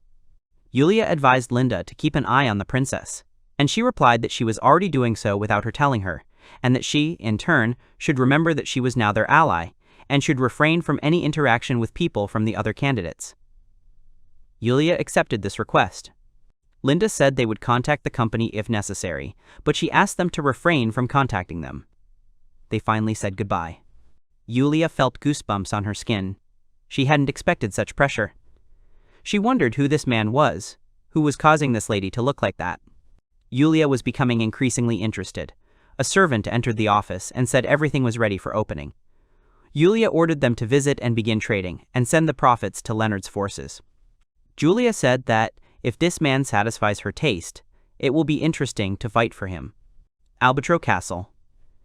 They were escorted into the castle with the utmost politeness. Apparently, the Duke was not hostile. The knight escorted them to the room. The king bowed and said that he was glad to see His Highness Prince Leonardo, and introduced himself as the Duke of Albitro, Donat di Albitro. He said it all happened because of the narrow-mindedness of the people of their country, and apologized for causing them inconvenience. This was surprising, of course. The sizes of their countries differ, but for the head of one kingdom to bow his head to the prince of another was something new. The knights bowed before them as the king also thanked them with all his heart for saving the survivors, including his children. The knights apologized. The prince offered his hand to the surprised king. He bowed down and asked permission to introduce himself as the 8th prince of the empire, Leonardo Rex Adler, and apologized for the noise his actions had caused. He said that the king did not have to thank him. He only helped those who were shipwrecked right before his eyes. If the same thing happened to their ship, they would do the same. The hero said that he understood that the king's duty required him to repay them, otherwise they would simply not understand him. In that case, they would need to replenish their supplies of water and provisions, and if they also added a few jewels, they would not object. Al explained that they had been forced to dump the gifts they were carrying to Rondon into the sea. The king was shocked that they had resorted to such a thing and, of course, said they didn't need to mention it. Their country would compensate them for everything. The prince thanked them and said he wanted to discuss something else. He said he wanted to talk about the problem their country was facing, because if they delayed resolving it, it would inevitably affect the entire continent. The king sighed, because now he couldn't even argue that the problem didn't concern them. They had a right to know. He said that, as the hero had already understood, a sea dragon was raging in their waters, and its name was Leviathan. This dragon had been sleeping beneath the water for 200 years. The hero said that was a long time, even for a dragon, and then the king said that it had been put to sleep with the help of an ancient magical object. 200 years ago, the South was under the rule of a single family. At that time, the dragon Leviathan began to rampage and devastate the surrounding area, so it was decided to confront it. Ultimately, with the help of this magical item, the dragon was put to sleep. But the royal family's power was severely undermined, and an era of internal strife began. Since then, the Duchy of Albitro has been given the right to protect this staff. However, it was broken, and so they had to hastily check the waters under their control. The king said they should have contacted the Adventurers Guild immediately, and that he was sorry they had gotten themselves into all this. The hero asked what they planned to do now. He replied that, since they needed to do something immediately, they had no choice but to ask the Adventurers Guild for help. The hero replied that he couldn't necessarily trust a professional monster slayer, but he had a proposition. He proposed to form an alliance with Rodina to fight the dragon. If they learned about the current situation, they would immediately understand that now was not the time to fight each other. The king said they had considered it too, but they had been at war with each other for too long, and lacked the necessary diplomatic connections to quickly forge an alliance. The hero promised to convey the alliance proposal. If an authorized imperial diplomat was involved, they simply would not be able to object. The king asked if the hero would mind if he discussed his proposal with the elders, and he agreed, replying that it would be better for him to make a decision quickly. Rondon should have already received information that there was trouble in this country, and they could choose this moment to attack. A little later, the hero went to bed, saying he was tired. He wondered how Leo was doing. He decided there was no point in even thinking about it. All he could do was do his best in the hopes of remaining undetected. Right now, he needed to think about other things, like how to defeat the sea dragon, Leviathan. There are only a handful of people capable of fighting him. That's only natural, after all, he's an S-class monster. If he were to guess, he could only name 2 people capable of slaying a dragon, a hero like Silver and Elna, who wields the sacred sword. Perhaps he should send a request to the Emperor as his official representative. Time before the request arrived, and Silver had no reason to appear in the south. He thought it would be much easier to approach the Adventurers Guild directly. To deal with Rondon's ground forces, the Duchy of Albitro financed the soldiers and equipment of friendly neighbors. The Adventurers Guild's assistance in fighting the dragon would have been costly, which is why Albitro didn't immediately turn to them. To solve the dragon problem, relations between the Albatro and Rondine duchies must be improved. Then, they will focus on destroying the dragon. In any case, we first had to get to Rondine. There was a knock on the door, and the hero allowed entry. It turned out that it was the princess who came to thank him personally. The hero thought that, of course, he wanted her to wake up as quickly as possible, but he hadn't imagined she'd be so reckless. He asked her if she was completely fine, but whether she'd recovered enough to go for walks on her own. She replied yes, and thanked him again. She said that everyone unanimously claimed that it was entirely his merit, and said that he was incredibly courageous and kind. He replied that their entire ship's crew had been involved in their rescue and it would be unfair to thank only him. She replied that, as Julian's older sister, she owed him her gratitude. She had heard that he was the first to jump into the sea after her brother. She said that an ordinary person would never dive into the sea with a sea dragon living there. It was an act of exceptional bravery. He realized that things would be bad if he continued like this. The girls would sooner or later fall in love, and that would create problems upon his return. But what should he do? Do something to make her hate him? That was also impossible. If he did something out of character, he'd be exposed immediately. She apologized and said it was a bit awkward to continue the conversation like that, so she asked if they could continue talking inside the room. The hero was shocked by such a sudden intrusion. Was she really that pushy? She asked if she was disturbing him. He said no, he was simply writing a report on the Empire, and her offer was extremely flattering, but unfortunately, he needed to finish it as soon as possible. The girl's smile made him fall even more in love, and he didn't know what to do with her. She apologized for interrupting him and suggested they postpone it until another time, perhaps to have lunch together. He replied that he wouldn't mind if his schedule allowed. As he entered the room, he thought that things were bad. He didn't know how to explain all this to Leo. He had to do something urgently about this infatuation of hers, mixed with admiration. Now, under the impression of the heroic prince who selflessly saved her brother, she's completely lost it. If she doesn't do anything unnecessary, her feelings will cool over time. He's dealt with far greater problems than this. Right now, it was better to focus on reporting to the Empire. He wanted to tell Leo. The Empire would likely suffer losses with the sea dragon's appearance. To maintain friendly relations with Albatro, as an authorized diplomat, he could ask his father for permission to use the Holy Sword. But in the worst case, by the time he arrives here, the small country in the south of the continent will already be wiped off the face of the earth. The next day, Duke Albatro agreed to the idea of collaborating with Rondine. He said he had confidence in the prince. The hero replied he wouldn't let him down. The king asked if he really wanted to go by sea, as he remembered that Leviatano was still in these waters.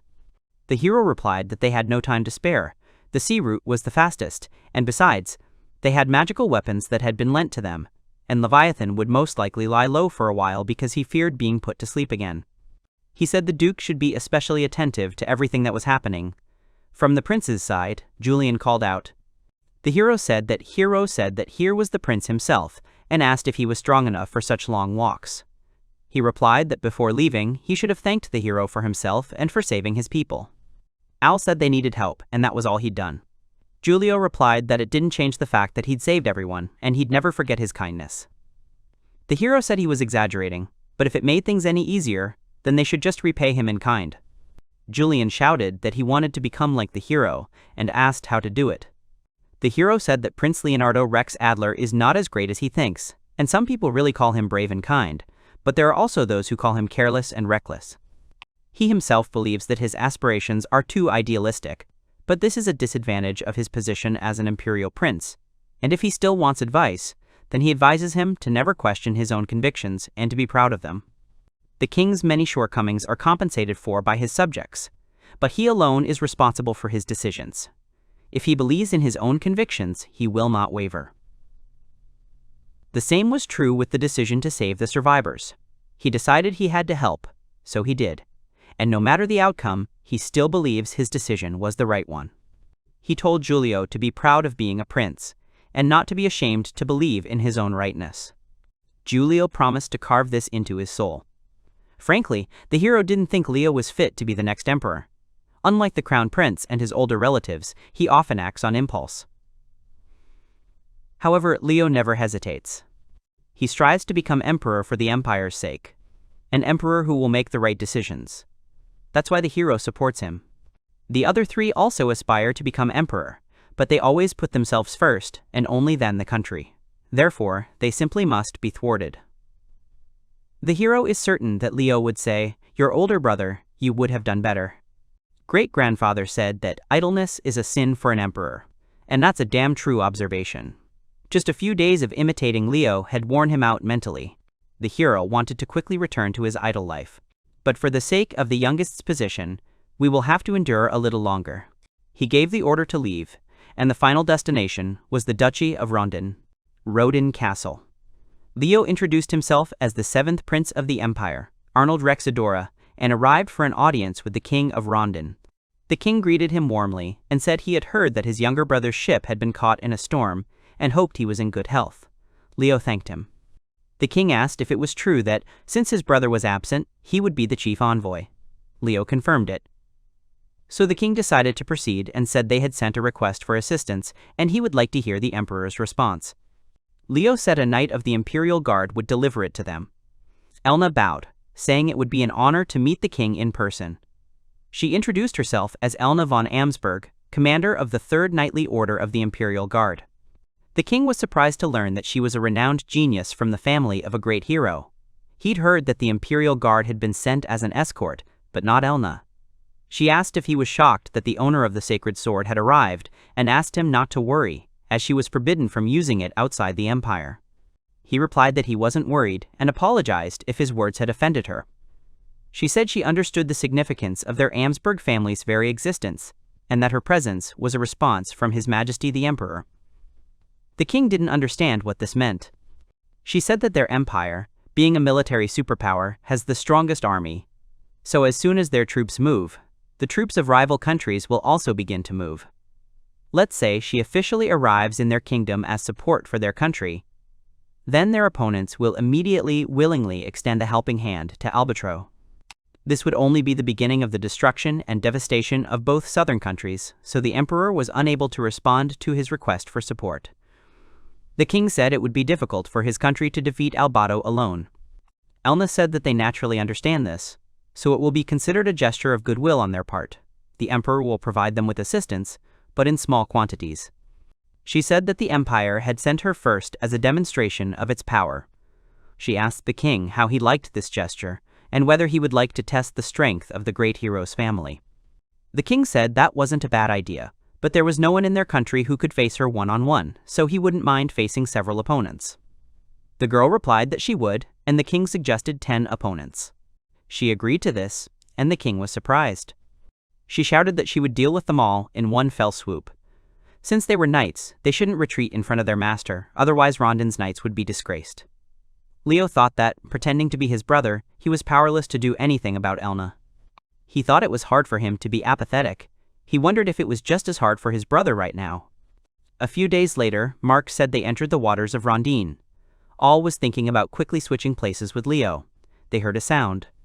They looked out the window, wondering if the sea was really making such a noise. Mark ordered his soldiers to prepare for battle. Just in case, the hero erected a barrier to keep out any intruders, but he never expected to encounter him in the waters of Rondine. The hero ordered everyone to calm down because they were already late. They could only hold on. The sea dragon was already below them. Everyone froze in silence, waiting. Mark said he thought everything had worked out. He replied that he'd been careless. They couldn't understand why he'd appeared in this place, or whether all humans were enemies to him, or whether he'd planned to do something in Rondine and then return to avoid it, but that certainly wouldn't bring peace to Rondine. The servant called the prince. He shouted that hordes of monsters were attacking Rondine. Mark told him to not say it out loud next time, so he wouldn't think twice. Mark said it was easy to think that everything the hero says comes true. The hero replied that it was divine power, and he didn't have it. He had given the order to go full speed ahead to help his older brother. This was his chance to return. Kingdom of Rondine. The crew saw Rondine, and told the captain, who asked them not to distract him, as he needed to focus on what was right in front of them. Before them was a sea serpent, class A Appelé. Leo tried to convince the captain that they didn't need to rush into battle, and that they could run aground. The captain told him not to talk nonsense, and that if he was so afraid, he should just wait in the cabin. Leo wondered how his older brother usually managed to convince people to do things his way. He shouted to the captain to go around the sea serpent on the left, and when he wanted to protest, he shouted at him to do as he was told. He shouted that Leo was already here. They decided to synchronize their actions and attack simultaneously, and again ordered the captain to come from the left. They opened the cannons on the starboard side, and decided to feed this monstrous serpent with magical cores to the brim. Both princes simultaneously gave the order to attack. The shells hit the monster. The captain was so powerful that he ordered another volley. The hero asked the captain if he could close in side by side, as the monsters were heading for his brother's ship.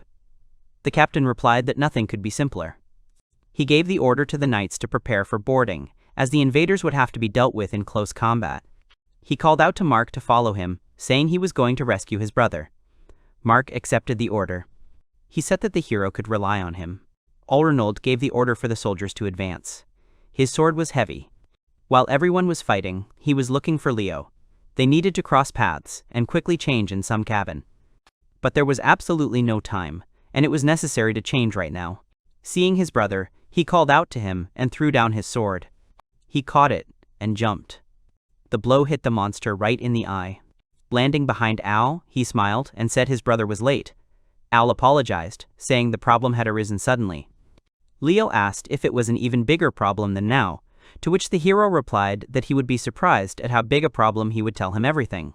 Leo asked if his brother had done anything wrong while he was playing him. He replied that of course not, he'd done a great job playing him, and that's why he was tired as a dog. Leo agreed, he was also very tired trying to play his role. The hero said that if he'd said, "We'll try," while he was pretending, then he'd failed. The hero said the rest was Leo's responsibility, and he would go defend the harbor. Leo said that meant he was being left to clean up the mess. The hero said his brother knew Elna could handle things just fine on land, so the sea was his.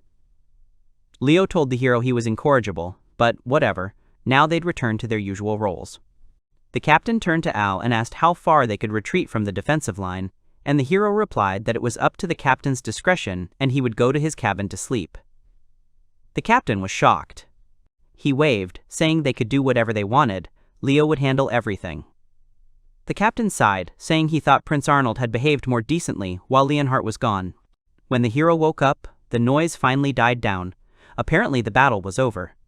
He left the cabin and told the captain that if the battle was over, then it was time to return to Rondon. He wanted to sleep in his castle.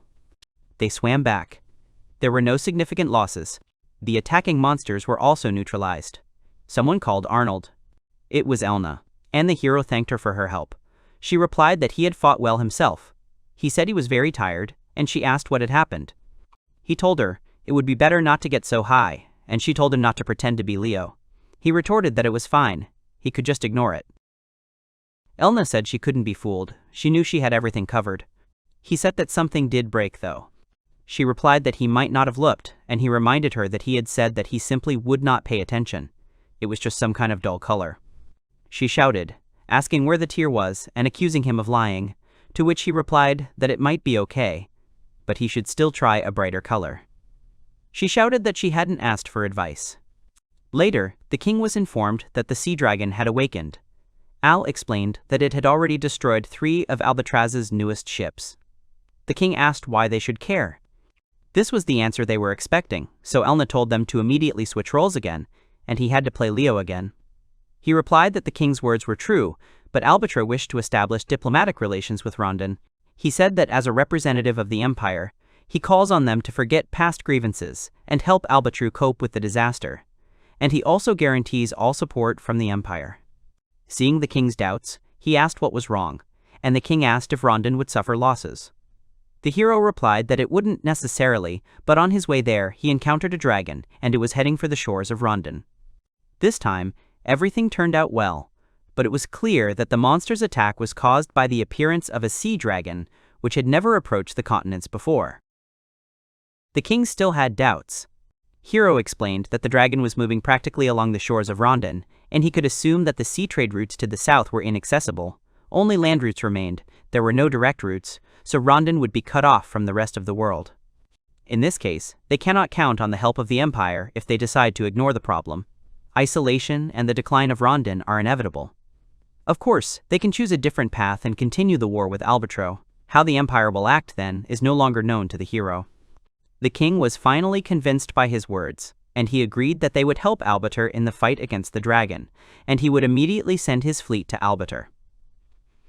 This meant that Albator could now turn to the guild. The next morning, Rondon equipped an armada of ships to assist Albatross. Leo and Elna decided to sail with them. The boys said goodbye to Alnord and asked if he would stay. He replied that he hoped the battle with the sea dragon would unfold in Albatross and that he would find peace here. He asked Elna how she was, and she replied that she'd somehow survive. He turned to Leo, telling him to take care of the girl. He promised they'd be back soon. Al said that was good, and he was counting on them to give the dragon a good beating. Otherwise, how would he return to the Empire if a dragon was hanging around in the sea? Out of sight, the hero vanished. Rondon Adventurers Guild. The worker was carrying documents and calling out to drunken adventurers when someone entered the building. It's time for the hero to play behind the scenes. She asked his name again, and the man replied that he was Silver, an SS rank adventurer from the Capital's Guild. He didn't want to distract her, so he put her colleagues to sleep and apologized for frightening them. The girl recognized Silver as the same Aga known as the Silver Doom. He said he wanted to rent a meeting room. Entering the room, he summoned the deputy guild leader who, shocked, asked how he had ended up in the southern lands. The deputy guild leader's name was Glide. Silver replied that he had a meeting there, and the guild's deputy asked in surprise that he really had friends. The hero replied that it didn't matter. What mattered was that he'd heard rumors and wanted to know if they were true. Glide said there was no point in hiding it, and they were indeed tasked with subduing the sea dragon, leaving the entire guild in a state of utter dismay. Silver said that was expected and asked what rank the mission was assigned. Glide replied that it was originally S, but the dragon was causing destruction, so it was upgraded to SS. So they're calling on mages of at least the highest rank. Silver said that's unnecessary. Even if they defeat the dragon, Albatross will lie in ruins. Glide said he should take charge of the dragon then. The hero replied that he was doing him a favor. As if he were doing him a favor, he would return to the capital when he was done, and whether they could wait for him. He replied that it was best not to delay. They tried to keep everything secret, but rumors had reached the capital, and they were discussing how to help Albatru. The hero realized that if successful, the southern lands would require substantial loans, but there was a high probability that things would only get worse. Glide agreed and said that the guild should therefore deal with the dragon before the Empire intervened. Silver understood, but they still didn't know when or where exactly the monster would appear. He suggested that when the dragon emerged on dry land, he would rush to it immediately. Glide agreed to be patient and told Silver to wait for word from him and leave immediately as soon as he received it. They decided to do just that. The guild's secret had leaked out, and he had a bad feeling that someone had probably decided to take advantage of the commotion. If nothing is done, there will be consequences. He needs to return to the capital. Find out how things are going and what the imperial authorities are up to. Using magic, he created a clone that would supposedly sleep soundly the entire time. After disappearing, he found himself in a castle in the imperial capital. Someone congratulated him on his return. It turned out to be the butler. The hero asked him how he knew he'd show up. He replied that he'd simply been waiting for him every day. He was surprised by his willpower, but he dismissed it as a butler's duty. N donned Silver again and asked what was going on. Sebastian said the war was going well and Linfa was doing incredibly well. The hero realized he hadn't been mistaken. The butler said that Mrs. Finn, as planned, she and Linfa went to the negotiations, and he was told that Finn offered herself as collateral and promised to fulfill any wishes of the half-humans. This argument is difficult to ignore. In the end, an agreement was reached and the alliance with the half-humans is already beginning to bear fruit. In exchange, they use Mrs. Finney's name as expected. The hero said she was always getting into trouble, and they told him it wasn't his place to talk about it.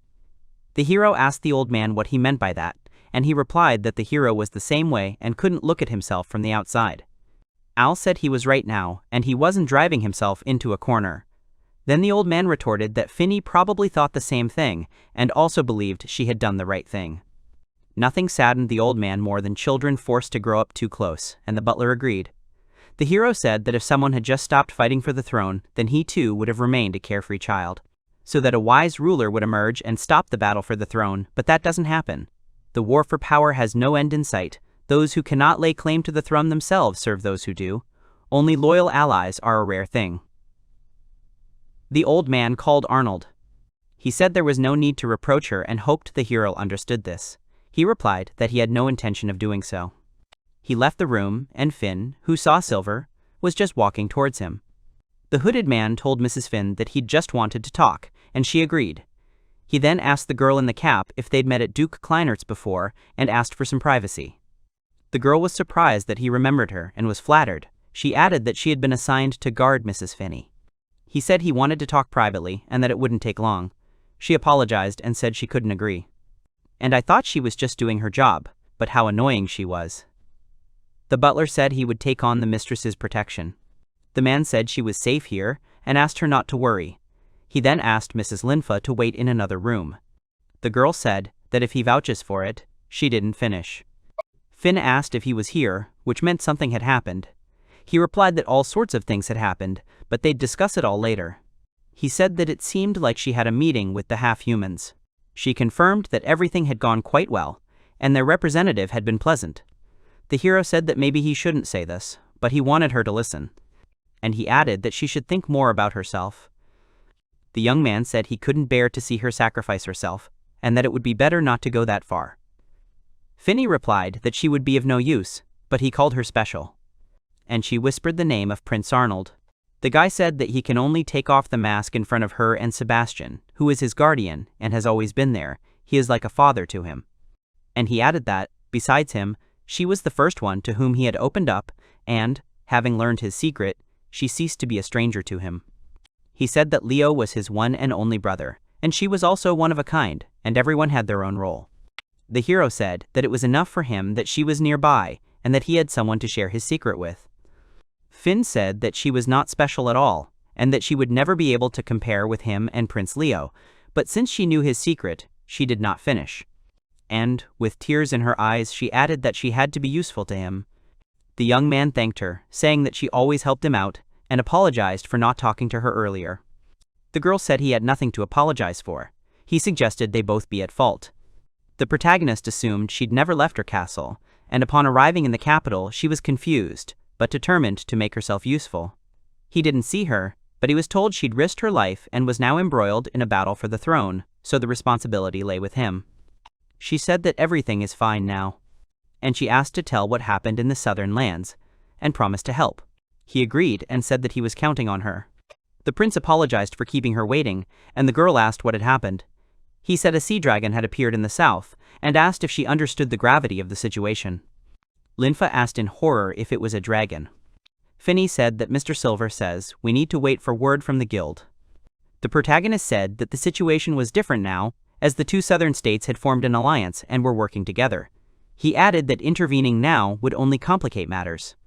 The young man said the dragon was a dangerous opponent even for S-rank adventurers, and therefore would require reinforcements. The girl replied that this was not surprising, and she asked why he came here. He said there was a girl in the southern lands who could wield the sacred sword, and that the two of them could defeat the dragon.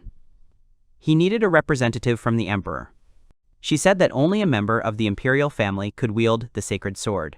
She replied that if Lady Finn supported him, she was certain the empire would listen to him and understand the importance of helping the southern lands. Arnold said that the capital already knows about the problem, apparently from someone in the guild, but the guild is afraid of the empire's intervention. He added that for some reason the guild wanted to keep everything secret and handle it themselves.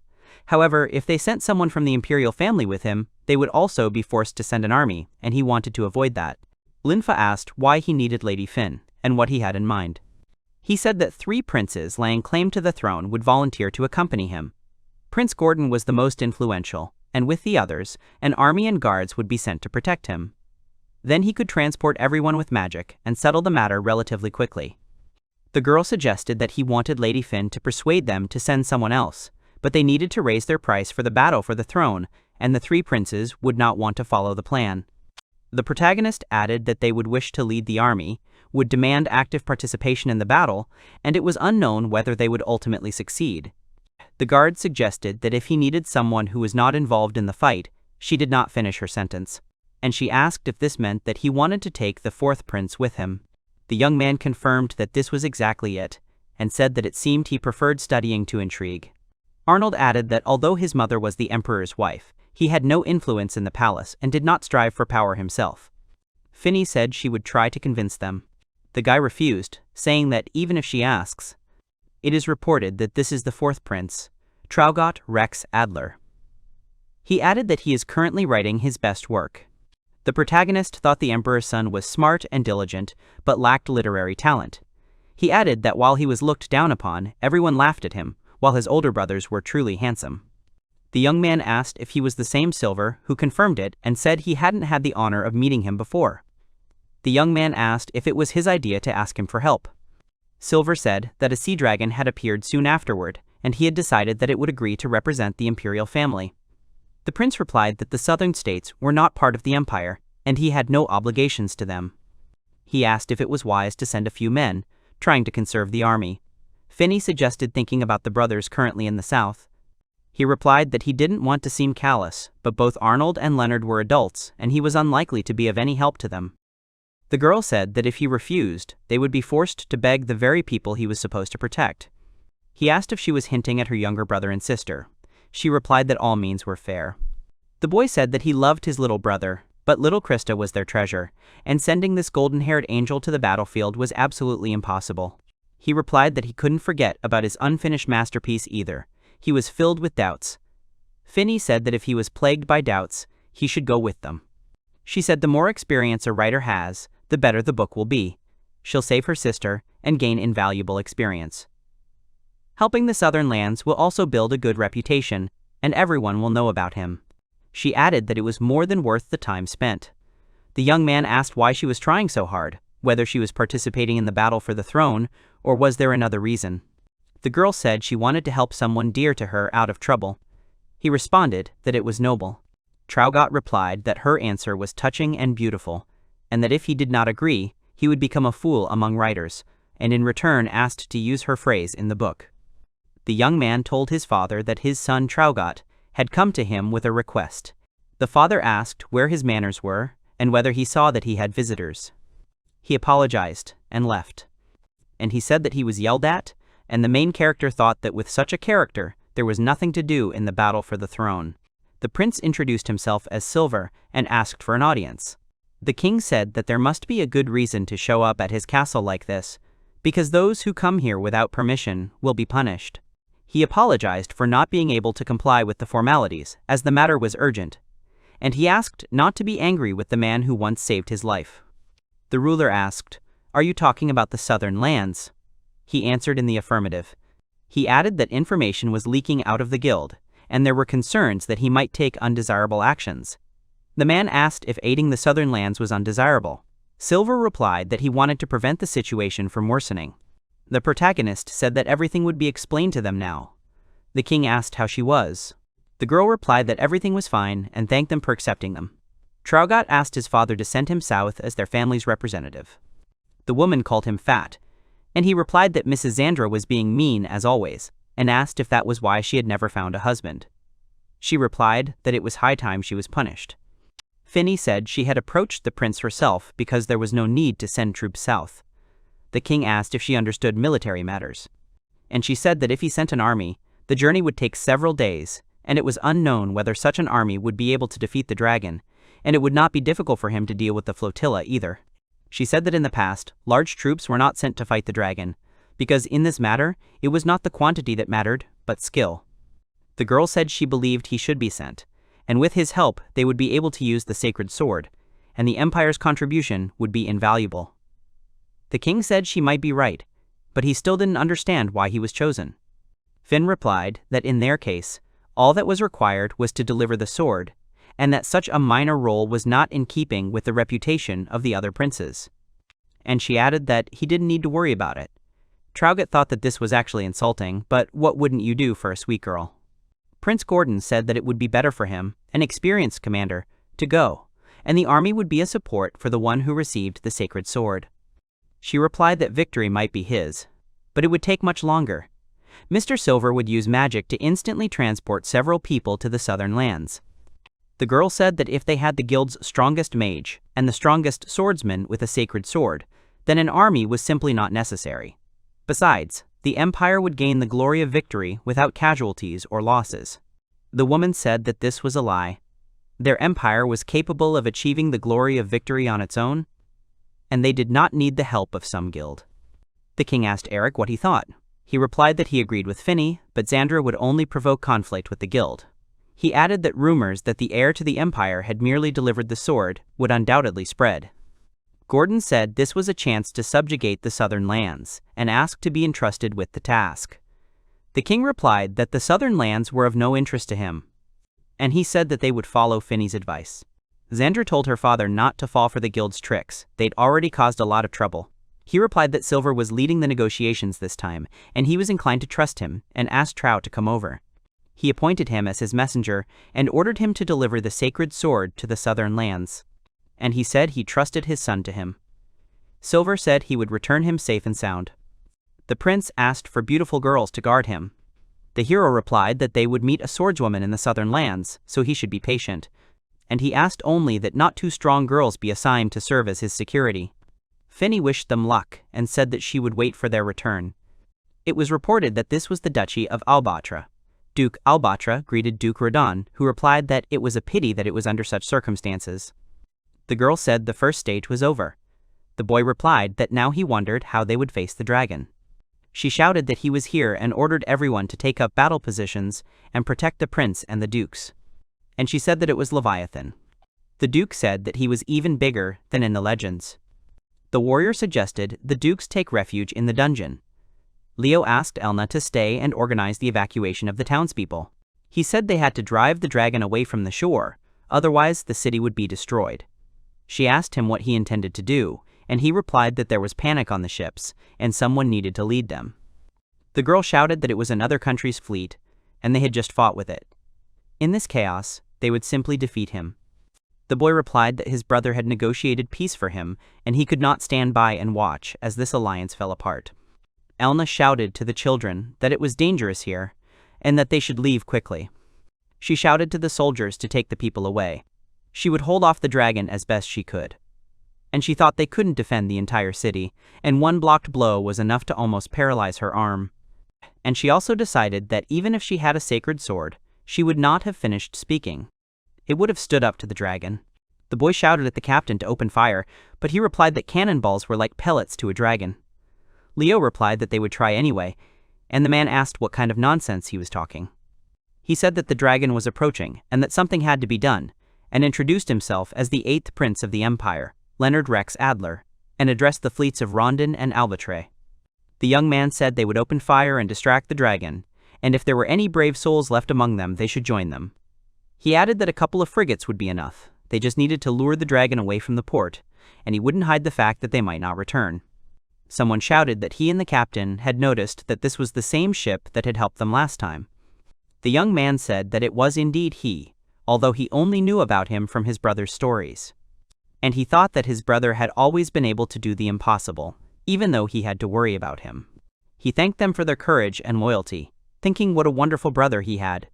He ordered all guns to be fired, drawing the dragon's attention to himself. The girl reported that a terrible monster had appeared in the sea, and she was told to immediately leave the guild for shelter. She asked to save the country, since the entire people of Albatraz were in danger and were about to be defeated by the dragon, so they would accept any help. People panicked and asked what they should do.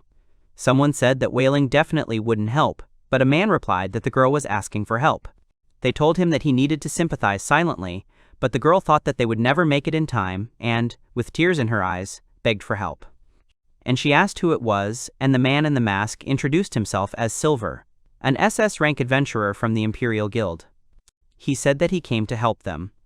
Silver told her she had done it, and told her to run for cover. The girl replied that if he carried out his plan, he would come here. The prince said that this was what the southern lands were like, and that traveling with magic was wonderful. The hero said it wasn't time for excursions. He needed to announce the sword's use permit. Traugot said it wasn't that simple, and he needed to do it in Elna's presence. Arnold replied that they needed to get into the thick of the battle. The prince asked if he could defeat him, and he replied that it would not be easy alone. The girl said this attack was more powerful than the previous one. Silver realized that if the strike hit the city, it would be catastrophic, and shouted to Leviathan that he was there. She decided that she had to distract the dragon and save the townspeople. The dragon wondered where this nasty sound was coming from.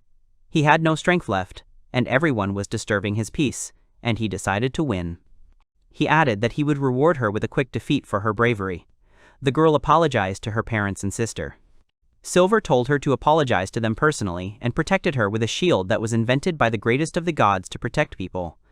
His name is known to everyone, and even other gods cannot break it. And he added that this shield evens the playing field. The sister said everything was fine, help had arrived. The masked man asked if they were the heirs to the Albatre throne, and she introduced herself as Giulio di Albatre. He introduced himself as an SS rank mage from the Adventurers Guild. Traugott Rex Adler also introduced himself. And he thought that girls in tears were so beautiful, but the main character asked him not to get distracted. The prince asked how long the shield would last, and he replied that he could transport them beyond its limits. The boy decided he needed to fulfill his duties. Traugott said he appreciated her actions. He had previously thought that only his brothers could die for the people. And he decided to follow her example, so that the people would be proud of him. And he addressed the residents of Albatar Est. He said that he had come to these lands on behalf of his father, not to save them, but to be the emperor's messenger. And he asked if there was a brave and strong knight among them, one who was ready to do anything for his country. The guy said that then he would give him a blessing that would help him in the fight against the dragon. Someone shouted that they were answering the call. The girl introduced herself as Elna von Amsberg. He said that in the name of Emperor Johannes Rex Adler, he commanded her. And he ordered to wield the sacred sword. She thanked him. Traugott said that there was no need for thanks. He was only doing his duty, and now he would allow himself to watch the battle from here and thought that their fight with the dragon would be an excellent episode for a book. Arnold said that technically they were his employers, so he needed to clarify a few things. He asked if they wanted to defeat the sea dragon. The girls enthusiastically replied that they did, and that their only hope lay with them. Elna told him not to interfere, and he asked the same. The guy in the mask thought that he needed to create a protective wall. Traugott's appeal had revived the locals, and if not for his temper, he could have become emperor. The girl asked if he could hear her. She asked if he had a plan. If not, then they would act according to hers. Arnold replied that the plan called for the swordsman to attack and asked how he could help her. Elna replied that they needed to protect the villagers and create a distraction while she attacked. He replied that it was just like her to use him as bait. The dragon asked if he'd fought him at sea and added that he was surprised. Silver said he was surprised too and asked why he'd decided to defeat innocent people. The monster replied that they had disturbed his sleep and that if he did not take revenge, he would lose his dragon dignity, for he was the ruler of all living beings. The protagonist asked if dignity was truly more valuable than life. Leviathan asked if he was claiming he could defeat him. Arnold replied that he could, and that he shouldn't be distrustful of people. And he said that he also did not intend to tolerate human neglect. The guy said that he shouldn't underestimate people and asked if he really expected to win. He thought that things were bad. The dragon had the advantage, he couldn't hold out for long in defense, and it was time to strike himself. The young man asked if she could fight on water. She replied that it was not the case, there were just some truly creepy things. Silver suggested switching roles, but the girl said that she didn't intend to change anything. He was a fighter, and she was a bait. And she asked if he knew that she was afraid of water. He told himself to calm down, because now she was not Arnold, but Silver. And he thought that he had nothing to hide, and no need to look for excuses. The masked man asked if it was important. She asked who told him.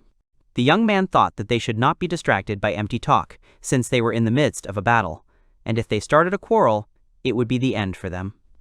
Arnold decided it wasn't the time to speculate about what he knew and what he didn't, so he pointed out that the dragon was moving and suggested ending the argument.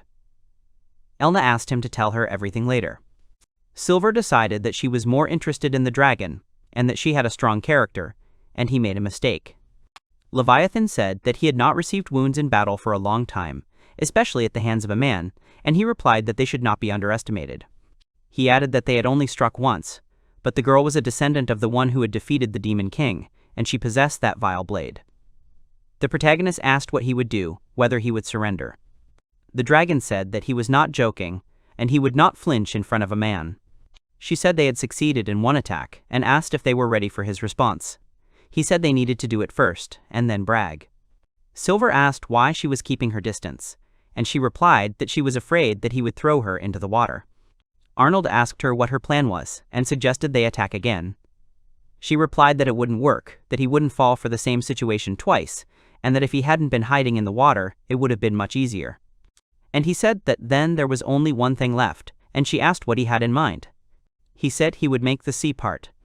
The protagonist said that he could separate part of the water with a barrier and asked if she would then be able to attack him. She asked if he wanted to use the barrier in the sea to create something like an empty box, and thought that might work. The girl asked what would happen if the barrier collapsed, and he replied that they would end up in the sea. Elna said no way, because the barrier would collapse once she defeated the dragon. The boy replied that they couldn't let him near the city, and besides, he was in charge, and the decision was his. He added that his plan was better, otherwise it would take much longer and losses would be inevitable. The girl asked why she should trust him if he even hid his face. Silver thought that he really didn't want to put the hydrophobic girl through such a test, but there were no easy solutions in battle. She asked him how he knew about her fear and asked him to answer the question. The guy replied that they exchanged information from Prince Arnold when he was in the motherland, and that's when he found out. The girl replied that he didn't trust everyone, and would never reveal important information to just anyone, and asked if he had gotten it out by deception. He asked how he could win her trust. Elna asked what else Arnold had said. The protagonist considered how to respond and how to justify telling a stranger about someone's weaknesses. And he said that he asked her to take care of his close friend, knowing about her phobia, he was worried about her. The girl said that he likes to worry. The young man asked if she agreed with his plan. She agreed, but asked to understand her correctly. And she added that Arnold believes him, and she believes him, but this does not cancel out her hostility towards him. Silver said it was time to start then. The dragon asked if she had decided to fight him one-on-one and whether she was so confident. She replied that she didn't call it confidence and that her worst nightmare was now coming true. Elna said that she would still fight and did not want her childhood friend to worry about her. The guy said that she was in a stupor and he had to save her, and maybe she would at least say thank you. She replied that he didn't need to patronize her and that his barrier was simply flimsy. He apologized and said that the barrier had been damaged by her blow. And I asked him what he was doing. He replied that the dragon could be sold. It was S rank, after all, and should be enough to restore the city. He also added that usually the winner takes the spoils, but in their special case, the money should go to the injured party. The girl replied that it was noble, and she respected him a little more. He replied that he wasn't a knight who just wanted to swing a sword. The young man replied that they would talk later, that it was time for him to go, and flew away. Elna asked how he knew Arnold. Silver said that they make plans and fight together. In other words, they are allies, and let him ask him about the rest. It's reported that this is Arnold's castle. He thought it was a good thing, everything worked out. It took a fair amount of effort to cast the spell, and Elna almost broke it open. And I thought that first I had to bring Traugott home. The prince asked her if she would like to be his muse, and that he would be happy if she called him Big Brother. The hero thought maybe he should leave it here. It is said that several days passed after the battle with the dragon. The boy thought that, having received news of victory, he had left Rondon and set out to sea. The warrior informed him that they were off the coast of Albatra. He thought that this was bad. How could he not pass on such important information to Leo? And I thought about the fact that Eva was in love, and I would like to believe that my brother would find a way out of it. But she was the ruler's daughter, and a scandal could flare up over the slightest reason. I also realized that the battle with the dragon began immediately after Rondon's ships arrived, which meant that Leo and Eva hadn't had time to talk before, and it wasn't in the girl's nature to wait for the next few days. The young man thought that at least his brother could sort everything out, and noted that trade was flourishing and the port was busy. The main character was surprised at what was going on here, and why his brother, in his role, showed up with a girl. And he thought that the girl was looking at him incessantly, as if this was normal and she really thought he was handsome. The girl said that her father was currently busy with urgent matters, so he sent her and introduced herself as Evangelina d'Albatra, and asked to call her simply Eva. Leo asked if he was tired from the journey and said they had much to talk about, but first he needed to rest. Arnold thought a rest after the battle wouldn't hurt. His brother told him to take a carriage and go to the castle. While they finished their business, the warrior announced that the carriage was ready. The hero told Mark that his brother's honor had been tarnished. He now had a girlfriend. The man asked if he hadn't been the one who had charmed Eva, adding that he didn't know why he'd jumped to that conclusion. Arnold asked what he meant, and he'd noticed. Mark replied that it was hard to miss. It was obvious from her face that she was in love, and she'd even asked the guards about him. The prince said he was right, her feelings were obvious. And he said he had followed orders and reported everything to Prince Leonard. The boy called it a gift from heaven. The young man added that there was nothing to worry about now. The man replied that he was glad to hear it, as he had been thinking about something else. The protagonist asked about the new problem. He replied that since he was now calm, so was he. Arnold said there was cause for concern, his life was in danger. Mark told him not to worry, he would save him from the threat. The guy thought that she was very angry with him, and this is understandable, because she thinks that he revealed her secret. He thought there was no one in the carriage to save him, and the conversation would be difficult. The girl asked if he had anything to say. He asked if she was hurt. She asked why she should be hurt and who he took her for. Arnold said that when he learned that they would have to fight at sea, he was worried about her and told Silver about her fear of water. And he apologized if he had hurt her feelings, and asked who else but him should worry about her, since old friends should take care of each other. Elna responded that it was all rather humiliating, as if she were too weak and needed protection. She asked if he would continue the conversation this way, and he said yes. The girl said that she would forget that he had revealed her secret to the impudent man in the mask, and that this was not what worried her. The young man asked if she wanted to know what else he'd told her. She replied that he'd said they had some kind of agreement, and asked if they were so close that they even discussed her fears and what they were up to. The protagonist decided that if he didn't answer, she wouldn't leave him alone, and said that he and Silver had agreed to cooperate to help Leo take the throne. And he thought that, using the title of prince and the influence of a famous magician, he wanted to find as many supporters as possible, so he got Duke Kleinert as an ally. Arnold said that during the unrest in the eastern lands, he and Silver had kept in constant contact, and it was the same now. Elna asked if he was trying so hard for Leo's sake. He added that the mage and Leo were in cahoots, and that he was acting secretly. The girl asked if her brother knew about this, and he replied that they were keeping it to themselves, only in general terms. The guy said that it was he who asked Silver to go to the capital on behalf of the Empire, and also contacted Finn, and thanks to her, they managed to delay the Imperial troops. If they allowed the struggle for the throne to flare up, casualties would be inevitable. She asked if he seriously thought his siblings could defeat him and his brother. He thought that when Elna was with them, there had been no talk of any hostility. The young man remembered that Eric always studied with the younger ones and would never touch any of them. Gordon wanted to become a great commander, and Xandra diligently practiced magic. And I thought that these were peaceful days. And then the battle for the throne began. The protagonist said that all three were full of ambitions. Previously carefully hidden, over the years of struggle they had lost all their humanity, and they would definitely defeat them, and everyone close to them. So he would make Leo emperor by any means necessary. He said that he had told her a long time ago not to get involved, and if she continued to help them, she would put both herself and her family at risk. Arnold asked if she understood that. Elna replied that her family had nothing to do with politics, and that they had been taught since childhood that they were just swords that struck. She said that she had made one decision a long time ago. The girl said that she would never leave him and would not break her oath, even if she had to oppose the emperor. And since he wanted Leo to take the throne, she would help him. She added that she was prepared to renounce her family title if it became a hindrance, but she would definitely keep her word. The young man asked if she was aware that if she renounced her family, she would also be stripped of her knighthood. Elna said she was stubborn, and he should know. Arnold replied that she certainly was, and if she was truly willing to go that far, he was more than impressed. The girl replied that she was now calm, and all that was left was to follow the plan. He said enough of the joy and, let's get serious. Her family's support would give them a huge advantage, and they would be able to launch a full-scale offensive.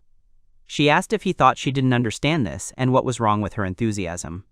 And she said that now he didn't need to act from the shadows, and no more secrets. The young man asked if the gift he'd given her for his knighthood had arrived. She replied that it had, and then asked if he'd been searching all over the world for it. The protagonist replied that he'd sent Leo to fetch it. He thought, so there you have it, no secrets, and that, be that as it may, he had managed to keep Silver's identity a secret. Arnold thought he'd secured Elna's support, and much had been accomplished in the southern lands. And when Leo told his father of these successes, the struggle for the throne would intensify even more. No more mistakes could be made. The guy thought he was finally home, and the girl said they had worked hard. The young man said he hadn't expected to see her there and asked what had happened. She replied that he had returned home. She said that she could not defend him with a sword in her hand like Elna, and she was not as smart as Rinfrey, and was hardly able to provide him with any significant help. And she added that therefore, she will do what she can. Finn said that he always has somewhere to return to. This is the home of not a talentless prince, not the strongest magician in the Empire, but simply Arnold, so she is here. The girl promised to create a cozy atmosphere for him, to see him off and meet him at the door, to congratulate him on his victory, and to thank him for his efforts. He replied that he didn't need more help. She said that she was like a bird, she would wait for him to return home, and if he did not return, the bird would not be able to bear it, so she asked him to always return home. The guy replied that now he would try his best and had no right not to come back, if Arnold was also needed by someone. Finney asked if there would come a day when he could just be Arnold outside of his home. The young man added that for this to happen, the battle for power must end, and when Leo takes the throne, he will be able to live a quiet and inconspicuous life, and without meeting with ministers and aristocrats. The heroine said there was no need to be sad. One day he wouldn't have to take risks anymore, and he had her, and when the secrets were no longer necessary, all the problems would disappear. The girl said she wanted him to be recognized as a member of the imperial family. He figured he'd already devoted all his energies to this battle for the throne, and once it was over, he'd live his life as he pleased, so he wouldn't need to confess. He decided that with someone close to him, he could be open and not feel deprived. He added that he didn't need anything else. He wanted the normal, measured life they'd led before to return. He was content with having his family nearby. He was also prepared to spend his entire life admiring their smiles. The guy said that he was working for this ordinary life and did not want to lose anyone else. Arnold thought that he wasn't strong enough to prevent all the losses. But with the battle for the throne, there were more and more people to protect, and he had a whole bunch of problems that magic couldn't solve. One mistake and someone would get hurt. Finney said that she believed in him as much as Leo and Elna did. And she added that together they will cope, because he is not alone. The young man thanked her, and thought that he too had a long journey ahead of him. He asked for another cup of tea, and thought that he had tried to never let his guard down, but here he could finally rest. He added that the battle had been intense, and he'd had to play Leo. The girl asked him what it was like, and he replied that he didn't want to repeat it and that he had someone who would support him. She was the keeper of his secrets. Gordon said they wasted their time. The man said that they had paid a lot of money to get information about the Adventurers Guild, but in the end, the battle was led by someone unknown. If they had followed his plan, the battle would have already begun. Another man said rumors were circulating that His Majesty had lost his grip after losing the prince, and that their army was no longer what it once was. The prince replied that they must not show weakness, otherwise someone would take advantage of it. The empire must remain invincible. Someone added that Prince Gordon, the next in line, was capable of making the country a powerful state, and asked why the empire did not understand this. And he said that especially Prince Leo, both during the last crisis and now, he had hindered the prince and taken all the credit for himself. But in the end, it was not he who won, but Silver and the swordswoman, and he played only a secondary role. Gordon said that the magician came to Leonard's aid both this time and last time, and they both are increasing their influence, thanks to him. He said that the mage possesses ancient magic, but tries to keep a low profile and probably understands how important it is to maintain balance. He added, that's why he doesn't openly help Leonard. Silver only steps in when problems arise, but he's too late, and the balance of power will soon shift.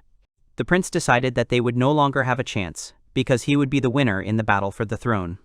The men said that this is exactly how it would be. Even Prince Eric could not compare with him in battle achievements, and neither Prince Leonard nor Princess Sandra were his rivals.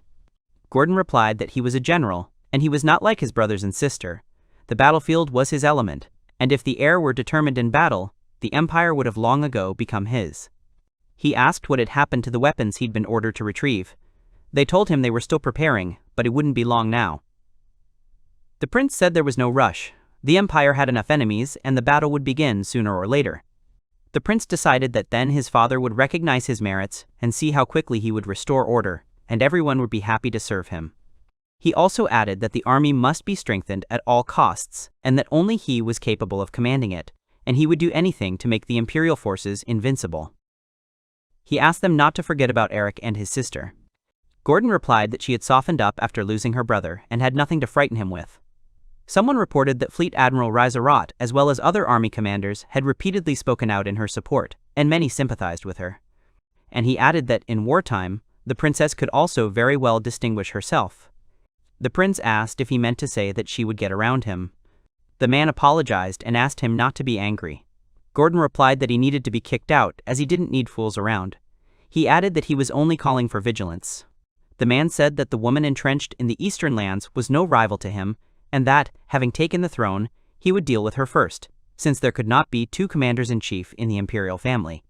Eric thought that his brother seemed to have gotten rid of another close confidant, and he was true to himself. And I thought that he was stupid, and if he continued in the same spirit, soon there would be only fawning flatterers left around. Someone asked what they would do if he had something in mind. The prince replied that they wouldn't let them fight each other and the survivor would become his rival. He asked, wondering who it would be. The woman asked what story to tell Krista. She replied that it was about Krista, and that they were in the imperial castle. The girl asked her mother why there was half a stone there. 11 years ago, the empire was at war with the kingdom of Paralin. At the same time, the kingdom of Sokar attacked the dwarves, and many of them fled to the empire. The Sokarians wanted to seize the dwarves' magical technology, and demanded non-interference. The emperor sent his son to negotiate, knowing he would have to make concessions. Chancellor Franz said they were in an unenviable position. If they expelled the dwarves, to whom they had promised protection, all the eastern peoples would rise up against them. Emperor Johannes replied that if they didn't send the dwarves away, everyone else would rise up in arms. Conflict was inevitable, either with the eastern peoples or with another state. The chancellor suggested another solution: hand over the dwarves' magical techniques to calm Sokar down for a while. The emperor asked which technique specifically. It was said that Sokar was held together by magic, but it lacked magical stones.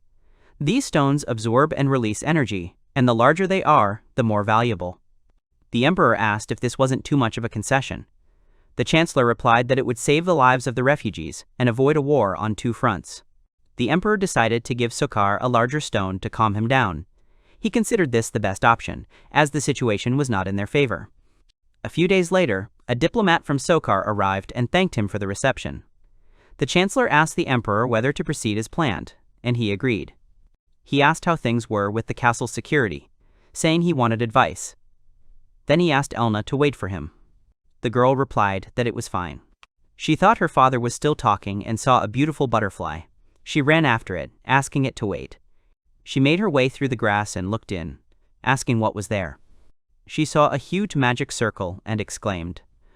The girl enthusiastically picked up the sword and exclaimed that it was a magic sword. She saw the broken stone, cried, and asked what she should do. The boy looked out from behind the curtain and said that it was dark in there. The boy asked if she was crying, and she confirmed it. He remarked that it was the very same royal stone rumored to be given to the prince. Someone called him, calling him, Your Highness. He asked the girl not to cry, but she continued. The boy told her to leave quickly while he distracted the man who entered. The man, entering the room, said that a magic stone was kept there. The boy apologized to his father. He said he had broken the stone by accident. The father asked if Arnold was really guilty and if he was telling the truth. The boy confirmed everything. The father swung to hit him. He shouted in anger at how he could have done such a stupid thing. He said that this stone was the key to peace between the states, and he had broken it. He ordered the rascal thrown into prison. He ordered that he not be released from there for a week. Elna's father asked her where she had been. She cried out, Prince. The man explained to His Majesty how it all happened. He said he hadn't kept an eye on his daughter, so he was responsible. One nobleman said the prince's good name was more important than his reputation, and she should have confessed. Another countered that it had all happened in front of the ambassador, and now they couldn't say they were mistaken. One of them said this oversight would have serious consequences, and His Majesty would be held responsible for the prince. Another added that the problem was that everyone was convinced of the prince's involvement. She thought that if the other side rejected the peace treaty, they would have nothing to say. She realized that she alone was to blame. The emperor said he guessed Arnold was protecting someone, but he hadn't realized it was the duke's daughter. He explained that the box containing the stone was protected by a special spell. The man said he'd asked him again, but he persisted. He added that he couldn't do anything because he needed to save face in front of the ambassador. He said that, unfortunately, Elna's confession was now pointless. He explained that he couldn't lift Arnold's punishment, to which the girl exclaimed, "How could that be?" The woman asked if it was possible to stare at a small child like that. Someone shouted, "Ms. Mitsuba." The woman asked if she was the Duke's daughter, and she confirmed it. She praised the girl for confessing everything. The man asked if they had come to talk about Prince Leonardo. The woman replied that she had come because she had been invited, and that she would no longer talk about Leo, as he had stood up for the girl. The boy sat in prison, thinking he could avoid his punishment. The emperor told Mitsuba that if she asked, he would release Arnold since he had made a conscious decision. She always told him that the responsibility was his. The girl said that replacing the stone wouldn't quell the ambassador's anger, and he would leave. The man replied that there was no point in discussing politics with her, but he could order another stone for the ambassador. The emperor said he wasn't strong in politics. Mitsuba replied that if she were a minister, she wouldn't enter into a hopeless war. She said she would have understood that the kingdom of Perlin would be supported by Albatar. By containing him, she would have concluded a non-aggression pact with Sokar, and then begun military action. The man said that couldn't be true and that the wise minister had anticipated such a situation. Mitsuba asked if she could count on him to share his experience, even though she had no understanding of politics. Mitsuba's words. She said it was he who suggested giving the stone to Sokar. The man replied that he was afraid that showing weakness would lead to speculation. The man asked what position they were talking about. Mitsuba said that if the empire declared its position, Perlin would have no choice but to respond in kind, so they would need to send a minister to negotiate. The emperor asked if that wasn't what he was striving for, to protect the dwarves. He added that they would be condemned both within the country and abroad, even for the sake of the people's survival. She said he had shown determination worthy of a crown prince and a man. The boy thought he had achieved his goal. She said that many criticize him, but she praises him. She added that strong will and determination are important qualities for a prince and emperor. The man asked why the emperor hadn't married her, since he thought she was kind. The emperor replied that he couldn't resist Lady Mitsuba, and that he, too, hadn't been mistaken. The emperor ordered the commanders of all his troops to gather at the throne. He said that we needed to show him how a real emperor behaved. The emperor apologized for his son and said they had prepared another stone. He suggested they take it and leave. The ambassador said they had found stones in the dwarven lands, but wanted to learn how to work them. So he asked for the dwarves to be handed over to them. The emperor said that if the ambassador refused, he would inform the ruler that they had no intention of establishing diplomatic relations. The ambassador replied that he would convey that message. The ambassador asked if they intended to wage war. The emperor replied that if their gift was insufficient, talk was pointless, and that the empire did not drive away those it had sheltered. The ambassador asked whether it would be advisable to open a second front, given that they were already at war with Perlin. The emperor replied that he had sent an ambassador to Perlin, where they would understand his desire to protect the refugees. The emperor said that the dwarves, by asking for asylum, had become his subjects. His duty as emperor was to protect his people. He said that if anyone wanted to argue with this, let them try. In response, they were prepared to demonstrate their resolve, and he would personally lead the troops. The chancellor thought no one would complain when they drew their swords for good. They would understand that they were obliged to protect the refugees, even if some kingdom was destroyed. The emperor shouted at the ambassador to return to his country and convey that the negotiations had failed. The emperor said he makes decisions.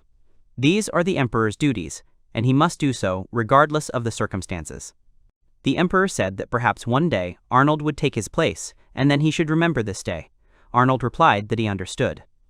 The emperor said that if Arnold decided to become emperor, he should follow his example, and if a successor was needed, he should choose one who resembled him, and this memory would be his reward.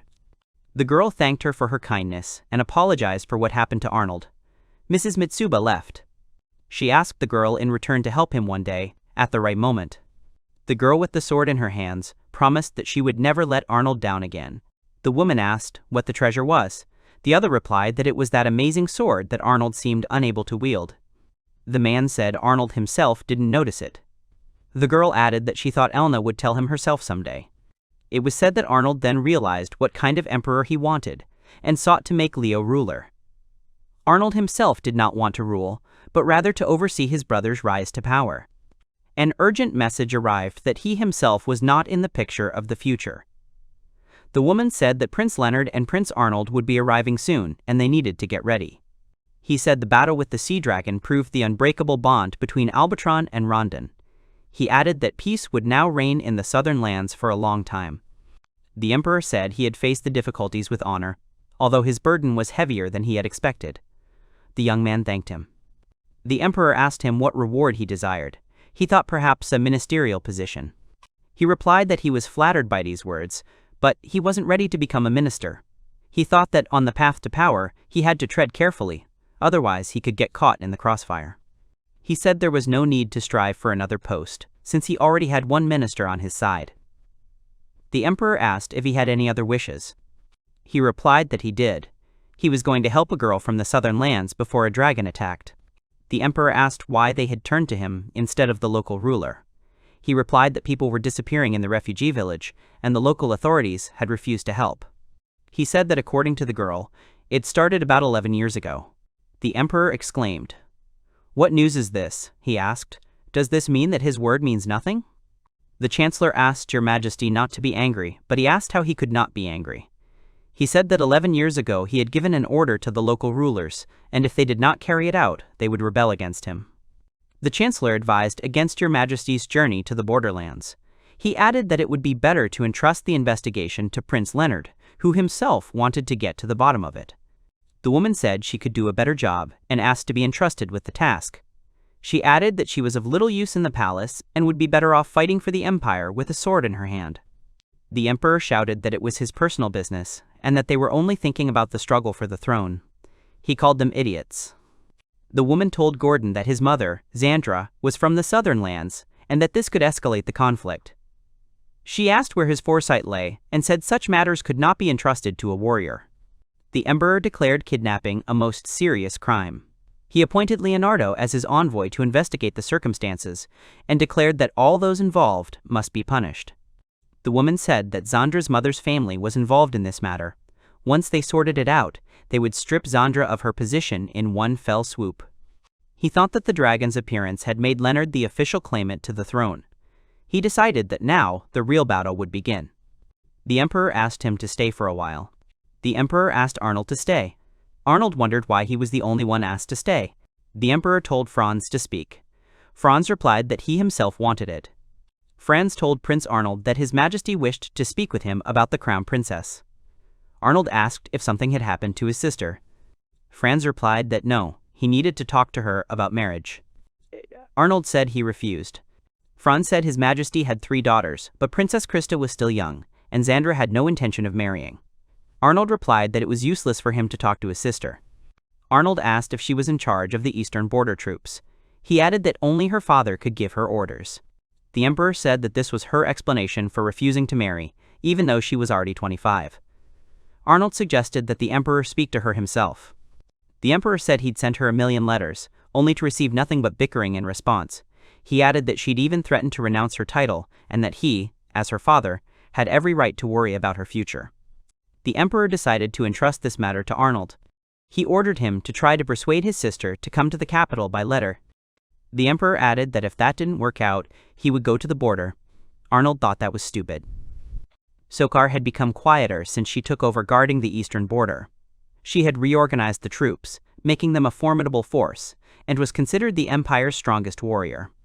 The girl asked what kind of person she was and concluded that the rumors were true. It has been said that her greatest passion is battle, and she considers victory without loss her greatest joy. The girl said the rumors had described her much more vividly. He replied that he had no doubt, as it was very difficult not to fall under the spell of a sister. She said they look different but are actually similar. She asked if it was because, coming from the master, it sounded like the greatest compliment. He said she was constantly getting compliments and asked what she had to be embarrassed about. She replied that it all depended on the person. The chancellor said it was just another prenuptial agreement, and at first glance, everything seemed fine. He added that if a man sends his sister a marriage proposal, he's no timid person, and he's probably heard she's the spitting image of His Majesty. The girl asked if Her Majesty was Princess Krista. She was told no, she was the Empress, renowned for her beauty and kind nature, as she never said a bad word to anyone. He said he thought that's why his father liked her. The butler added that his older sisters were nothing like their mother, and his father saw the same kindness in her. The girl asked if he disliked her. She had heard that the emperor loved all his children and wives equally, but he was overly interested in the fate of Princess Xandra because he disliked his third wife. He said he didn't show it and treated everyone equally. She asked what rumors were going around about his third wife. He replied that there was a rumor that she had killed her second wife. He explained that his father's second and third wives were the same age and were constantly compared. But while his father married for love the second time, the third was for convenience, and when his second wife gave birth, it elevated her status. She asked if the murder was motivated by envy. He replied that he didn't know, since his third wife had a solid alibi. It was said that the third wife was with the empress, so she could not have committed the murder herself. It was also impossible to prove that she hired someone. She asked if she was suspected because she had trained Xandra. It was said that Xandra possesses forbidden magic, long since outlawed. She studies these techniques to use them for the empire's benefit, and their power could prove beneficial. It was said that the emperor's third wife, Xandra's mother, had begun the research. She also studied highly dangerous spells. He said that the rumors started because the forbidden techniques could include deadly curses. She said that even if that were true, it wasn't enough, since anyone could have committed the murder.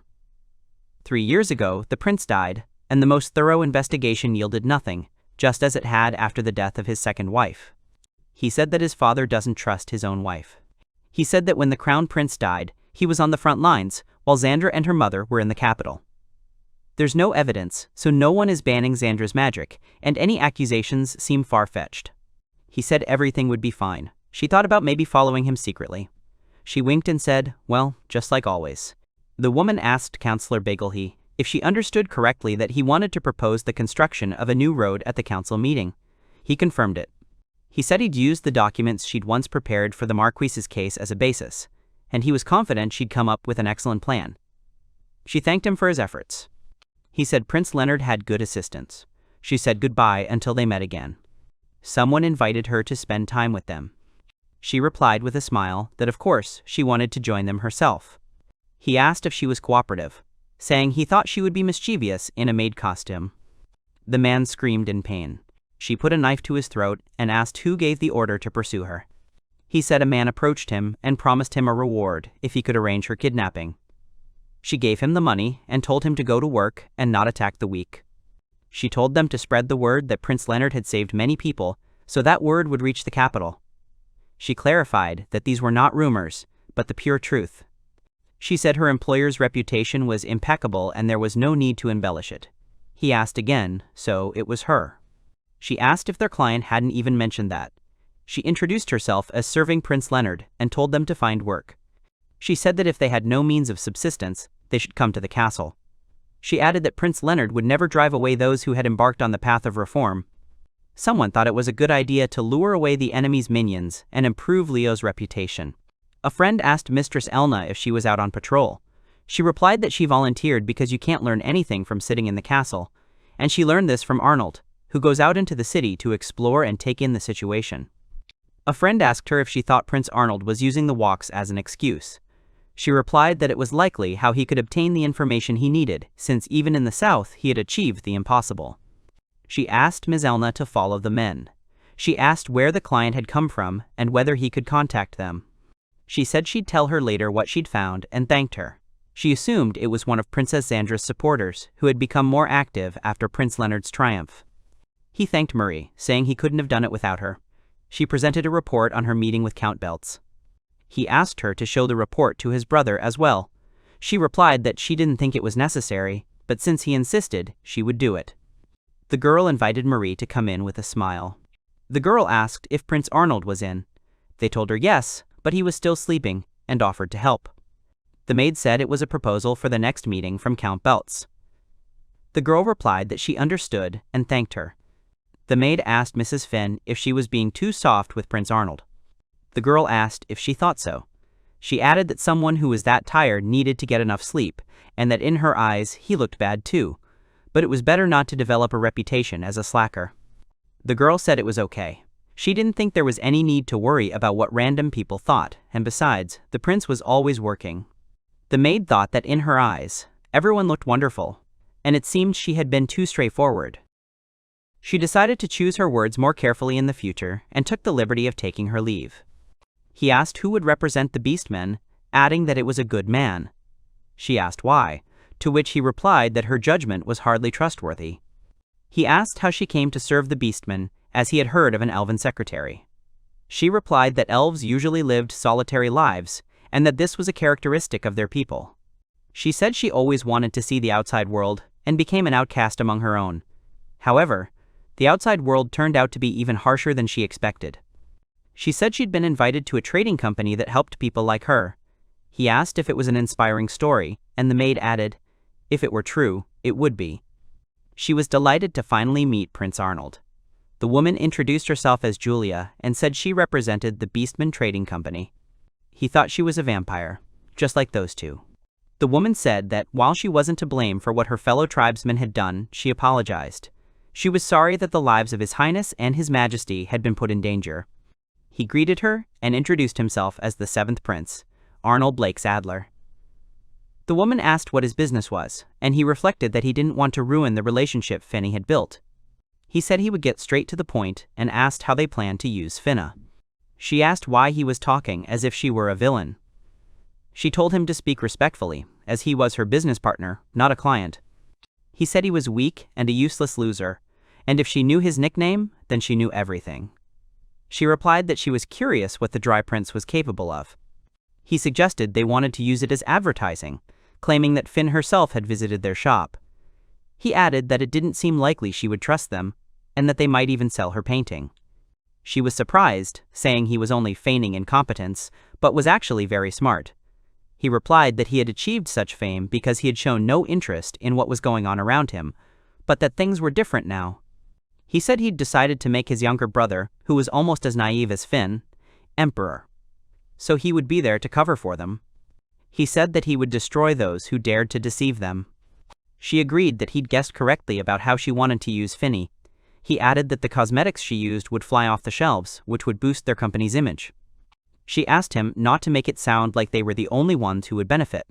He said they needed to get rid of competing companies and would need financing, offering 3/4. The girl said she'd do what she could and asked how much funding they needed.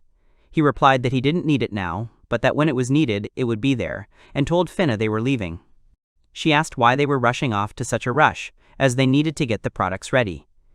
He replied that they still had a lot to do, and would contact her when the time was right.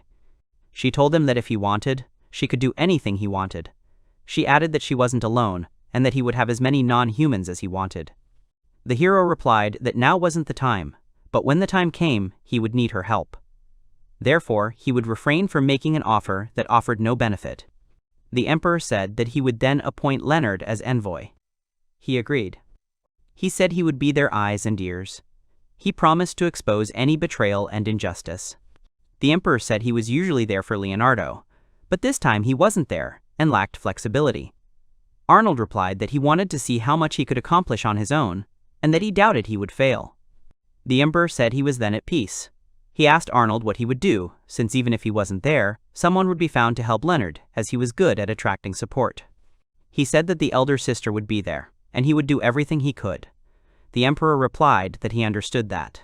The emperor said he was already over 50 years old and didn't have much time left. Therefore, he wanted to see his daughter married in time.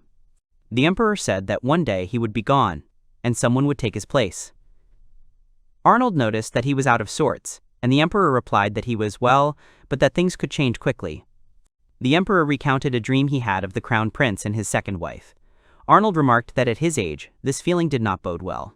Arnold suggested that he stop fighting for the throne, appoint a crown prince, and send the rest to other territories. The emperor replied that this was impossible, as the price of victory was important. The emperor said that winning the throne would create a strong emperor who could defend the empire. He ordered Arnold to stop showing weakness. Arnold said there were many who thought the same, but dared not say anything because they couldn't justify fighting for the throne. Because of this, his younger brother had been dragged into it, and the emperor dared not show weakness. He said he wouldn't let him back down now. The emperor said he didn't expect him to scold him and apologized. Arnold replied that he would, of course, and asked him to forget what he had said earlier. The emperor told him not to worry, he would never forget. He added that he would also never forget what he had said then. He thought he had no choice but to win. The woman screamed at them, asking how much longer they would allow themselves to be humiliated like this. She said that their main support was there. She screamed at them to shut up and that they were only fit to be beaten. Someone told her not to worry so much. She thought that if this Leonard, who was determined to investigate, exposed the incident, she would not escape punishment. The fifth princess of the empire, Susan, said that the affairs in the south were left to her brother and everything would be fine. The daughter said they would lose support from the south. The mother replied that there was no need to be afraid, and that even if something was found there, he would be the only one who would suffer. She said that if her investigation went well, there was nothing to fear. If all went well, they would take the throne, and then they would simply need to respect the nobles in the south.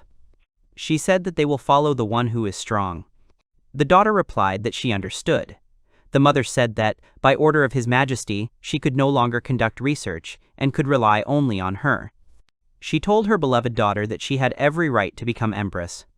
She added that she had her best qualities in her. She told her to find suitable guinea pigs and finish the research. She said she would curse anyone who dared to interfere with them. Her daughter replied that she was right. The mother told them to never forget their principle, to eliminate anyone who stands in their way. The daughter replied, "Mom."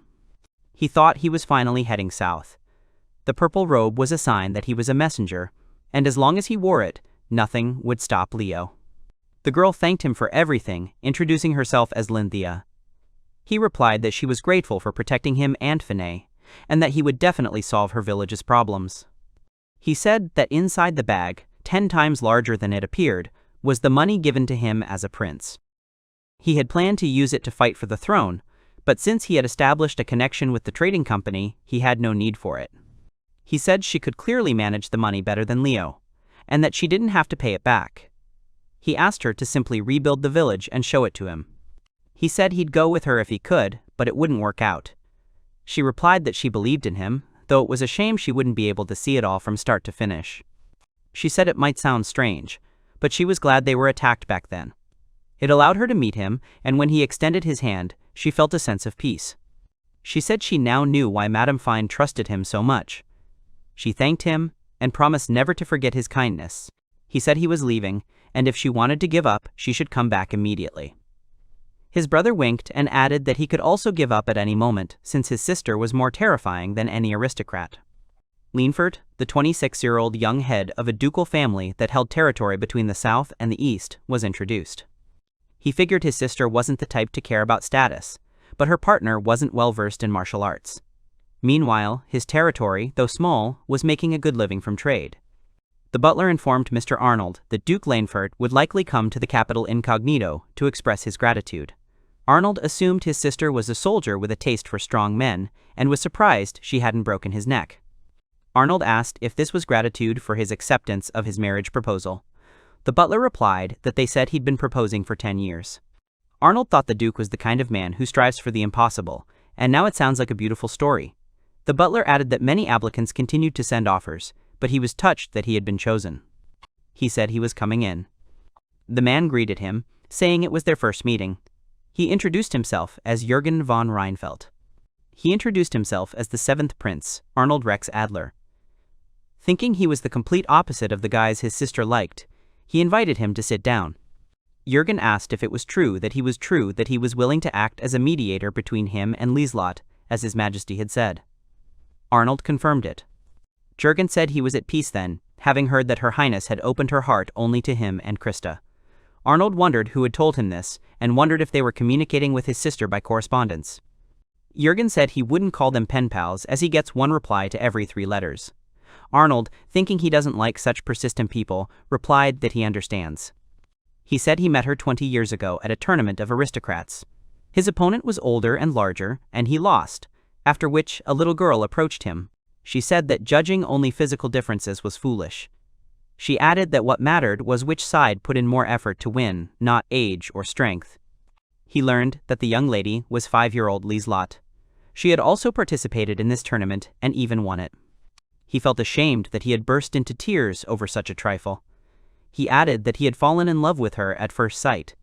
He said he'd asked for her hand in marriage immediately after the tournament, but had been ruthlessly rejected. She said he needed to become a worthy man, and then she'd think about it. The hero said he wasn't good at martial arts, so he took up commerce. Having shown his first success at 15, he asked her again, but she refused. He replied that he was head over heels in love with her highness. He said he couldn't love anyone else. He asked for help. Arnold said he'd do his best, but he shouldn't be relied on. Jürgen replied that a chance was enough. Jürgen said he always asks in response to letters if he can come, and they refuse. But this time, he wanted to tell her how her brothers and sisters were doing. Arnold thought his sister was worried about him too, not just Leo. He figured that while he was working on the engagement, he could ask her why she'd distanced herself from her brother 3 years ago. He thought that he wanted to help the Duke, who had not given up for 20 years, and show his father his sister in a wedding dress. But he doubted whether he had enough determination. Jürgen offered to help him in his fight for the throne. He said he would support him no matter what, since he supported Leonard. Arnold said things would be simpler then, and Jürgen suggested they move on to strategy. The butler brought a wooden sword, and Jürgen apologized for the turn things had taken at their first meeting. Arnold asked with a smile if he would fight him. Arnold said he wasn't bad, and he hadn't had an equal opponent in a long time. Jürgen replied that the feeling was mutual. Jürgen said he had practiced quite a lot and suggested trying the halberd. He explained that he had met Lislada 10 years ago when he proposed marriage. She had said she wouldn't marry someone who couldn't handle a weapon, and his spear skills hadn't worked on her. She said his punches were too soft. He explained that at the time, he was thin and short, so he couldn't deliver a blow that would have defeated her. That's why he chose a heavier weapon. Arnold asked if he'd gained weight on purpose because he couldn't build muscle. He figured his sister wouldn't approve. He said he'd gained weight, his punches had become heavier, and his balance with heavy weapons had improved. Voretsky noted that this had replaced training. Arnold thought that he was desperately trying to find some way out, and that alone was a reason to admire him. Jürgen said he loved her more than his own life, and wanted to buy her love. The butler thought that Her Majesty's love could hardly be bought, and that he was already drifting in the wrong direction. Jürgen imagined how he would be left alone, and she would find herself a handsome and strong man, and his spirits sank. He exclaimed how weak he was, and that it was all because he couldn't catch up with her. He added that he was ready to play any role if she liked other men, like lazy ones. Jürgen asked for advice, and Arnold replied that he could choose any path that suited him. He thought love was a terrible thing, and Jürgen thanked him for teaching him. Jürgen asked if he found the image of a hard-working man attractive, and suggested a change of clothing. The butler agreed, and Arnold suggested they show him how hard he worked. Jürgen asked what he could do to please Her Highness. Arnold replied that, of course, nothing had stopped him before. Arnold recounted how 11 years ago he protected a girl who broke a gemstone. He said his older sister came to him and asked him to name the culprit, promising not to let their father punish her. But he remained silent until the very end. He revealed that he'd kept the secret until the end of his sentence. Then she approached him and said it was immediately obvious he was her younger brother. Arnold said this was good news for the Duke. He added that his sister had always praised him for his perseverance, and he had never given up since. Jürgen said they needed to head to the capital. Arnold agreed, and told Sivas it was time, who replied that he'd get everything ready right away. Arnold said that would be the best option. The butler said that much time had passed since their departure, and there was a possibility of outside interference. Arnold replied that he understood. The man asked if Princess Sandra had called him. He asked if she was sure that Duke Reinfeld was weak, and if she was worried that he had been proposing marriage to the first princess for a long time, but had achieved nothing. She said yes, that was right. Because now he had an ally in Arnold, and if she agreed, Leonard's faction would become stronger. She exclaimed that they couldn't allow this. He replied that there was no need to worry. He said that although they were the strongest defense force in the Empire, if he married Her Highness, it would hardly play an important role in the struggle for the throne. It was said that this duke was a true genius with unparalleled business acumen. He was well suited to become the next prime minister, and many nobles would be delighted to see him in that position. She was surprised that he praised him so much. He replied that without a doubt, if he sided with Leonard's faction, it would become more powerful. She said she didn't think he'd ever succeed. He replied that he hadn't shown any progress yet, but he couldn't say anything about it. He said that Duke Reinfeld was favored by His Majesty and that doing anything to him would incur his wrath. Moreover, Leonard was currently preoccupied with the problem of the exiles in the south. She exclaimed that her uncle was in charge in the south, and if Leonard gained authority there, it would be a huge problem. She asked if she should just sit back and watch. He said he'd try to think of something to prevent their marriage if it did happen.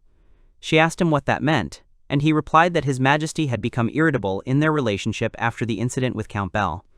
She asked what if there was no sincerity. The butler replied that His Majesty would bless their marriage if the Duke's feelings were genuine, as he had been courting the princess for a long time. He said he had a friend who owned a brothel. He offered to send a prostitute, supposedly summoned by Duke Reinfeld. He said His Majesty wouldn't give him any slack, and Her Highness would be furious and punish him immediately. And there would be no marriage. She said it was a great idea, and she was right to let him join her. He thanked her and said he would organize everything, and she promised to make him her confidant. He figured they had a plan, and it was a good thing he decided to keep an eye on her. He asked what they were going to do and decided to pretend he didn't know about the plan and make them believe they were getting it right. The butler said it was an effective plan for Princess Xandra's faction and that their existence made them stronger. Arnold replied that they would certainly leave the prostitute's clothes and scent in the Duke's bedroom and ordered the maids to observe and report anything they discovered. He said they would borrow his plan. The man asked in horror why the things were there, since he had told him to throw them into the Duke's room.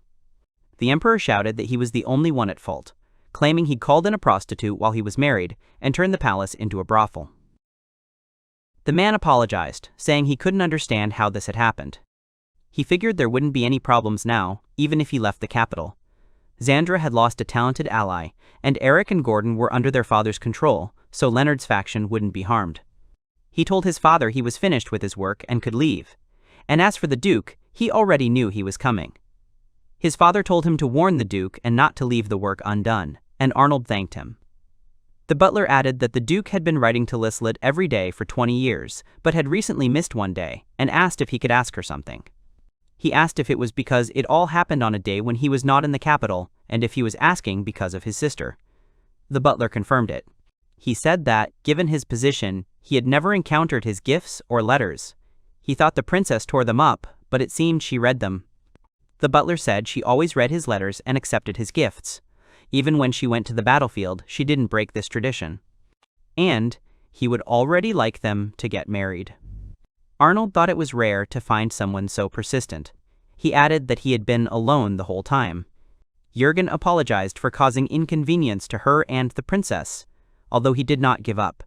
The butler said that while he didn't want to get involved, he would also support him. For him, Lislada was more important than his own life. Arnold asked his father what would happen if his sister didn't want to give an answer or get married at all. He said there was nothing he could do in that case. He thought that if his sister got married, she might not be involved in the struggle for the throne. The emperor said that she might lose her royal family title, and he would hardly want to lose a good general of their army. Arnold said he'd try his best, even though he didn't know what good news he'd bring. He figured marriage meant committing herself, and she probably couldn't find the answer herself. He thought that in any case, he should first listen to her opinion. The largest city in South Wuma was shown. Duke Kruger thanked him for his cooperation. Leonard replied that he was not worthy of thanks. Sven von Kruger, the brother of the emperor's fifth concubine and Xandra's uncle, said that the aristocrat should cooperate with the inspector. Leonard said he thought he was the best person to tell about the South, and asked if he had noticed any of the local aristocrats behaving strangely. The Duke replied that he had not seen anyone suspicious, and that the aristocrats on their lands did not show disobedience. Leonard thought he knew how to avoid answering, and that he wouldn't get anything out of him anyway, but that didn't prove anything. He decided to keep a closer eye on him. The merchant said yes, of course, and asked if anything strange had happened. The girl replied that nothing came to mind.